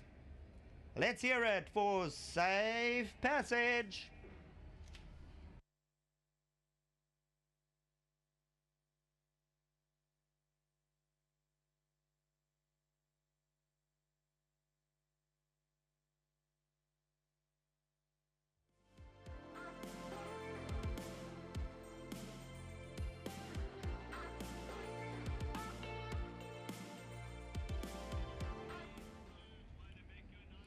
Ladies and gentlemen, cast your eyes on the main grandstand stage. This group shot to fame during their awe-inspiring run on America's Got Talent, where they captivated audience with their uplifting performances and infectious energy.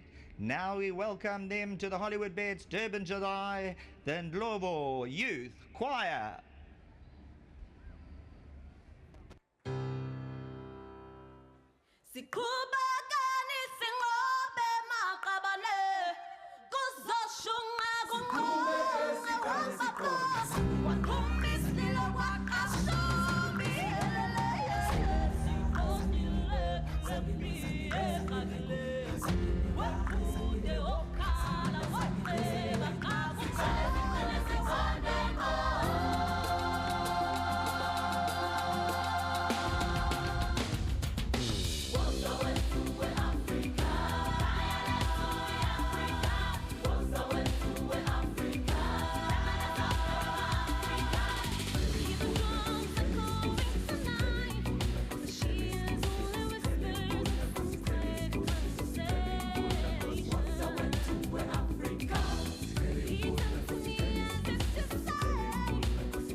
Ladies and gentlemen, please be upstanding for the singing of the national anthem.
Well, it is the world famous Louisville Youth Choir. I say the world famous because they did us proud and America's Got Talent, and how fantastic that they are here to entertain us today at the Hollywoodbets Durban July. Well, it is crunch time now, guys. It's 3 minutes before the off of the greatest race on the continent, and one of the connections of these 18 horses, a dream is going to be realized at the Theatre of Dreams.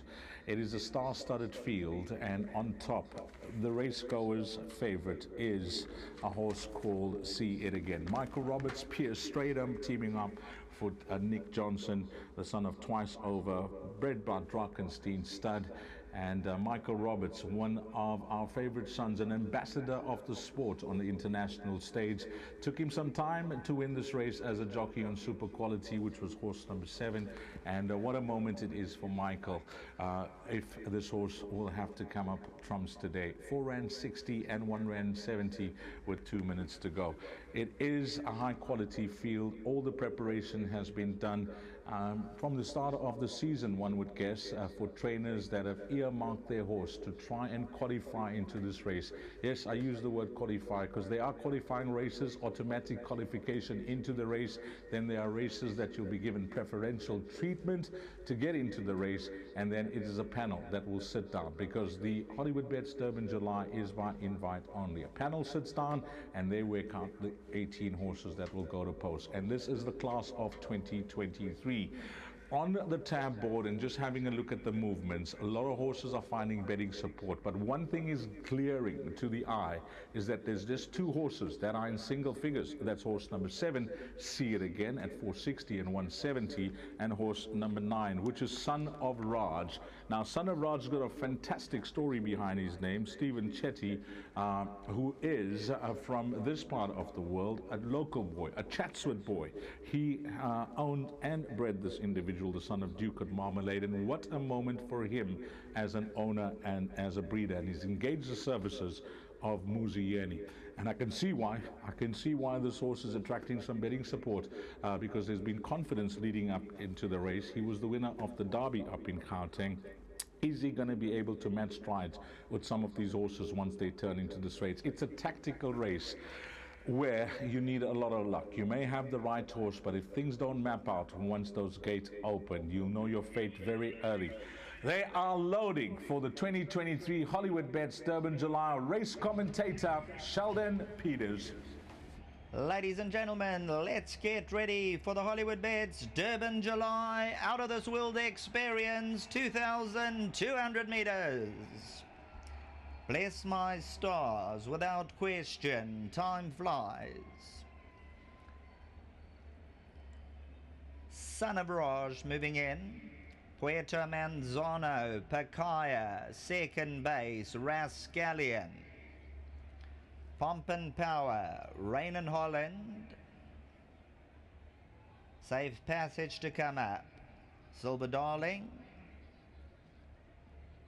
Favorite, See It Again in the full set of silks. Draw 7. Safe Passage, Trip of Fortune. Hollywoodbets Durban July Grade 1. We have liftoff from the 2,200 meter marker. Winchester Mansion being bustled along early. Time flies. Billy Bowlegs just off them. Dave the King is looping them on the outside. Look right, the white silks of Dave the King. Without question, the green cap to the inside. Winchester Mansion, Son of Raj, Billy Bowlegs. Bless my stars at the paint.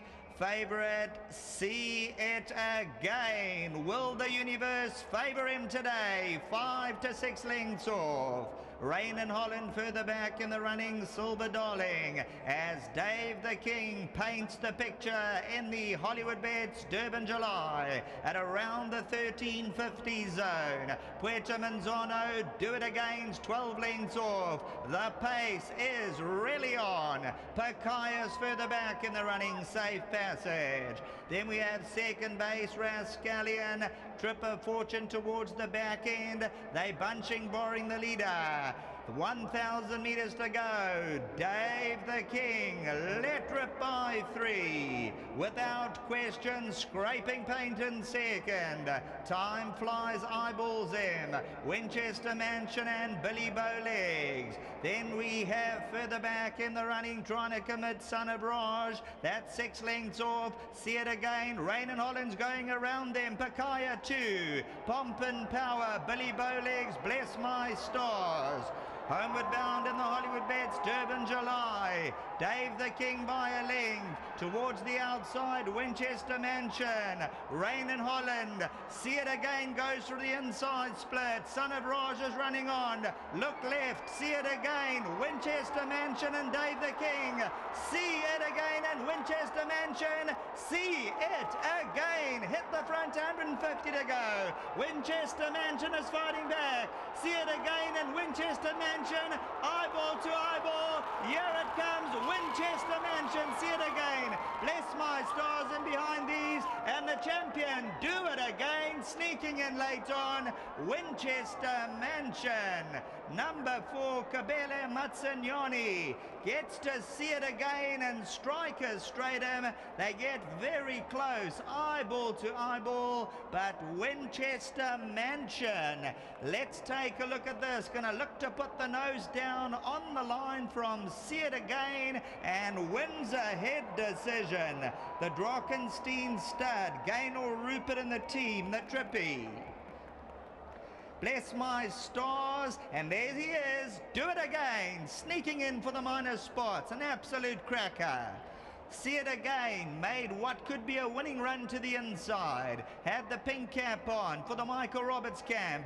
Winchester Mansion, Brett Crawford, Kabela Matsinyone. He was on the panel last night and he was hoping for the glory, and the big glory today as they go real close together. Terrific stuff the last 100. Nobody gives an inch, nobody gives a quarter.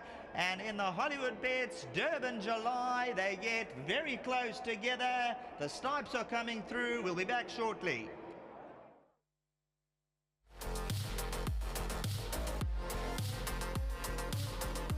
Patrons, please take note. Race review, race review. Grade into the closing stages. Patrons, hold on to all tickets. Stipendiary borders come through. There is a race review, so hold on to all tickets. Race review, race review.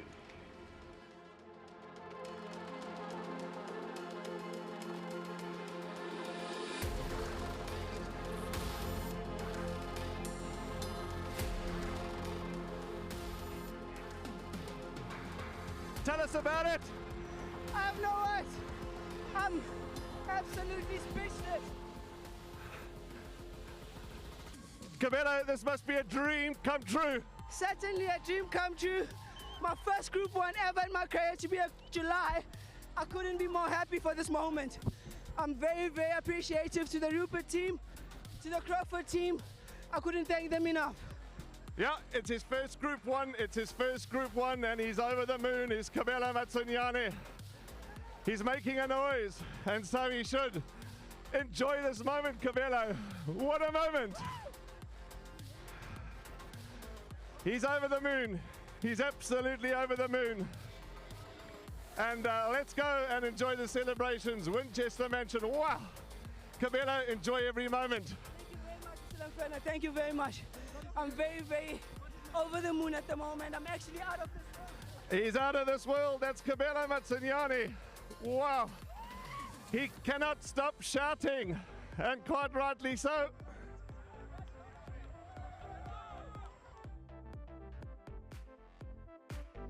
Yeah, this young man, Cabello Matsunyane, has been given a chance by Brett Crawford, and what a chance it's turned out to be. He rode his 100th winner earlier on today, and his first Group 1 in his career is the greatest race that he ever won to win, which is the Hollywoodbets Durban July. It's a plan executed to the T with regards to weight. He was one of the older horses in the field, coming to the race with 53 kgs, showed his hand after gelding when he ran in the 1900. Great run. He was beaten by Pakaya, but when he showed his hand last time out in that cup trial, that's when he started to make a big noise that I am one of the leading contenders in this year's race. And what a ride this young kid has given him. He got a nice position. He had a good draw. He did have a good draw, but he had a nice position throughout. And when they came together, himself and the favorite, they got very close. There is a race review, as our race commentator Sheldon Peters has announced. Once he gets word, he will tell us what is the outcome with that race review. But they got very close, but at the line you could see this horse was never going to let down. He only wanted to put his head in front, and he put his head in front, number 4, Winchester Mansion. Well, a big moment for Drakensteen stud, Mrs. Rupert, who's on course. Well done to everybody concerned with the son of Trippy. Alistair Cohen, well, he is on track whilst we watch this parade of the winning horse, number 4, Winchester Mansion. Alistair Cohen. It's absolutely unbelievable being down here, because we've just seen Do It Again sort of do a victory farewell.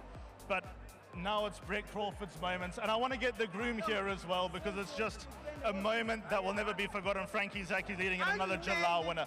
Brett, we need you. Thank you, Frankie. We need Brett.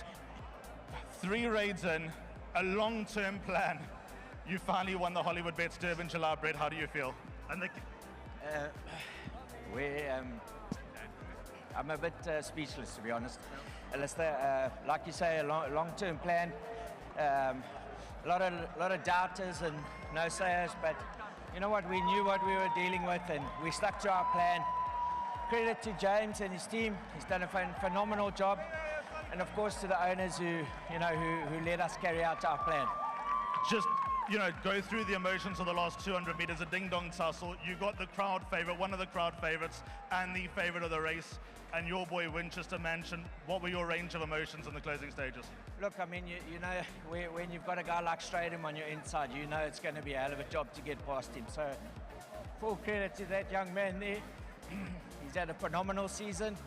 He rode a great race, and I think he set himself, his future for himself ahead. So, credit to Cabello. One Hollywoodbets Durban Jalal.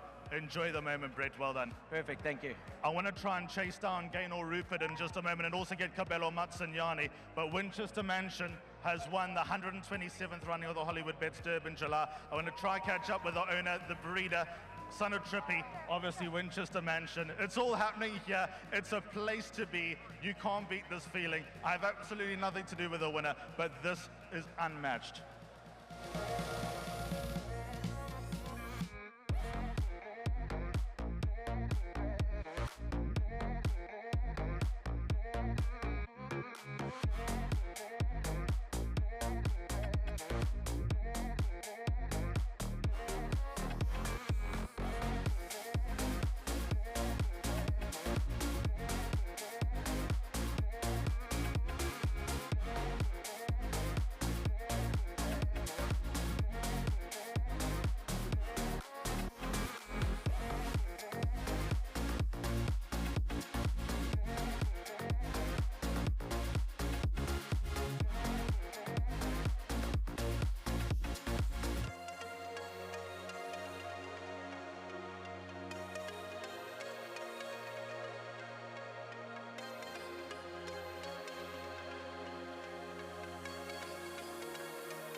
So the winning owner and breeder of Winchester Mansion is here with me, Gaynor Rupert. Mrs. Rupert, I'm going to ask you the same questions I asked Brett.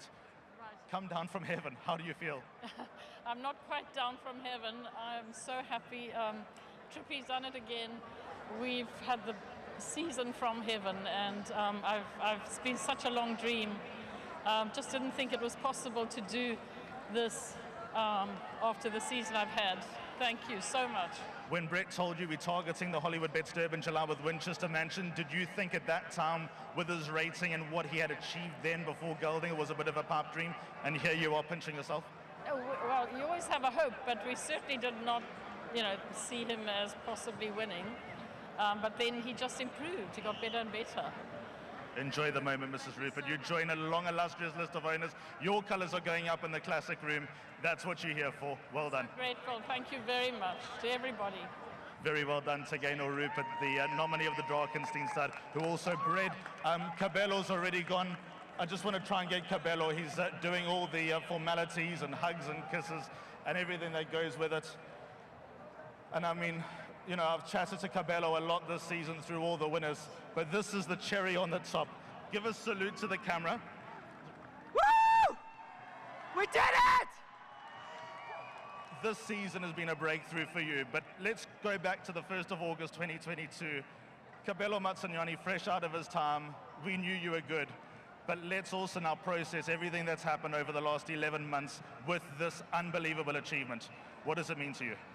Geez, when we go back that time back, looking at myself coming out the academy, still finding my feet, and to where I am today, all I can say is God has been good to me.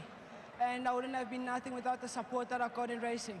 Getting Mr. Crawford to support me, Mr. Pettigrew, Mr. Matchett, Mr. de Kock, I can name a few. They all gave me the opportunities and they trusted me on their horses, and it all led to this moment. Take us through the last 200 meters. You elbow to elbow with one of the greatest South Africa's ever produced, a man who's won this race before. You were Greenhorn, you not won this race before. How were you feeling? Was it head down and just follow through? In that moment, that's where you have to have your head clear and straight. When he came to join me and he drifted towards me, I had my stick on the right. And in the moment he came to join me, I got an advantage because now I know my horse can hang in. Him next to me, I can change my stick back to the left where I know Winchester will give me more kick when I change my stick to the left, and that's exactly what he did. You know what, from May next year, it's going to be you and Winchester Mansion at the airport. You've taken Bling's place. Well done, Cabello. We're all proud of you. Thank you very much.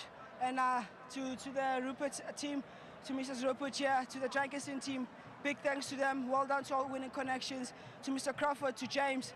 We started together with James as a young trainer, and he's done very well for himself, and I couldn't be more appreciative of him. And this is my first Group 1, so it's definitely a history in making. Did you know there was a race review, by the way? No, I didn't know there was a race review. Well, the good news is there's no further action. It's yours. Well done, Cabello. Thank you very much. Brilliant. Star Moments, Winchester Mansion, Drakenstein Stud, Brett Crawford, Cabello Mazzaniani. It's a year of firsts at the Hollywoodbets Durban, July. I'm sure it won't be the last. Presentation with Graham Hawkins to follow.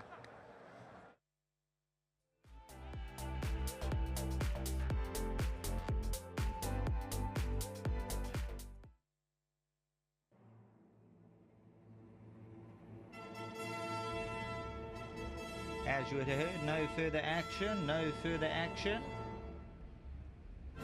Regarding the race review, no further action.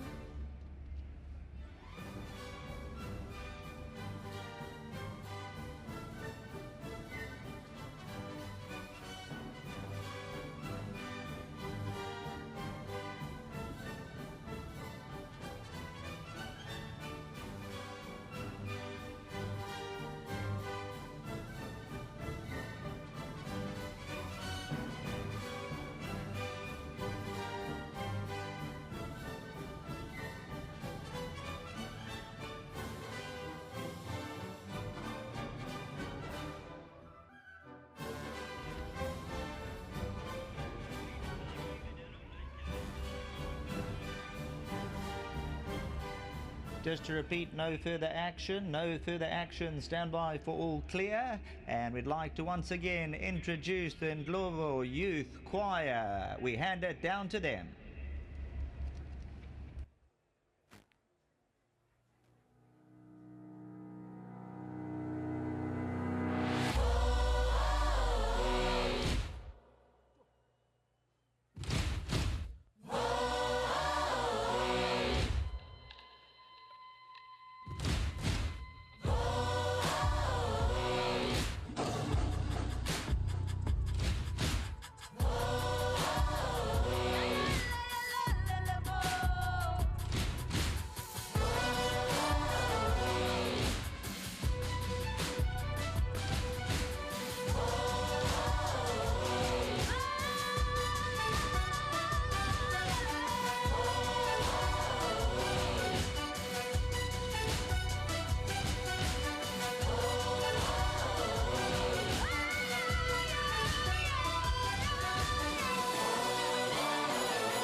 Ladies and gents, this is the moment you've waited for. Been searching in the dark, your sweat soaking through the floor. Buried in your bones, there's an ache that you can't ignore. Taking your breath, stealing your mind, and all that was real is left behind. Don't fight it, it's coming for you, running at you. It's all that is the moment, don't care what comes after. Your favorite dream, can't you see it's getting closer? Just surrender cause you feel the feeling taking over. It's fire, it's freedom, it's flooding open. It's a picture in the puppet and you find devotion. There's something breaking in the wake of everyone that's holding on, let you know. So tell me, do you wanna go?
What a race, ladies and gentlemen. What a race between Cabello Matsignani and Striker Straden, between See It Again and Winchester Mansion, between Nick Johnson and Gaynor Rupert.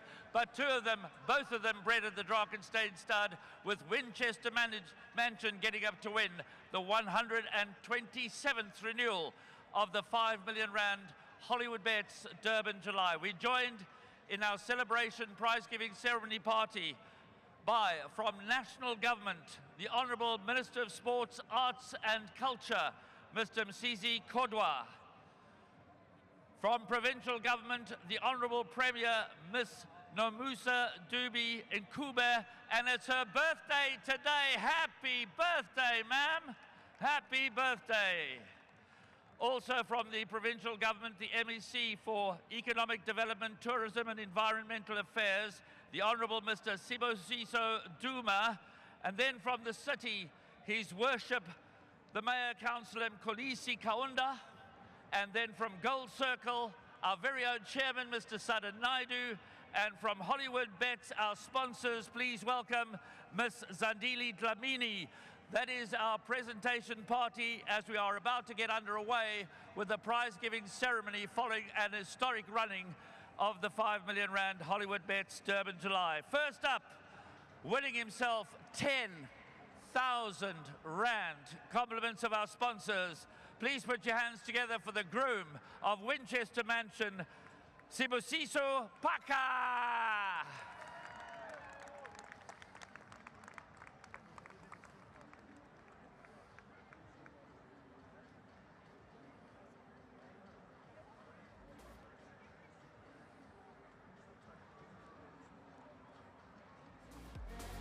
And now, ladies and gentlemen, having just ridden the race of his life, the biggest moment in a fledgling career that is only headed one way, and that is upwards. Put your hands together for Cabello Matsignani.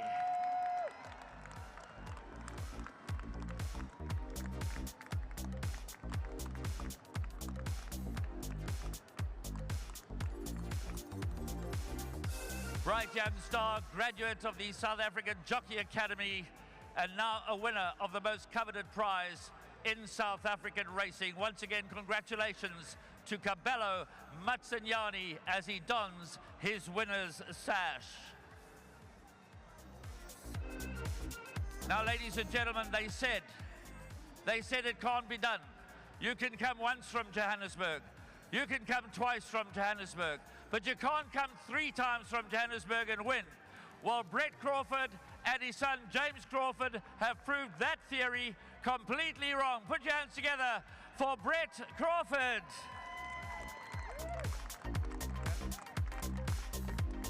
Go with him, James. Go with him.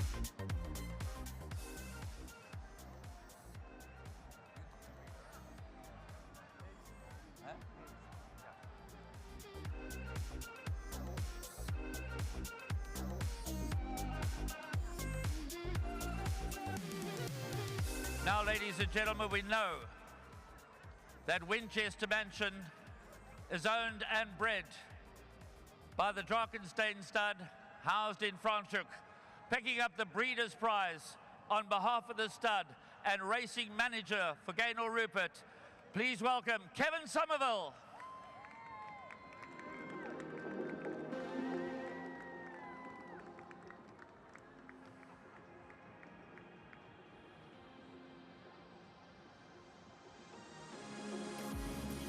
And now finally, ladies and gentlemen, but certainly not least, having set all kinds of South African records here today, Drakenstein Stud bred horses made up 7 of the 18 runners, 5 of which raced in the famous blue and white silks of the Drakenstein Stud nominee Gaynor Rupert. All 5 came from different yards. Ladies and gentlemen, put your hands together for our winning owner, Gaynor Rupert.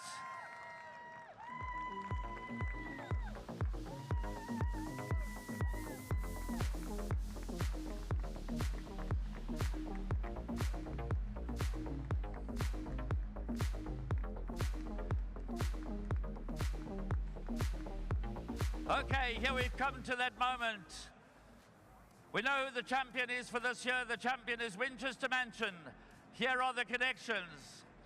The winning owner, the winning jockey, the winning trainer, the winning breeder. Raise up your trophies and give them another big round of applause, ladies and gentlemen. That concludes the prize-giving ceremony of the 127th renewal of the Hollywoodbets Durban July. Here we go for liftoff.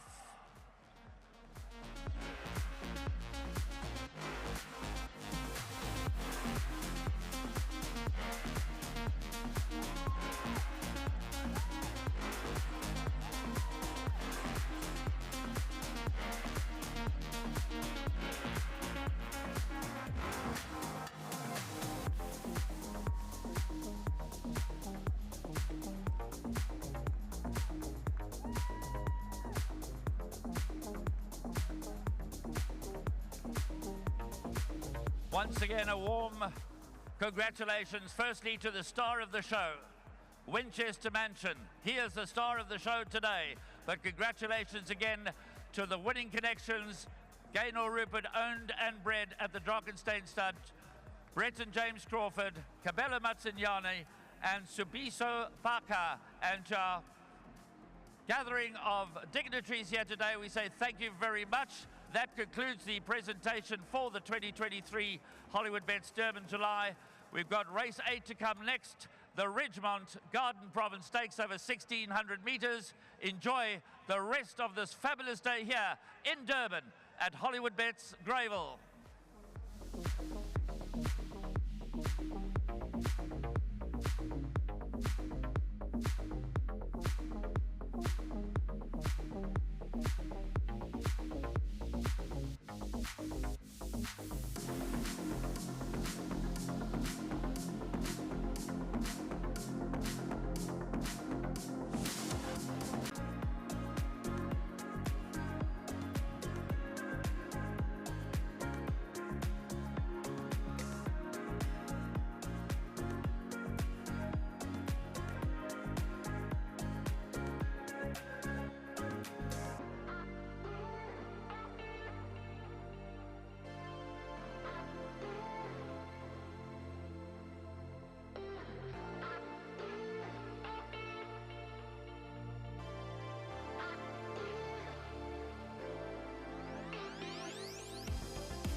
Well, Warren, there's 14 minutes to go before the start of race number 8, but we just have to pay compliments. I know it was all done in the interviews, etc., but with Winchester Mansion, it was a plan executed to the T from the Crawford team. Well done to Brad and his son James, Gaynor Rupert, and Drakenstein Stud, and Cabello Matsunyane.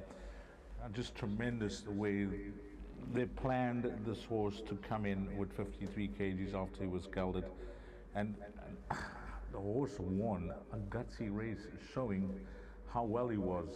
And the point I want to make is, you know, Brett Crawford, to and fro, Gauteng, KZN. And he's done that 3 times. And for him to have had that mileage of traveling and to win, I mean, that must set the standard on. Yeah, it sets the standard in a huge way, absolutely. So well done to all concerned. But in the ring are our colleagues, and let's hear what they have to say. Thank you, Dees. Thank you, Warren. Well, 12 months ago, we stood in this very parade ring at Hollywoodbets Greyville on July Day and spoke to the connections of Feather Boa, and she won. But now we're Grade 1 level, and Feather Boa is running against Desert Miracle and Princess Kala. But she raises her game without winning. I'm here with co-owner Mark Campbell. Mark, you got a runner on Grade 1 Day on Hollywoodbets Durban July Day. How does that make you feel? Oh, Ali, it's very special, I must say. It's been a hell of a journey that this little filly's taken us on. I mean, we love every time she runs. She's something special. She's our little rock star, to be honest. She's got it all to do today. Princess Kala, Desert Miracle, they're rated 10, 11 pounds ahead of us. But you know what? We've been here once. She won. 100%. From a bad draw? From a bad draw, 13 of 13. We're 14 of 14. I mean, the majority of the field are drawn at Greyville. We're drawn at Scottsville. But it doesn't matter. This little filly grows a 5th leg at Greyville, and we're hoping she can be there or thereabouts. What does your trainer say? Did you have to convince him to come down? Because I know that he's not the bravest around, is he? No, he is. Listen, he's a legend. He's a hell of a horseman. It's not easy, Ali, to come and compete against at grade 1 level over this distance from a draw 14. So we're taking our chances. We're hoping for the best, but one thing I do know is that this little filly will give 110%, okay? She'll be there. Like you and I on the golf course when we're partners. Mark, all the best. 100%. Thanks, Ali. Thanks, boy. So Mark Campbell with shares in Feather Boa. And, well, they just hoping that the ride continues. Let's get upstairs. I'll see if there's anybody else that we can rope in. Here's number 1. We hit the line together. We hit the line together. It was a nail-biting finish, but here's Macarades. Yeah, Wendy Whitehead, you know, she's always held this mare in high regard, and she's done the connections proud. She's a 6-time winner. She's earned over 400,000. She's won some very good races throughout her career, but this is the stiffest test to date. And if you have a look at a merit rating of a 98 level weights with these other heavy hitters, I mean, we're talking about heavy weights here. She'll have to raise the game. Yeah, she will have to raise her game, but there have been occasions where she has raised her game a little. She can run on this mare, Versengetrick's mare, but yeah, she's in the very deep end here today. 43 rand for a win, 10 rand for a place. She's one of the outsiders in the race. Number 6 now. This is the horse that we want to have a look at. One of the horses, Desert Miracle, Mike de Kock, Christoph Sumio, Vilkebos Drift, and Marisantine Breeders. Mary Slacks Vilkebos Stud has bred this horse, and she knows the family so well, from dynasty to Welwitshire. How good has she been this season? She's won in Cape Town, Group 1. She's won in Gauteng, Group 1. Can she win a triple Group 1, rounding it off in KZN? Well, why not, Dees? Absolutely anything's possible. And yeah, it looks very well, does number 9. And yeah, another star-studded race here. She certainly can, to answer your question, make it 3 Group 1s, 1 in KZN to add to her tally.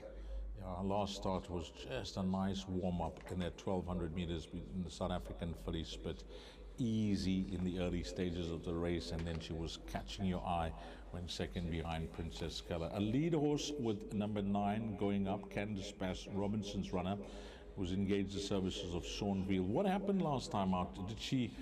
I expected much better from her, but she looked like she was in desperate need of that run, and she wasn't herself on the day. No, and that draw too wouldn't have helped Dees. You know, she was drawn so deep, this filly.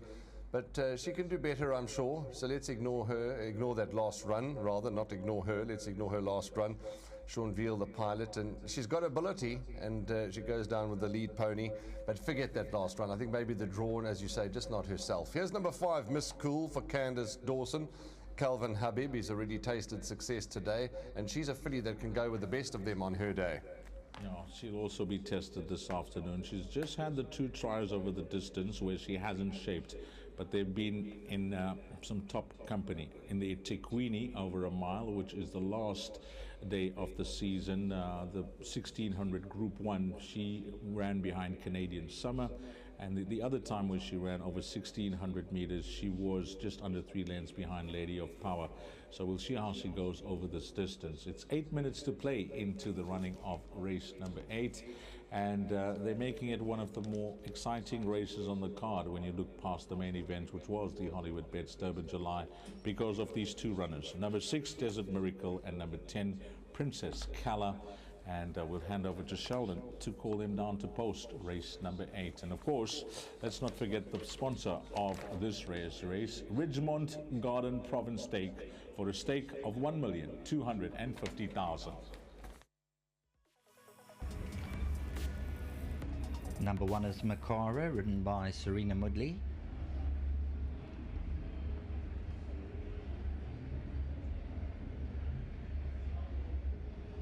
Turning to pass by, number 1 Makara, 43 Rand 80, 970 a place.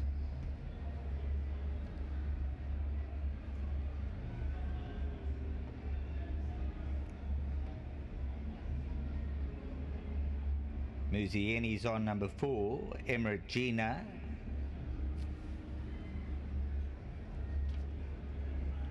Samanga Kamalo on number 7, Give Me a Shot. Number 8, Amina. The rider is Craig Zaki. Going up, Sean Veal with a companion, number 9. 37 Randa, going up. Races in the Hollywood Silks. Number 4, Emirate Gina, moving to the gates. Look at number 7, Give Me a Shot.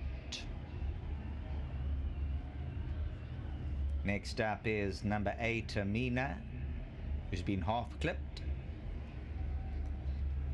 Going up, number 9. Number 13 is Tipsy Tarragon, Dennis Schwartz.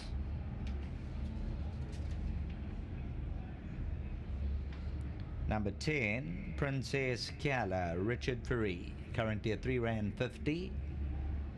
The favourite is number 6, Desert Miracle, at 2 Rand 70, as we focus in on number 12, Marina, Kuneofa. Number 13 is Tipsy Tarragon, 32 Randa. Feather Boa, number 14, Gavin Larina, 7 Rand 50. Number 11 is Golden Stairs, Grant Van Niekerk. There's 10, Princess Kala, with the ready muffs on.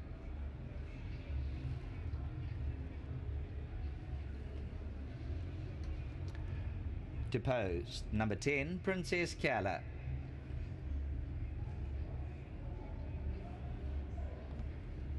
Followed by number 12, Marina.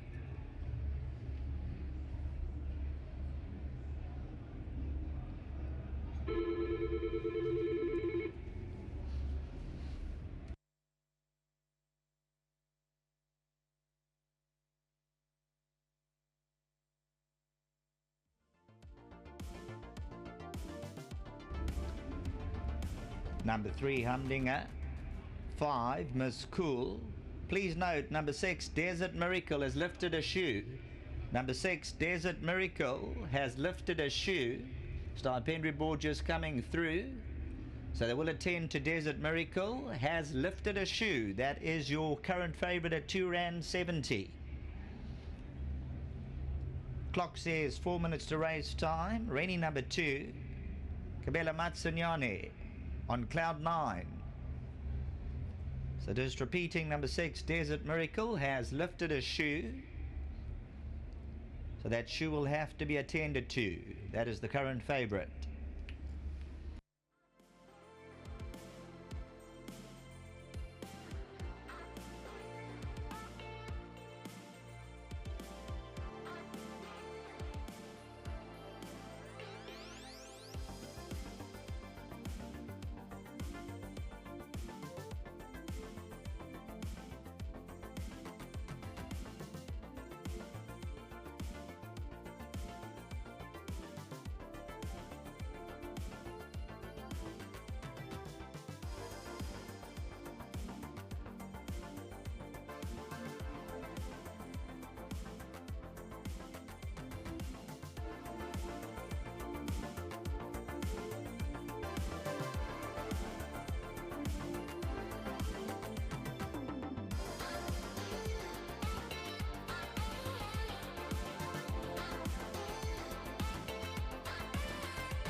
Oh, well, the clock says 3 minutes to race 8, but you'll have a minute or two extra because Desert Miracle has lifted a shoe, as you've heard from Sheldon, and it's the Ridgemont Garden Province Stakes, a Group 1 event over 1,600 metres, and my oh my, plenty more racing action coming at you deep into the night here at Hollywoodbets Greyville.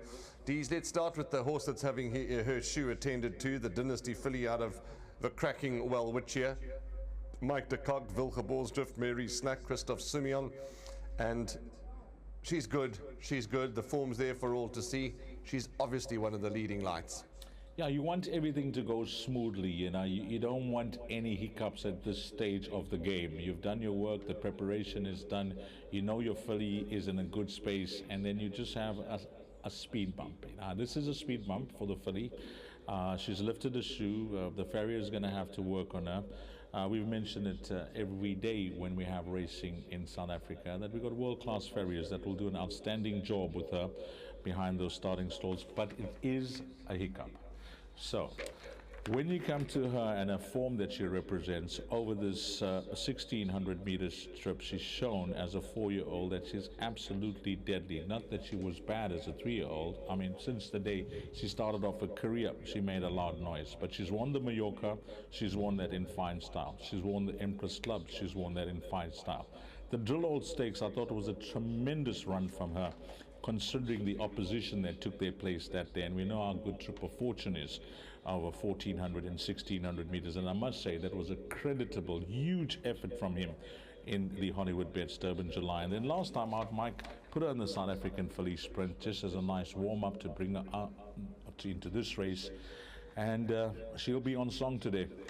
One thing that Mike has mentioned before is that, you know, there is a breathing issue, a respiratory issue with her, and it's all about timing it right and, you know, getting her in a good space back home. And when she's in a good space, she really runs well. She is a star filly. She's one of the leading fillies, you know, amongst her generation for this season, the way she's gone about her business.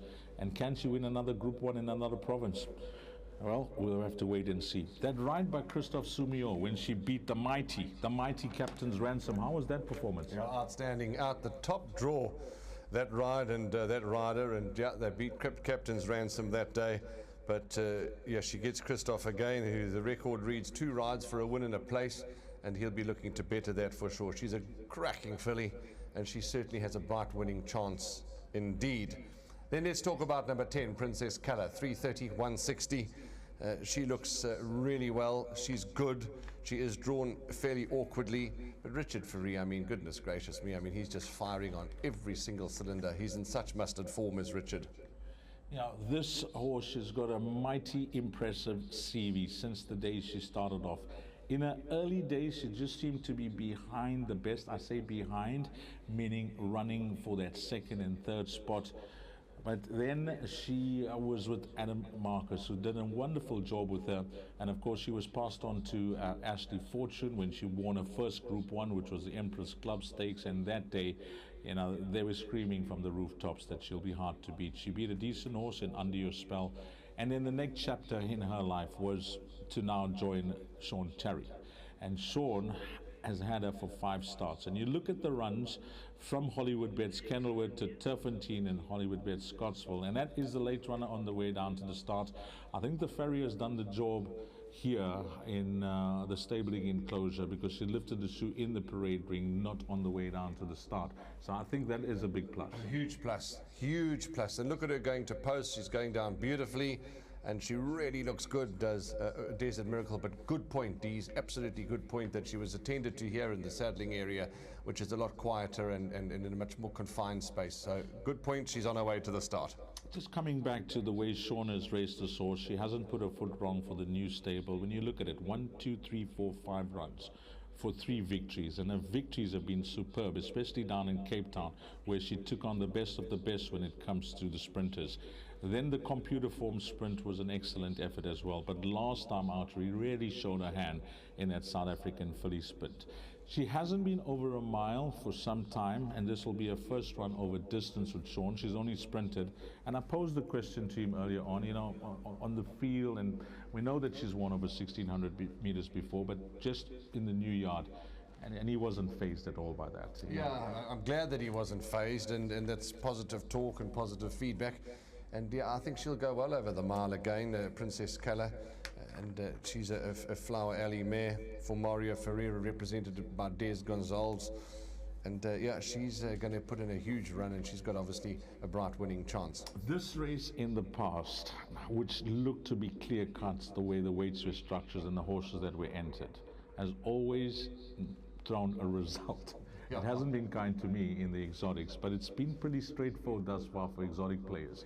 Fancied horses have arrived in this big pool that got over 16 million rand. And in this leg, most of the guys have included just these 2 horses on their class, on their ratings, and what they bring to the table, numbers 6 and 10.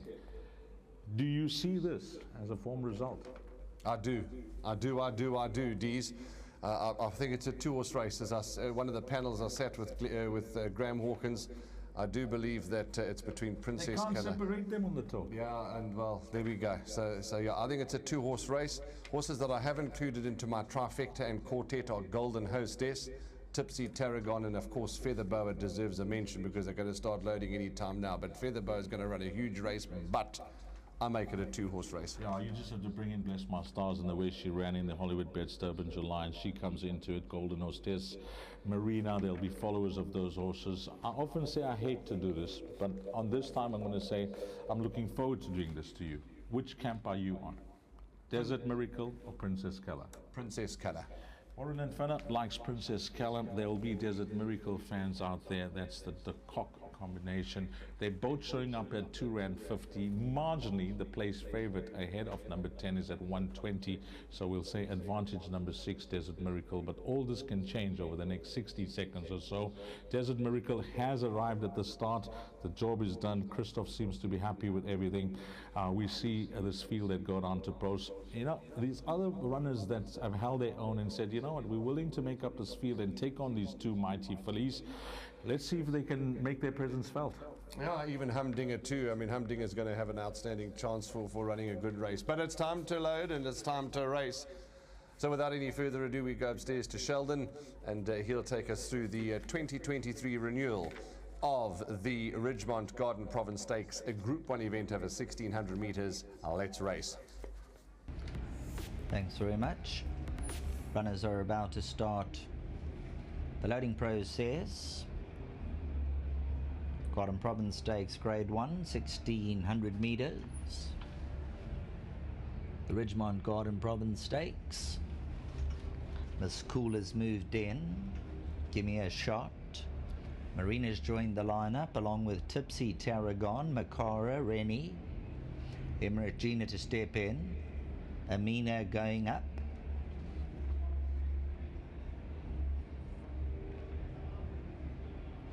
Desert Miracle, Barrier 6.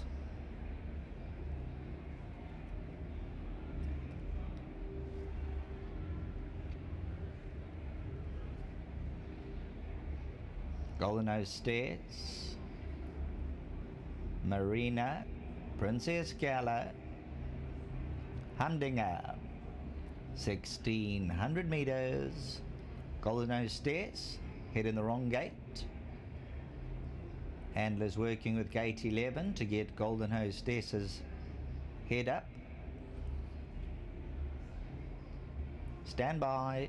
1600 metres they sent on their journey. Marina, quite a few steps slow to go, 3-4 lengths out of it. Humdinger, first one to react. Miss Cool's going to challenge for that lead. Princess Keller's up there on the tempo. So too Makara in the vanguard. Emirate Gina racing between them.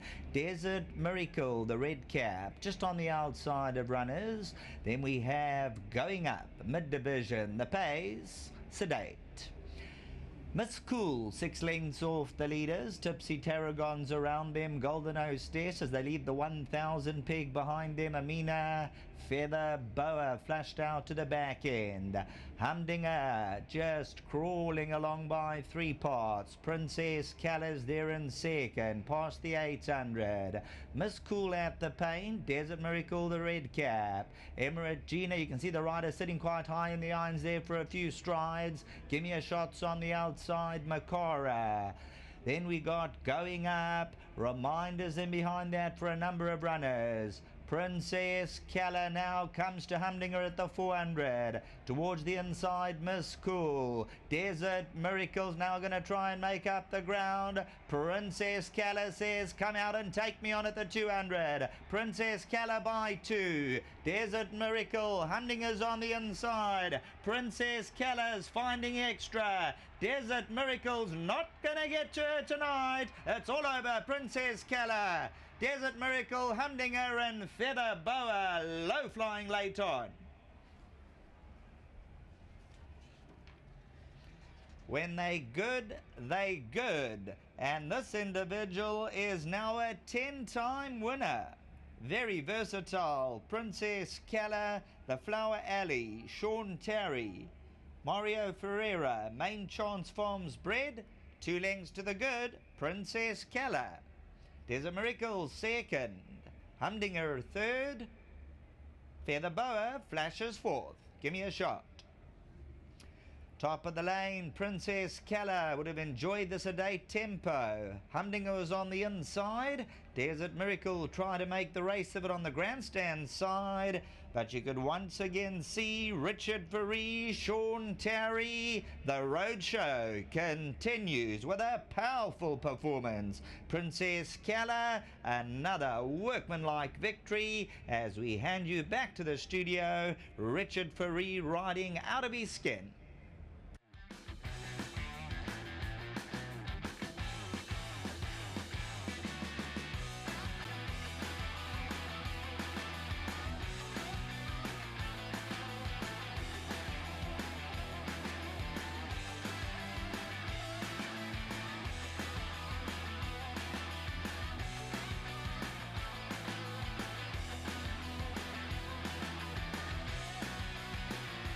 Wow, just seen the performance. What a performance from this daughter of Flower Alley. Main Chance Farms, the breeders, Mario Ferreira, the winning owner, and of course Sean Terry and Richard Faree. Richard is now 3 from 3 on her, and each time he sits on her, you can just see how he rides her. He rides her with supreme confidence. He didn't want to know from that draw.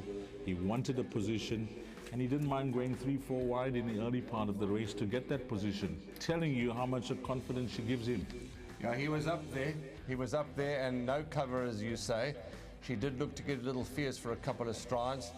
The top of the lane, after making her do all that, he didn't waste time. He took the race by the scruff of the neck, and off he went. Hi-ho Silver. And the further they went, yeah, Desert Miracle was coming and coming strongly, but this is a top mare, top mare. There's the whole team related to Mario Ferreira, Des Gonzalez. They're all there, and this is a high quality mare.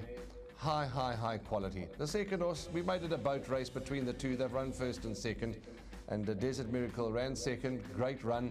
Not always easy to take, you know, to have your shoe attended to, etc. But she is different class. Des Gonzalez is firmly part of Mario Ferreira's operation. He's the racing manager. And this horse is now, you can't put a price on these horses once they're going to, go to stud and become broodmares and start making babies for all of us to enjoy their progeny. You can't put a price tag when you have this type of CV, Warren. We've spoken to the owners of cracking mare Captain's Ransom. Here's another one, Princess Keller. You're right, you talk to owners of these top quality horses and there is just no price tag. Yeah, Desert Miracle, she had that slight hiccup. I don't know how much that would have affected her this afternoon, but it was a speed bump that she encountered, which was handled swiftly here in the saddling enclosure before she left to get onto a truck. We heard it. She spread a shoe that had to be refitted, but again, she's run a heart out. She's run a game race, and she has to settle for second this afternoon, number 6, Desert Miracle. What about that run from Humdinger? That was great, wasn't it? Over 1,600 meters today. She seems to be best over 1,400, as she showed in the Tibushina, but she never let down. She never let down, yeah. Very, very good run Humdinger. And Feather Boa came from the old Carewood racecourse to run fourth. They had to take their medicine. Had to take their medicine, but shame that she was far back, but she ran on so beautifully. She gave them her all the way home, Feather Boa. I would say she would be the fastest 400 to finish from the position she came from. Yeah, I agree with you. I fully agree with you. 10, 6, 3, 14. Those are the numbers, and it probably was the exactor of the day. Yeah, this was the exactor of the day. Whatever that dividend is going to yield, you'll definitely make a profit if you took it straight line. If you boxed it costing 2 rand, I'd like to see what type of return on your investment you got. But straight line 10 and 6, you'll make a profit. You'll definitely make a profit in race number 8. It turned out to be the 2-horse race that we all expected it to be. But a great run from number 3, Humdinger. And that exactor paid 4 rand 30. 4 rand 30. If you play that straight line, I mean, that is a nice return for what you would say tailor-made, ready-made exactor for the day, and it worked out as is. The trifecta, by the way, if you got that, 10, 6, and 3, and Graham Hawkins is all smiles because I think he's caught this multiple times. 1-horse race, he said. Humdinger, he says, a Humdinger of a result. And he banked that for third. It's paid 30 rand. So jackpot, 263 rand and 90 cents. That ended off here in race number 8. Of course, that's jackpot 2 now. We got jackpot 3 to look forward to, races 9, 10, 11, and 12. And surely, with the results that have gone thus far, many of us on the back foot because there's been form results and we are running at a loss with our investment. So we have to try something with jackpot 2, because if you play to beat the more fancied runners today, well, you are behind on your perm, I would suspect so. Yeah, absolutely. But okay, let's go to the presentation for this Group 1 event. And Graham Hawkins and the team will take you through. We're going into the parade ring, and it's just been fantastic. Here is the champion, Princess Keller.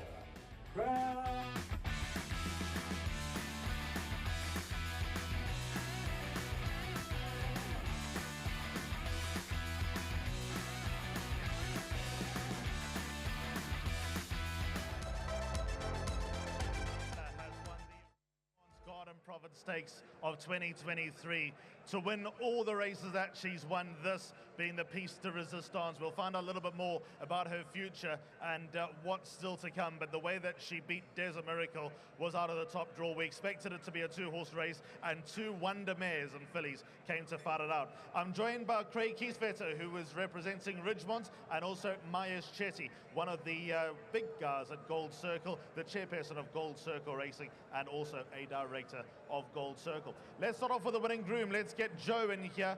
What a mare she's got. What a horse. What an absolute story. Princess Keller has been. Started her career in Cape Town with Adam Marcus, then went up to Ashley Fortune, and now with Sean Terry. And wherever she's been, whatever province she's been in, she's taken home some serious silverware. Joe, accept your prize from Craig Kieswetter from Ridgemont. You got the prize courtesy of Hollywoodbets and Gold Circle, the 2,000 rand prize, and also a memento from Ridgemont. Very well done, Joe. Love that. Right, Richard Faree, the winning jockey. Again, let's get him here. The winning jockey of Princess Keller. And not the first time that he's ridden Princess Keller, but he always, lately, seems to step on her at the right time.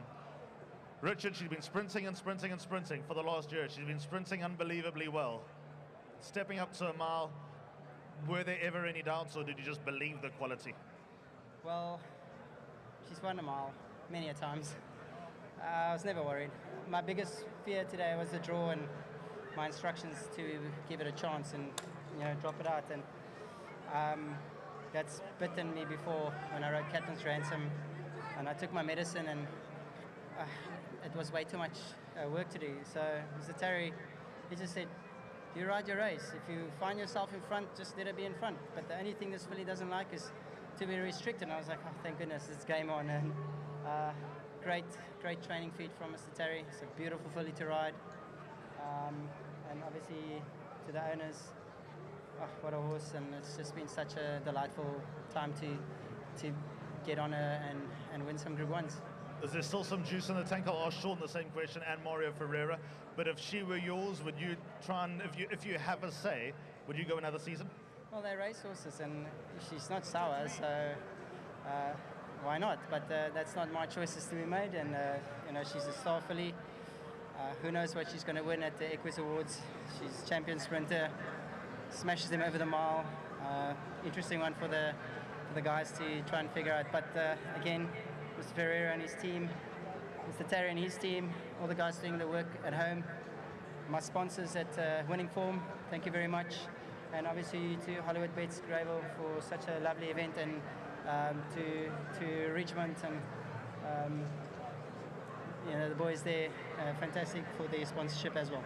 You've won enough Grade 1s, enough big races in front of big crowds, but does that feeling ever get old, going back into that Golden Horseshoe on a day like this? This is by far one of the biggest crowds we've raced in a very long time, and it's nice to have all the public here. So well done, public. Thank you for joining us and making this a beautiful spectacle. You've made them happy. Well done, Richard. Thank you. Winning jockey Richard Fourie to collect the prize from Craig Kieswetter and also Mayesh Chetty, and to pose for the photos as well. Very well done to Richard Fourie, another winner, another unbelievable horse that he's associated with.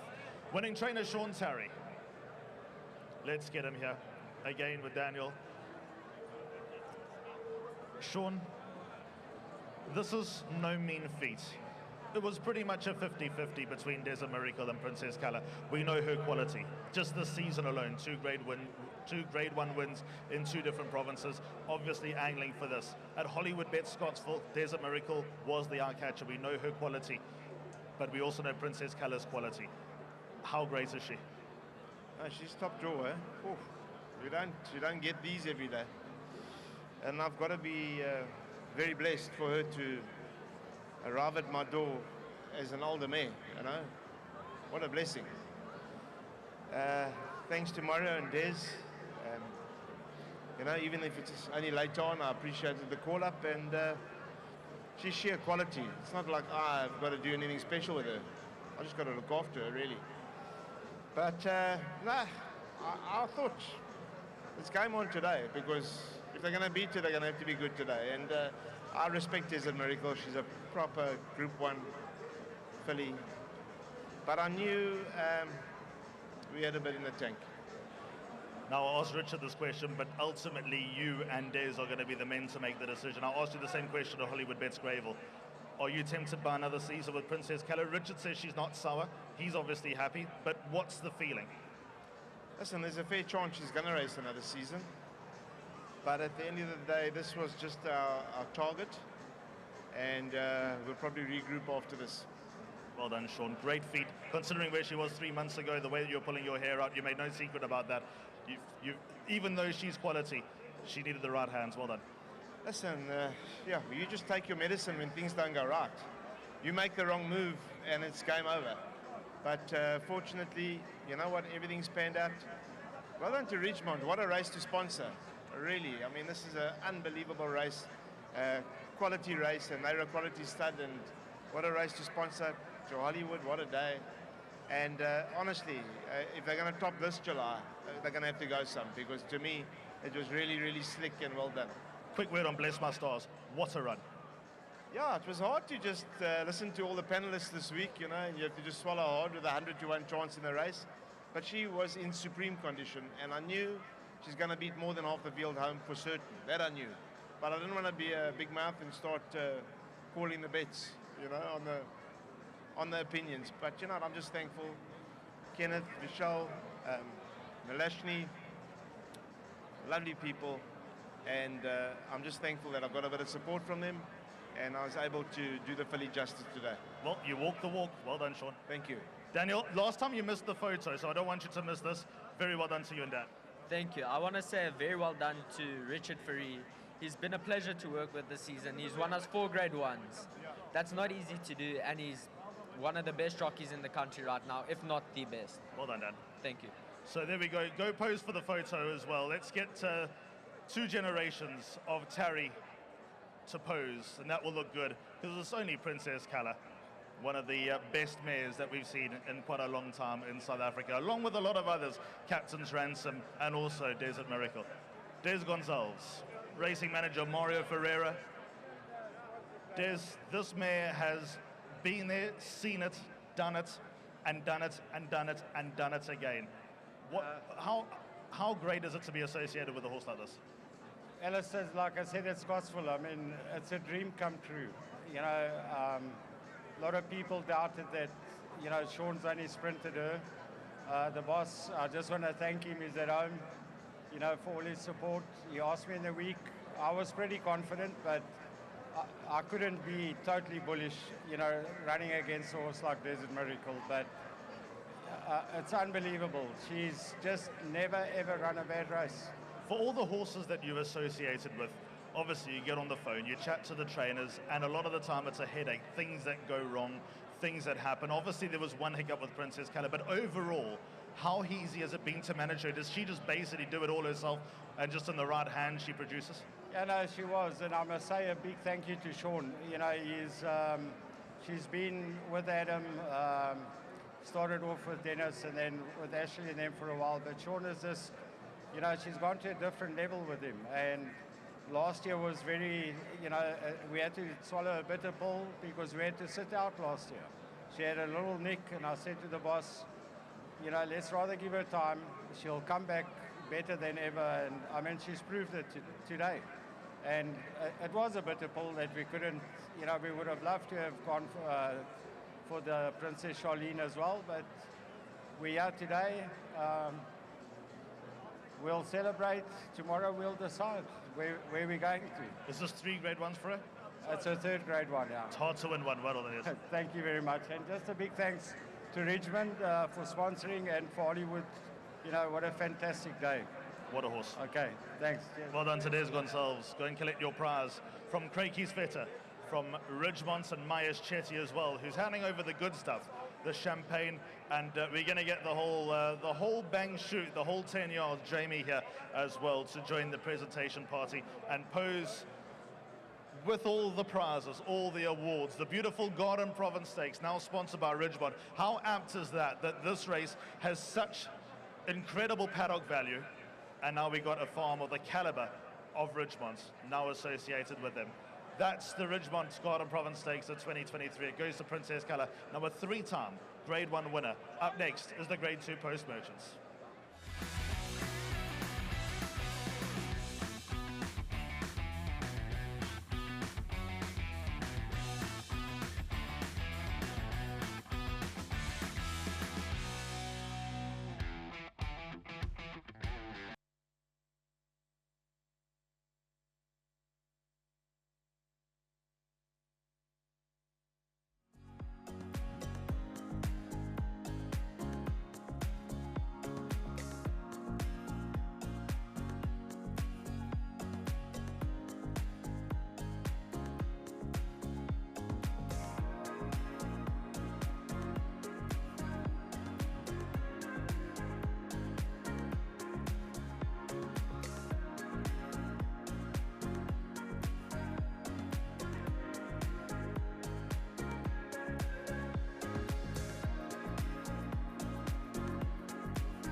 So welcome back to the parade ring, and we're having a look at a couple of the horses that are going to take part in the upcoming Post Merchants, which is the race that closes out the place accumulator and the pick six. And things have gone, Alistair, pretty much the punter's way today.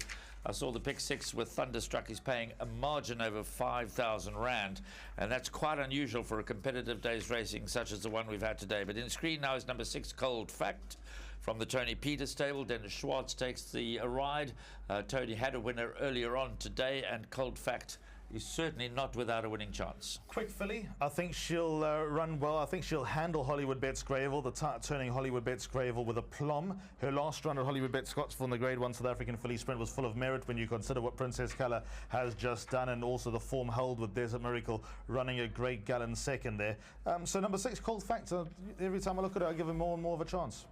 I think it's a very competitive renewal of the Post Merchants. Here's number 5, Silver Operator. Now, here's an interesting runner because he loves it around here at Hollywoodbets Greyville. And probably best form over 1,400 metres, one has to say. But if you go into the form line and you look back not too long ago, ran fairly close up behind Bereave over 1,200 metres. Would prefer an extra furlong, but nice draw and could surprise. His claim to fame was winning the Independence on Saturday Drill Hall Stakes, 14 months ago. So, excuse me, clearly got a fair degree of ability. I agree, though. I think this might be a little bit too sharp. Be interesting to see what he's being teed up for, if there is anything for the rest of the season. But let's get downstairs. Warren Linfern is standing by with one of the connections.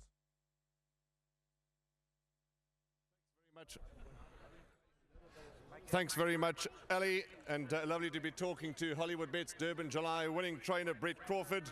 The show goes on, Brett, and here you've got Sir J, bit of an awkward draw to overcome, but how's he saddled up and what are you expecting, because his run last time was huge? Yeah, exactly. You know, Warren, he's in great form, barring the draw, but you know, I couldn't be happier with how he's prepared coming up into today. And no, I think on the strength of his last run, if he reproduces that, it's got to be a massive runner.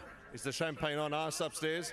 Yeah, I'm sure it is. We still got a bit of work to do though, so yeah, but we're definitely going to enjoy later. Lovely, well done, Brett, and thanks so for your feedback here. Pleasure. There we go, that's Brett Crawford with number 11, Sir J, for those very familiar colours that we know, Alistair, and it was a huge run from Sir J in the big race at Hollywoodbets Scottsville, and despite the draw, they are expecting a huge run.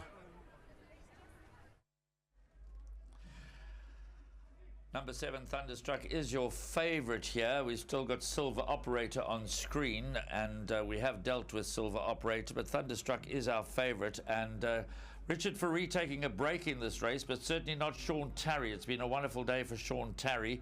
And Christophe Soumillon, who's yet to ride a winner today, just finished second on Desert Miracle in the Ridgemont Garden Province Stakes, is looking to get on the board with Thunderstruck. But the field are about to leave the parade ring, go down to the 1,200 metre starting gate, so let's head upstairs.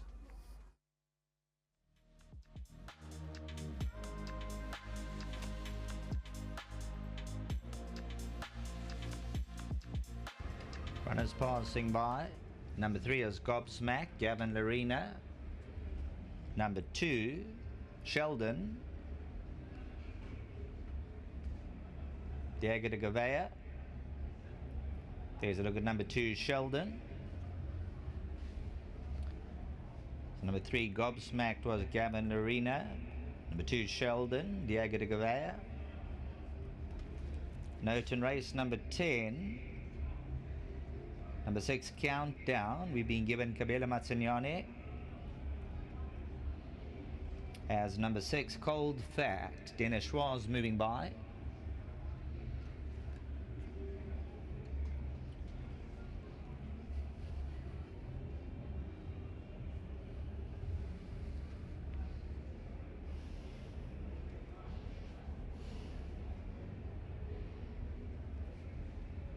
Number 8, Gladiatorian, Seanville. 10, Ipico. Sunblushed. Sir J, Luim Kotwa, number 11. Cosmic Highway is 12, Keegan de Merlo. Stiptalik moving by, along with Pearl of Asia.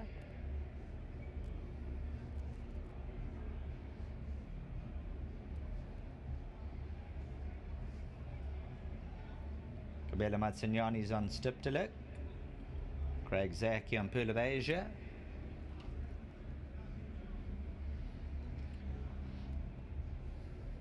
Horse that could be flying at them, number 5, Silver Operator, Grant Van Niekerk.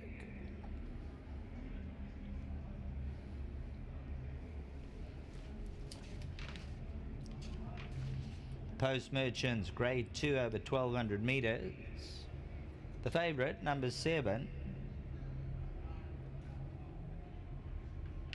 Thunderstruck, 320. Here's number 5, Silver Operator moving by.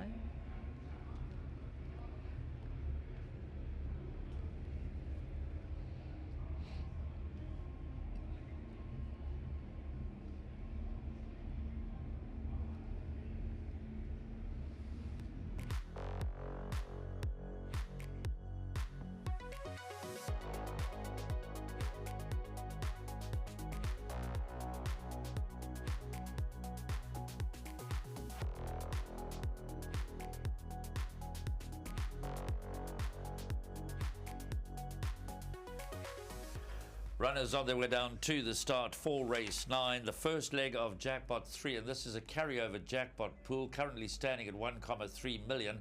We're hoping it will reach the 2 million rand mark. This jackpot race is 9, 10, 11, 12. You've probably still got 4 or 5 minutes in which to sort out those permutations. So, Alistair, we've seen them go to the gates. You're in the camp of whom? Well, in my pick 6, I went with a lot. I ended up going with the field, but initially the 4 horses that are earmarked for this race in no particular order, and I'll reveal my order in a moment, were 7, 9, 11 and 12. But after speaking to Dean Canamay at the sales and Keegan DeMello at the panel discussion on Monday, number 12 Cosmic Highway currently showing 11 Rand 30 a win and more enticingly 3 Rand 40 a place. Cosmic Highway becomes my play of the race, certainly from an each-way value perspective, because if you think back a couple of years, and I know he's been sparingly raced and not everything has been hunky-dory with number 12 Cosmic Highway throughout his career, the fact that he's often rested and comes out fresh, what have you. The talk is that he is as good as ever, and I think the best version of Cosmic Highway is a very dangerous version of Cosmic Highway. So I'm going to use that talk and that report from Dean Canamay and Keegan DeMello as my angle for the Post Merchants of 2023. I do know that the Crawford stable, what a day they've had. They do fancy number 11, Sergey, quite strongly. That ran a very good race just behind our favourite Thunderstruck the other day. And like you, I've got the field in the pick 6. So, of course, my punter's hat is saying to me I want the biggest outsider in the field to win to maximise my return. But my head is telling me that I don't think we're really in for another upset. Although, both of us mentioned off air, you know, this horse Pearl of Asia is not drawn well. Of course, he's drawn gate 14 as we watch number 9 go to Post Sweet Pepper, and we'll also watch number 13, Full Velocity. That's also just left the parade ring a moment ago. So the 2 Sean Tarry fillies, Full Velocity and Sweet Pepper, the last to go out. I was chatting about number 14, Pearl of Asia. Clearly a tough task from that draw, especially over this distance. But he won the Mercury Sprint a couple of seasons back. One of our major weight for age races over 1,200 metres. Admittedly, he was a shock winner that day, although not to our Hong Kong racing fans who commingled that afternoon, because Pearl of Asia was well backed in that part of the world. But he was about 33 to 1 or 40 to 1 here when he won the Mercury Sprint. But you can't fluke a win like that. And his last run, again in the same race, just behind Thunderstruck and just behind Sergey, was a very pleasing one. And if he gets a little bit of luck from that draw, he could be the surprise package in the race. I think he's coming along the right way. As you say, you can't take away a Grade 1 win. A Grade 1 win's a Grade 1 win. And he is only one of 3 horses in this race who have won a Grade 1, the other 2 being Sean Tarry's pair, Thunderstruck and Sweet Pepper. The draw was obviously a concern for number 14, Pearl of Asia, but I think his style of running might not be an absolute end of the world. So I think number 14, Pearl of Asia, has got to be afforded a bit more of an opportunity than what his odds currently show. He's a 50 to 1 shot, showing 34 Rand a win on the tote and 9 Rand 40 a place. I'm not for one moment going to sit here and make a case and say a race over, he is going to win the Post Merchants, but I think that he's overpriced, and I think he's got a shout of getting into the money here. He certainly does have. I've got quite a long list of horses in the last leg of the place accumulator, even looking for a bit of a result in the PA. The field in the pick 6, quite a long list in the PA, and 14 is included. Also included, and you'll know more about them, although Sheldon did start his career here in KwaZulu-Natal. He's certainly come well in recent months and been very game, very consistent. Of course, he has the benefit of an inside gate. That's a big advantage at Hollywoodbets Greyville, over 1,200 metres. And the stable companion, the filly, I'm not sure what happened in the computer form sprint behind Isivungavunga. I think she was probably a touch outclassed at weight for age, but she ran well below par. Her previous form from a gate 3 with 55.5 on her back. Do you give either of the JJ Van Vuuren horses a chance here? I think number 3, Gobsmack's of a very good quality, very high level. So she can throw her toy. She can be quite difficult to handle. But on a going day, she is very, very dangerous. Now, I wanted to make a point when we got to Sweet Pepper, but I'm going to make the point now when we come to number 3, Gobsmack's. And you can correct me if I'm wrong and perhaps highlight it a little bit more. But fillies and mares have a good record in this race. Yes, they do. And big price fillies and mares as well. No, they've got every chance of turning over the cost. I sometimes think we make too much of, you know, when you look at worldwide results in big races, the Prix de l'Arc de Triomphe and other such big races at the very highest level, fillies more than hold their own against the males in weight for age races. This is not a true weight for age race. Of course, it's a weight for age plus penalties, etc. Another worthy of mention is Sunblushed, a 3-year-old chestnut gelding. I feel for Michael Roberts and I feel for Pierre Stradom as much as, you know, it's all about winning. And of course, you know, Drakenstein Stud and Kabela Matsinyani and Brett Crawford and James Crawford, they'll all be delighted, of course, at Winchester Mansion 1. But he was pressed all the way to the line by the year younger Siet again, who's carrying a lot more weight. Pierre Stradom rode the absolute perfect race. Michael Roberts prepared the horse perfectly. And of course just failed to win it. But this horse, Sunblush, that represents the stables, only had 1 run since November. First run as a gelding. He was always very highly rated by Michael Roberts. I just wonder whether perhaps he won't need 1 more run just to make him more competitive in this sort of class. Tip of the hat to Michael Roberts and Pierre Stradom and Nick Johnson, and obviously to the horse Seared again, because that was an unbelievable run, you know, proving his undoubted class. Don't lose hope. He's got big wins to come. Getting back to number 4, Sunblushed, his claim to fame and his career best was on Gold Cup Day just under a year ago when finishing a short head second to Swing Upon a Star. That was a photo that looked like it could have gone either way. A little bit of a worry that Swing Upon a Star hasn't hit any heights yet, so the level of that race and the question of that form, of the strength of that form, needs to be put under the spotlight. Overall, he's maintained his form, but I don't quite believe he cuts the mustard when it comes to this very useful Grade 2 level. I also think he might just be found a little wanting, but he's certainly one to keep an eye on because he's still a young horse. He's only had the 7 starts. He's taking on veterans of the turf. He have had many more starts than he has had.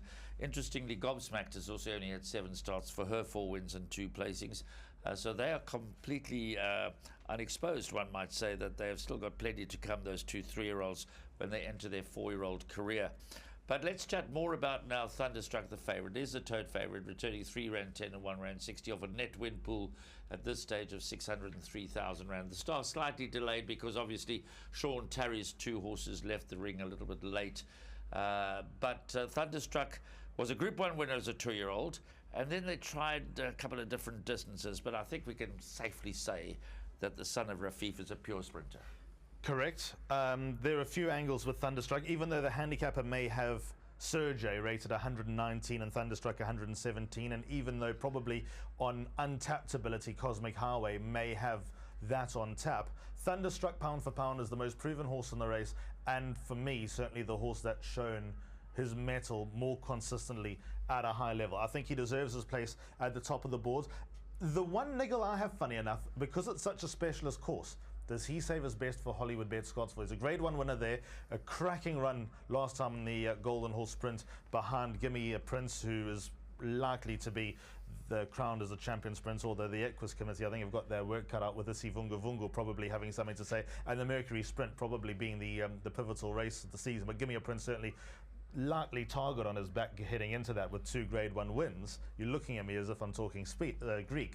But the point is, Thunderstruck has reserved his best for Hollywoodbets Scottsville.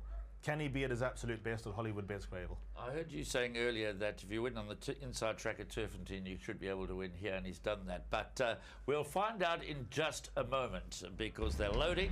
So let's head upstairs. Thanks very much, Graham and Alistair. So the operator's in. Thunderstruck, Sweet Pepper. Got a mixture, mares, fillies, the boys. Sheldon's moved in. Sheldon's ready, next door to Stiptalik, number 15 Stiptalik. Sergey's in. Gladiatorian. Cosmic Highway to 12. Box 10. Epico. Pearl of Asia to come up to 14. Full Velocity 13. Sunblushed. Gobsmacked. Post Merchants Grade 2 1200 meters. Cold Fact. Thunderstruck. Any moment, stand by. Here they come. Sunblushed looked very awkwardly out the gates. Number 4, Sunblushed, awkward out the machine, and Pearl of Asia is quite a few lengths off them first call with Full Velocity. 1,000 meters in front of them now, and going off to spear the attack is a Pico by 2. Gobsmacked at the rail, joined by Sergey, who now is looking to press on into second. A length and a half Cold Fact as they go to the 700 Stiptalik.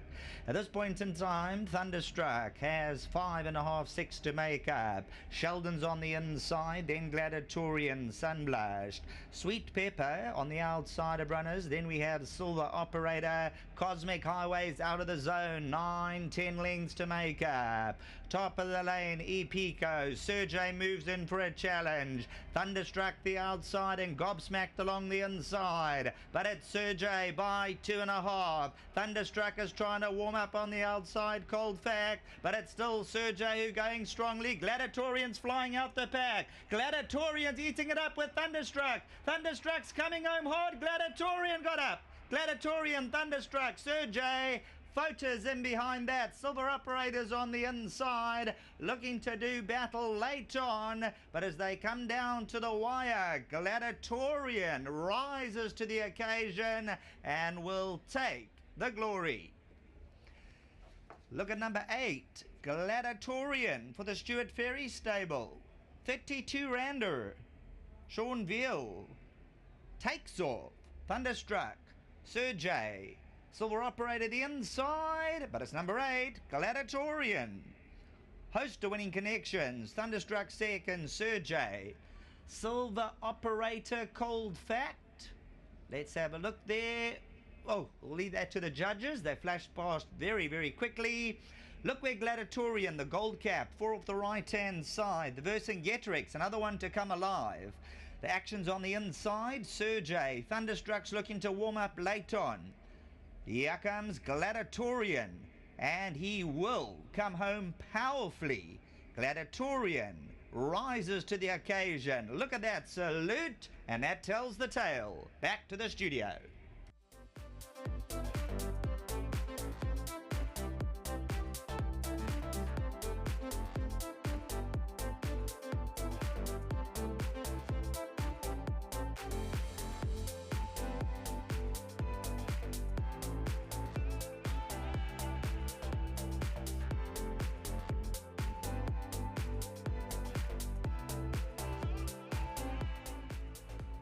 So victory in the Post Merchants is for Gladiatorian, trained by Steward Ferry, obviously been at the helm for just a few months. Sean Veal, the winning jockey on the son of Vercingetorix, a supremely talented but perhaps in and out son of Vercingetorix. Graham came from quite some way back. Nice result there. You were hoping for a big outsider. Yeah, I got just about one of the best results I could. I'm just checking up on something here because,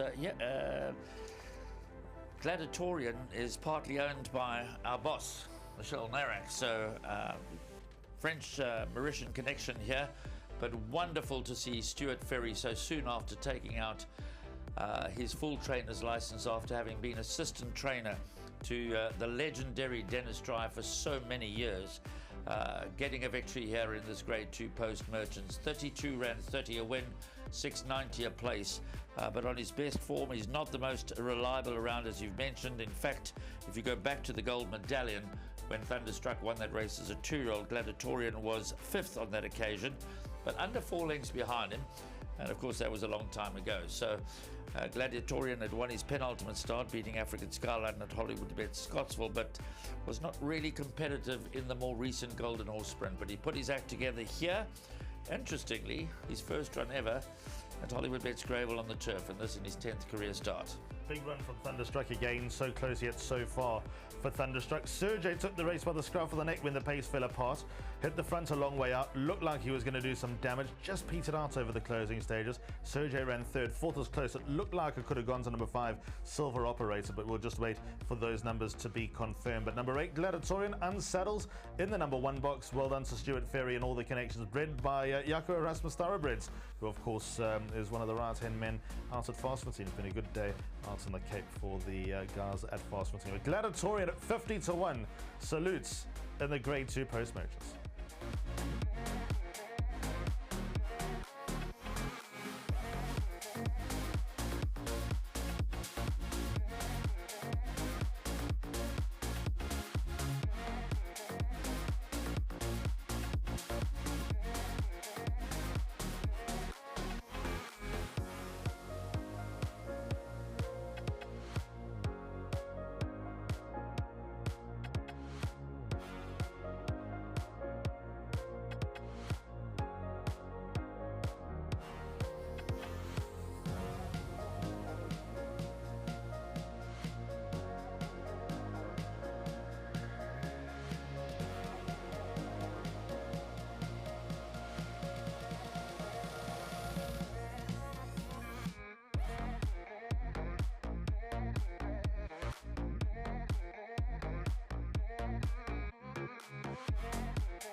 Race number 9 on the day, the Post Merchants, a Group 2 over 1,200 meters, has been won by Gladiatorian, Steward Ferry and Seanville teaming up. And what a moment for Stewie. He only had 1 runner on such a big day, but he's got the job done in this Group 2.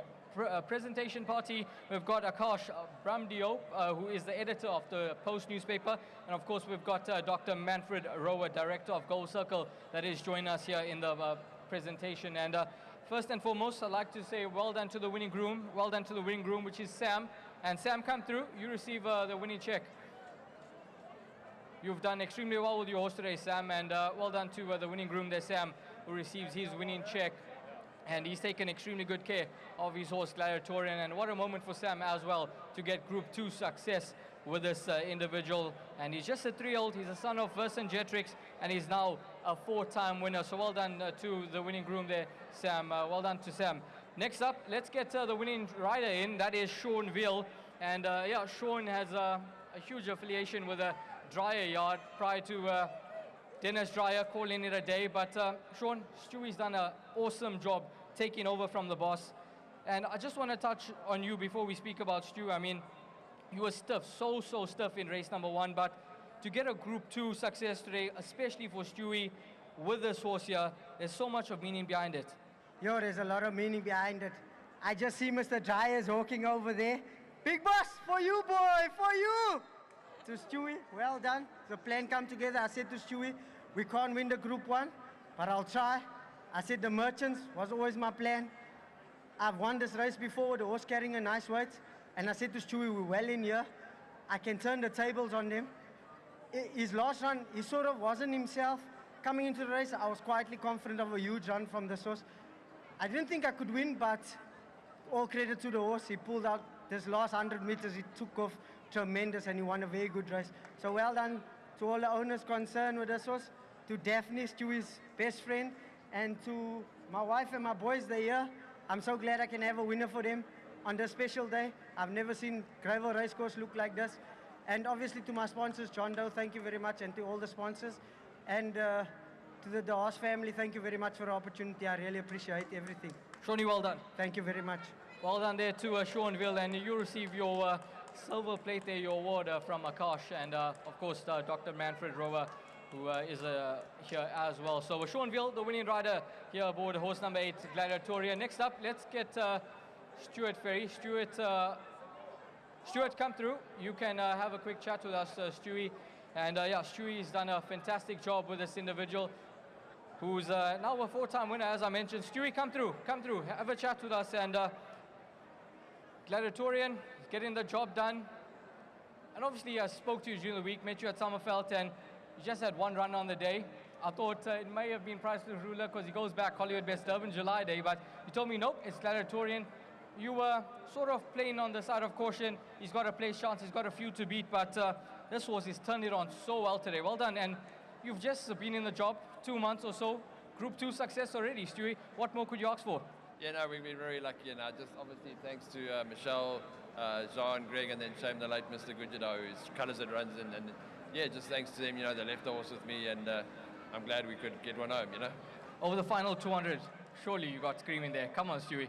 Yeah, you know, I always come sit here for the last race, but it was full today, so we were on the grass bank, and yeah, we were shut, and you know, just, you know, thanks to Shawnee, you know, perfect race. We ended up in a lucky position, and then obviously Dennis is here today, Dennis and Jill, and Liz and Daff, my 2 best mates, so yeah, it's all good. He's a horse that obviously you guys thought quite a bit of as a 2-year-old, but I think it's a huge positive that he's actually trained on in his 3-year-old career, and he's flourishing now. Yeah, this is the type of horse, I think, like at Scottsville, I think he was a bit handy down the straight. Yeah, he switched off and run at them, and that's his go, you know. And I don't think we could beat Thunderstruck. We've faced him twice, he's beaten us twice, but today was our day. Well, Stewie, well done on this victory. I'm sure you're going to be up all night celebrating this Group 2 success, and hopefully the future has many, many more for you. Well done. Yeah, just thanks to Post. They must have known something, you know. They sent their photographer up the week to take a picture, so thanks to them too. They definitely had the inside info then. Yeah, I think so. Well done, Stewie. Sweet, thanks. Stewart Ferry, the winning rider, the winning trainer, and yeah, Seanville, the winning rider aboard horse number 8, Gladiatorian, and a special moment here for Stewart Ferry to grab his maiden group success, and it's come at Group 2 level here with a horse that is just thriving at the moment, that is just enjoying his racing, and Gladiatorian is the winner of the Post Merchants. That's it for race number 9.